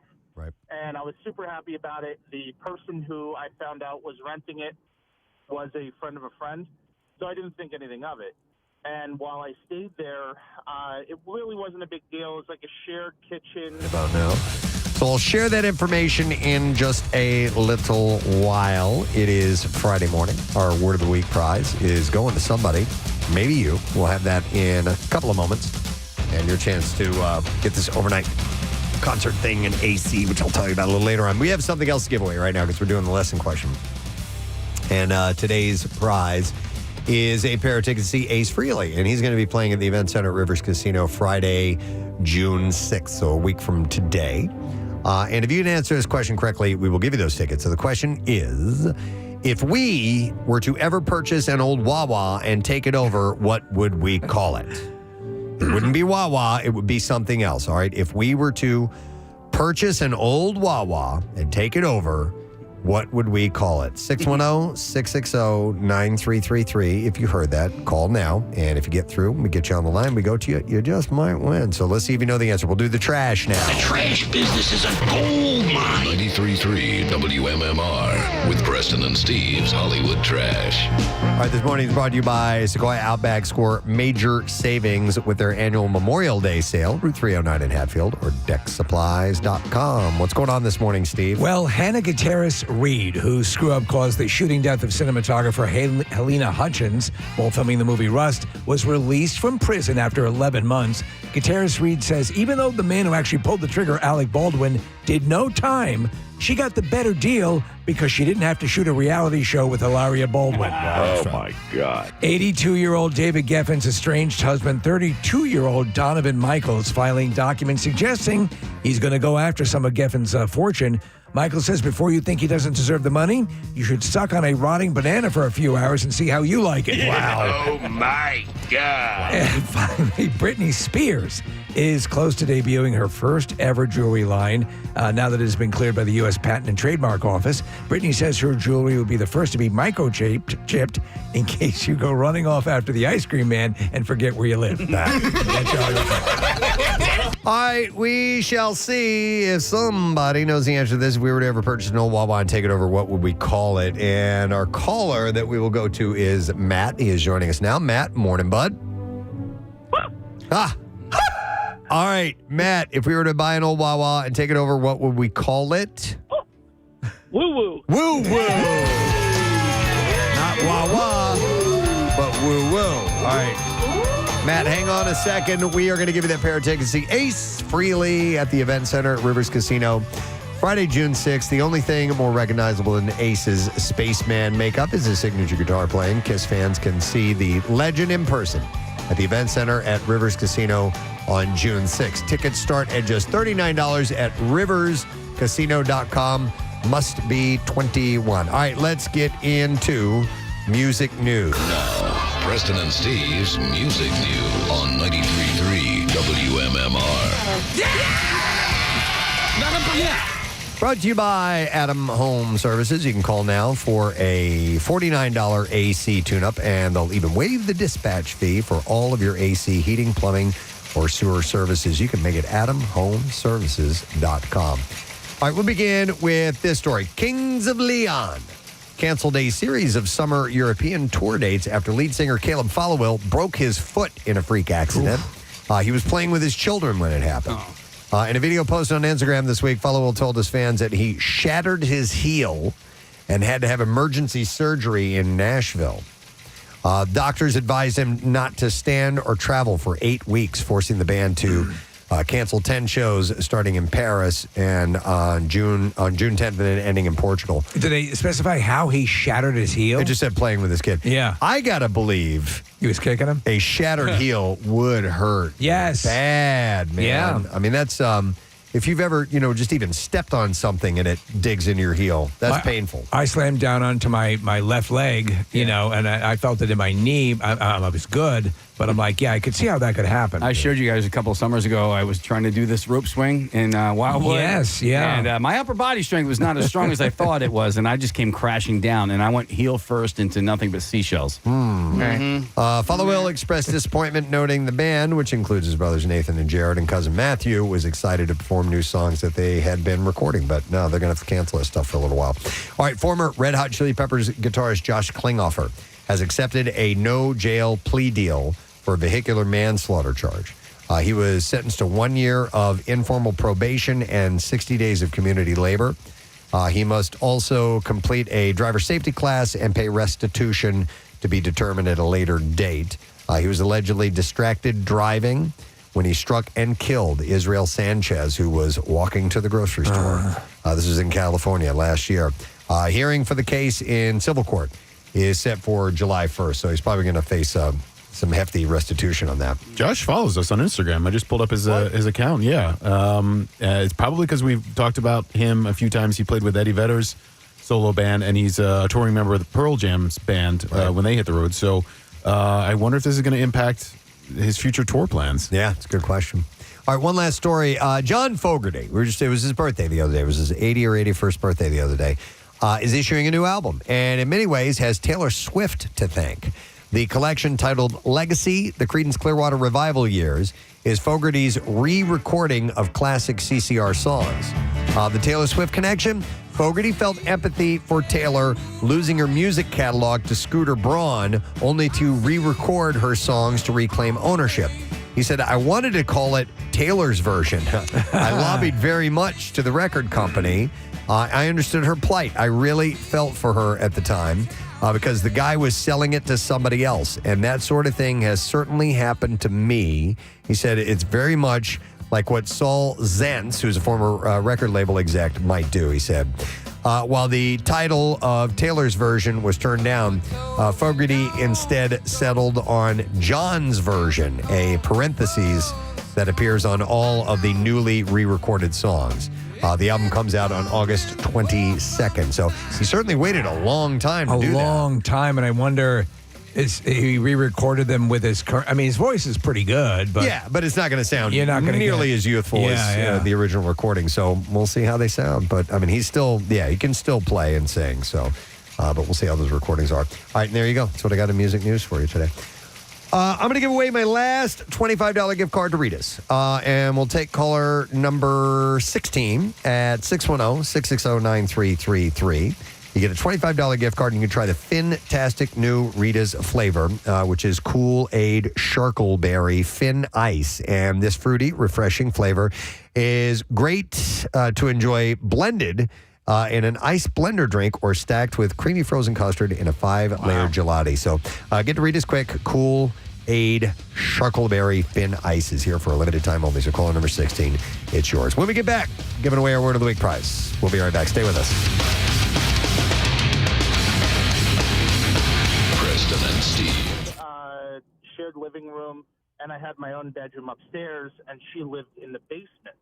So the first month, it wasn't like a big deal at all. And she's like this 55, 60-year-old woman who, after talking to her for a while, come to find out she is an alcoholic.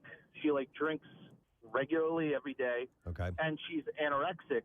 So she she's got a whole slew of problems. Right. So after the first month, I was sitting in the living room and just watching TV. And she sits next to me. And she's in that drunken stupor, and she gets close to me and starts touching me inappropriately. And this is, meanwhile, I have a long distance relationship. We're thinking about getting married, all this stuff, and I have the landlord hitting on me and trying to do stuff. All right, Gary, just for my own satisfaction, age similar to yours, much older. Was she attractive? She was 55 to 60 years old. I was 26, 25 at the time. Okay. So much older. She was, I guess, attractive, but not to the point where no. I would say on a scale, I'd say she was like a 5 or a 6. Okay. Do you like succulents? Most people understand what I'm talking about. Well, I have to ask Gary, because in the little notification up here. It says that she would do naked yoga. Oh yeah, so after that encounter, and I got up and told her I had to go to bed. She then started to do my laundry impromptu. Like she would go into my room, take my laundry, and wash it for me. No. Instead of me going to the laundromat and just doing it. And then she would do naked yoga. And the way she did that is that normally she would do yoga in the morning and she'd have it on. So I knew that she was out there and I didn't want to bother her. Well, she was, I guess, smart enough to mute it. So I would go out there and be surprised at her doing naked yoga. And then she would do the dishes with, like, see-through shorts on to go ahead and try to rile me up. And I stayed there for, like, me being so naive and not thinking anything of it. I stayed there to reap the benefits for, like, another 10 months. Wow. Until I moved out. Wow. And this behavior kept happening? Yeah, it just kept happening, and I didn't have the balls to be like, listen, I don't want anything to do with you. I was just like, hey, she's gonna do my laundry. Awesome. Yeah. So you played along to get your laundry cleaned, a $400 tab, which is excellent per month. At any point did you get any other perks? I mean, I didn't have to pay for electric or water or anything like that. Occasionally she would buy me dinner. All right. So I was, I guess she was my sugar mama. Dude, that's what it sounds like. To watch a piece of Age Me Do yoga is not so bad. Wow. All right. Interesting. All right. Thanks, Gary. Appreciate it. All right. Well, with all these worst roommate stories, let's end with a good one. All right. Okay. Let's end with something a little bit opposite of what we're speaking about, because I'm going to go to Lauren here. Hey, Lauren. Good morning. Good morning, Gadzooks, guys. Gadzooks. All right, Lauren. What do you want to share with us? You said this is a little different. Yes, thank you for ending on me. This is a positive note for the people of Philadelphia. So my best friend put an ad in Craigslist for a roommate. She was filling a room. Totally random. I agree with you guys. It's crazy. We didn't want her to do it. We didn't think it was a good idea. A complete stranger living in her house. She found our friend David, and he ended up living with her. And after a couple of years, they ended up dating, and I just went to their wedding in June. Oh. And Lauren, it says here that he sells used computer equipment, correct? He's a normal guy. Oh, all right. So it's one of the few we get actually going the distance. I like that. Still no way. Thank you, no way Lauren. on earth. No way. I know. Yeah. I don't care if there's the potential of love. Yeah. All right. Well, anyway, this show, Netflix's Worst Roommate Ever, does it cover several stories? Yes. I assume. Yeah. Okay. Yeah. I like stuff like that. Yeah. So it makes me feel uncomfortable, but I like stuff. It does. Like that. And the first one out of the park, the first episode, is a real mind blower. Okay. So, wow. Interesting. All right. Well, thank you for sharing. We appreciate it. We got to take a break. We'll come back in a moment. Some bizarre file stories on the way. Got some really good ones for you today. We're going to talk to James Murray a little bit later on. Murr from Impractical Jokers. Jackie Bam Bam has a special announcement to make, and we get a vocal performance coming up in a bit too. We'll tell you about it in a moment. Stay put. Other forms of overseas all that Chinese stuff. cuisine consisting of meat, often chicken, fish, beef, shrimp, or pork, and eggs cooked quickly with vegetables such as bean sprouts, cabbage, and celery, and bound in a starch-thickened sauce. It's typically served with rice, but can become the Chinese-American form of chow mein. Chow mein. With the addition of stir-fried noodles. So essentially, it's chow mein, but with rice. I would love chow mein. Chow. I've had chow mein many times, so it's and what's interesting is some Chinese or Chinese restaurant dishes will essentially be the same thing, but with rice or but with noodles. Yes, or, you know what I mean. I love Chinese food. Used to hate it, and I don't eat it a lot because, despite the belief that it's low in calories. Oh it's no, not. it's not. It's way high in calories, and we've got a couple of takeout places we love to go to, and it's an easy. Here's how it goes. What do you want for dinner? I don't know. I don't feel like making anything. Chinese? Yeah. And that's pretty much it. That's how it goes. Yeah. I forgot I liked bean sprouts. You forgot?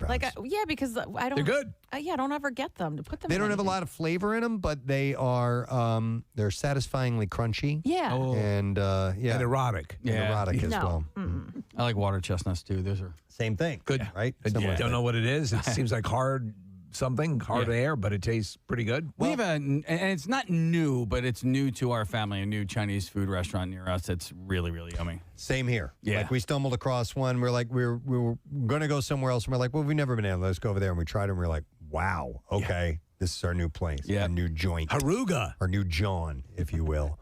Speaking of food, I saw an interesting article that I thought might be worth talking about. And it was, I think I got this on BuzzFeed, and it's people are sharing the foods that taste better burnt. Mm-hmm. Okay, with a little burn on them. There's a number of them for me. Little char. Which ones would you guys throw out there? Now, Casey, you had said that you love burned food. I do. I prefer, I think, a charred flavor over anything else. If I'm having a chicken cutlet, I prefer you leave mine in just a little bit longer. Yeah. Chicken cutlet, like a breaded chicken cutlet? Yeah. Okay. Well, for me, burnt tends to go more into the like a mac and cheese, where the edges are burnt. There you go. Lasagna, where the edges are burnt. Those are two good ones on this list. Yes, absolutely. Pizza can be burnt. If you get some mac and cheese that has like a layer of cheese over the top of it, not just mixed in with the pasta, but and you get some brown or blackened spots. Absolutely. Yummy. I do agree with you on that. What I don't think needs to be burnt is any kind of meat or ice cream. Yeah. Ice cream. Definitely don't want to burn it. I hate burnt, and then some people love it just incinerated. Like you lose to me.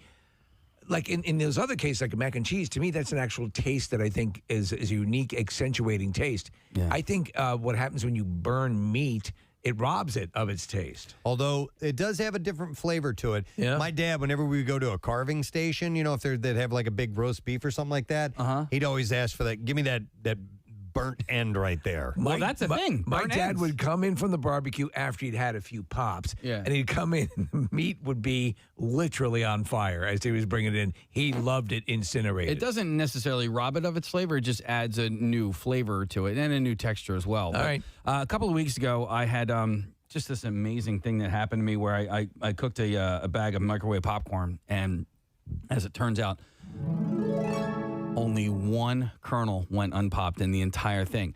Now, that doesn't happen if you don't have a few burnt pieces of popcorn, and I like burnt popcorn. Okay, I'll go with you. Now, I don't like Not burnt. all. No. I don't like burnt popcorn. I like the half popped kernels. That too. They're fun Those are to the play best. with. But you like burned popcorn? Yeah, so Ew. yeah, I know, but not like all of it burned. It's almost like if 1/3 of the bag was burned, I'd be okay with that. Will you take a whole fistful of completely burned popcorn, or just some regular pieces need to be in with the burned popcorn? I usually I eat popcorn one at a time.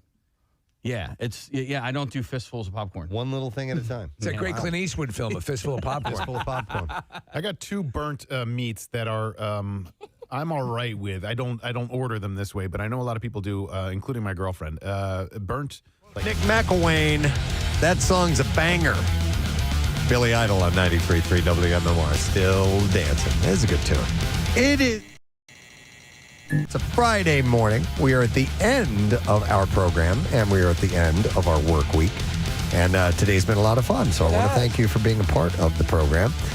One last time, congratulating Mr. Max Feldman of Arts Academy at Benjamin Rush. He was our coolest teacher of the year for the school. And next up is Interboro High School in Prospect Park in Delco. So you can, if you go to school there, you can text the word teacher to 610-660-9333, and you get the weekend to vote. On Monday, we will reveal who the coolest teacher is. And then we're going to wrap it up next week. Yes, We're done with it, I want to thank a couple of people. Thank you to Luke Mcillwain, who we met this morning. He is going to be part of the LLS Big Climb Philly, which is tomorrow at Subaru Park. It's early. It's at 8 a.m. Luke is going to be there with Nick and his brother Adam. And Luke had been diagnosed with leukemia how long ago? 7 years ago. Wow. Yeah, but he's doing great now, and so we're really looking forward to being there tomorrow. I know it's a busy day, and a lot of people have a lot of stuff going on tomorrow. So if you have time, come join us 8 a.m. to 10 a.m. tomorrow morning. And if you can't join us, maybe you're going to Preston's event tomorrow. You can make a donation online on PrestonandSteve.com. There's a link for Team Luke and Big Climb Philly. Nice. And the Walk a Mile event with Laurel House is tomorrow. It's the 10th annual event, and that starts at 10 a.m. I'm going to get there around 9:15 or so. And we'll be at Ursinus, walking Casey's old haunting grounds. Mom statue. I also want to thank Kyle Pagan and Matt Peoples. Men at Work is their podcast. They're doing a live event. Kyle's with Crossing Broad, and he's come out and cover a lot of our events, and we're happy to help out with what these guys are doing. So they're going to be at, it's called The Coop, Next Inline Comedy on Hamilton Street in Philly tonight at 8 p.m. You can go to nextinlinecomedy.com to get your tickets, and they might bring you up on stage and make you part of the performance. It's very interactive. Thank you to Rita's Water Ice for giving us the giveaways today. And they have the Kool-Aid Sharkleberry Fin Ice. Sounds like a British detective. Sharkleberry, what do you make of this? And it is from, it's Kool-Aid that they're, I want to make sure that is actually mentioned in here. Kool-Aid, Sharkleberry, Thin Ice. So thank you guys, and we handed out a bunch of goodies to Pipples that were calling in. All right, we need to do the letter of the day. Is that you today, Casey? That's me. All right, here we go. Preston and Steve on 93.3 WMMR. Now, the Daily Letter. And the Preston and Steve show is brought to you today by the letter D, as in demonstrative. Whoa. All right, we'll take caller number 6 at 610-660-9333. And we'll see if you happen to know what the word of the week is. If you do, we got this really cool prize that you can win. So good luck to you. What else do I want to mention before we get out of here? I hit the blood drive. That's coming up. We want to make sure that you get all set for that. 2 days this year. It's a 20th annual, so we're doing 2 days. And it's going to be on Thursday, June 20th and Friday, June 13th. All the details at WMMR.com. We need you to sign up. And we have this new shirt. Thank you to listener Kristen Kimball, who gave us the design for that, and also Preston and Steve tote bag from Window Nation. That's what you get for anybody who attempts to donate. So thank you. And also the big freaking deal. Yeah, before we get out of here, it's the same day ride and water park combo tickets for Maurice Piers. Just $70 for that, and that's $50 savings per ticket. So if you do the family 4-pack, you save $200. Yeah, and if you're terrific. You're going to do Maurice Piers at some point this summer, that you want to take advantage of. You can go to WMMR.com/deals, and you can get them while the offer lasts. All right, we are looking for our caller. I don't know which one it is. Marissa. Oh, Marissa's got them on hold right now. There we go. All right, it is. It doesn't match up with what I have on here. Is it the top? Yeah, there we go. Okay, sorry. Still getting used to the phone system. And I think we have Frank that's joining us. Hey, Frank, good morning, bud. Good morning. Can you hear me? I can hear you, Frank. And give us that word, and we give you the prize. It is sand. Great sand! Oh, boy. Absolutely correct, Frank. So, Frank, you're going to get tickets to see Stained at the Hard Rock Live at Ettis Arena in Atlantic City. This is Friday, September 19th. You got plenty of time to plan for this. And we'll give you an overnight stay at the Hard Rock Hotel and Casino that night. Have you ever stayed at the Hard Rock before? I've been there, but I've never stayed there overnight, no. Excellent. Whole new experience for you then with the overnight stay. So congratulations to you, Frank. Hang on the line. We'll get your information. Have yourself a great weekend. Thanks for listening, my man. And don't forget that tickets for Stained Friday, September 19th at the Hard Rock in AC are on sale now via Ticketmaster. I would like to thank our sponsors. All right, the Preston and Steve Show is brought to you by Dunkin' Donuts, and the Preston and Steve Show runs on Dunkin'. Also brought to you by Acme Markets, fresh foods, local flavors. All right, next week we're working on some stuff. We will have, we're going to have Steve Gutenberg. Oh, that's so cool. On the program. We've noticed that he's been popping in. He was in Philadelphia not that long ago. Just walking down Broad Street.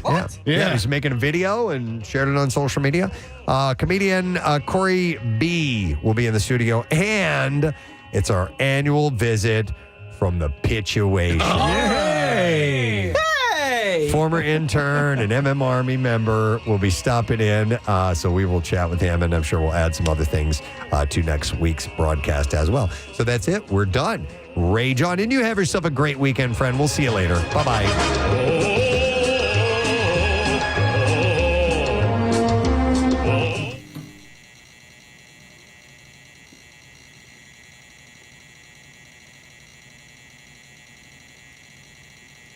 Bye.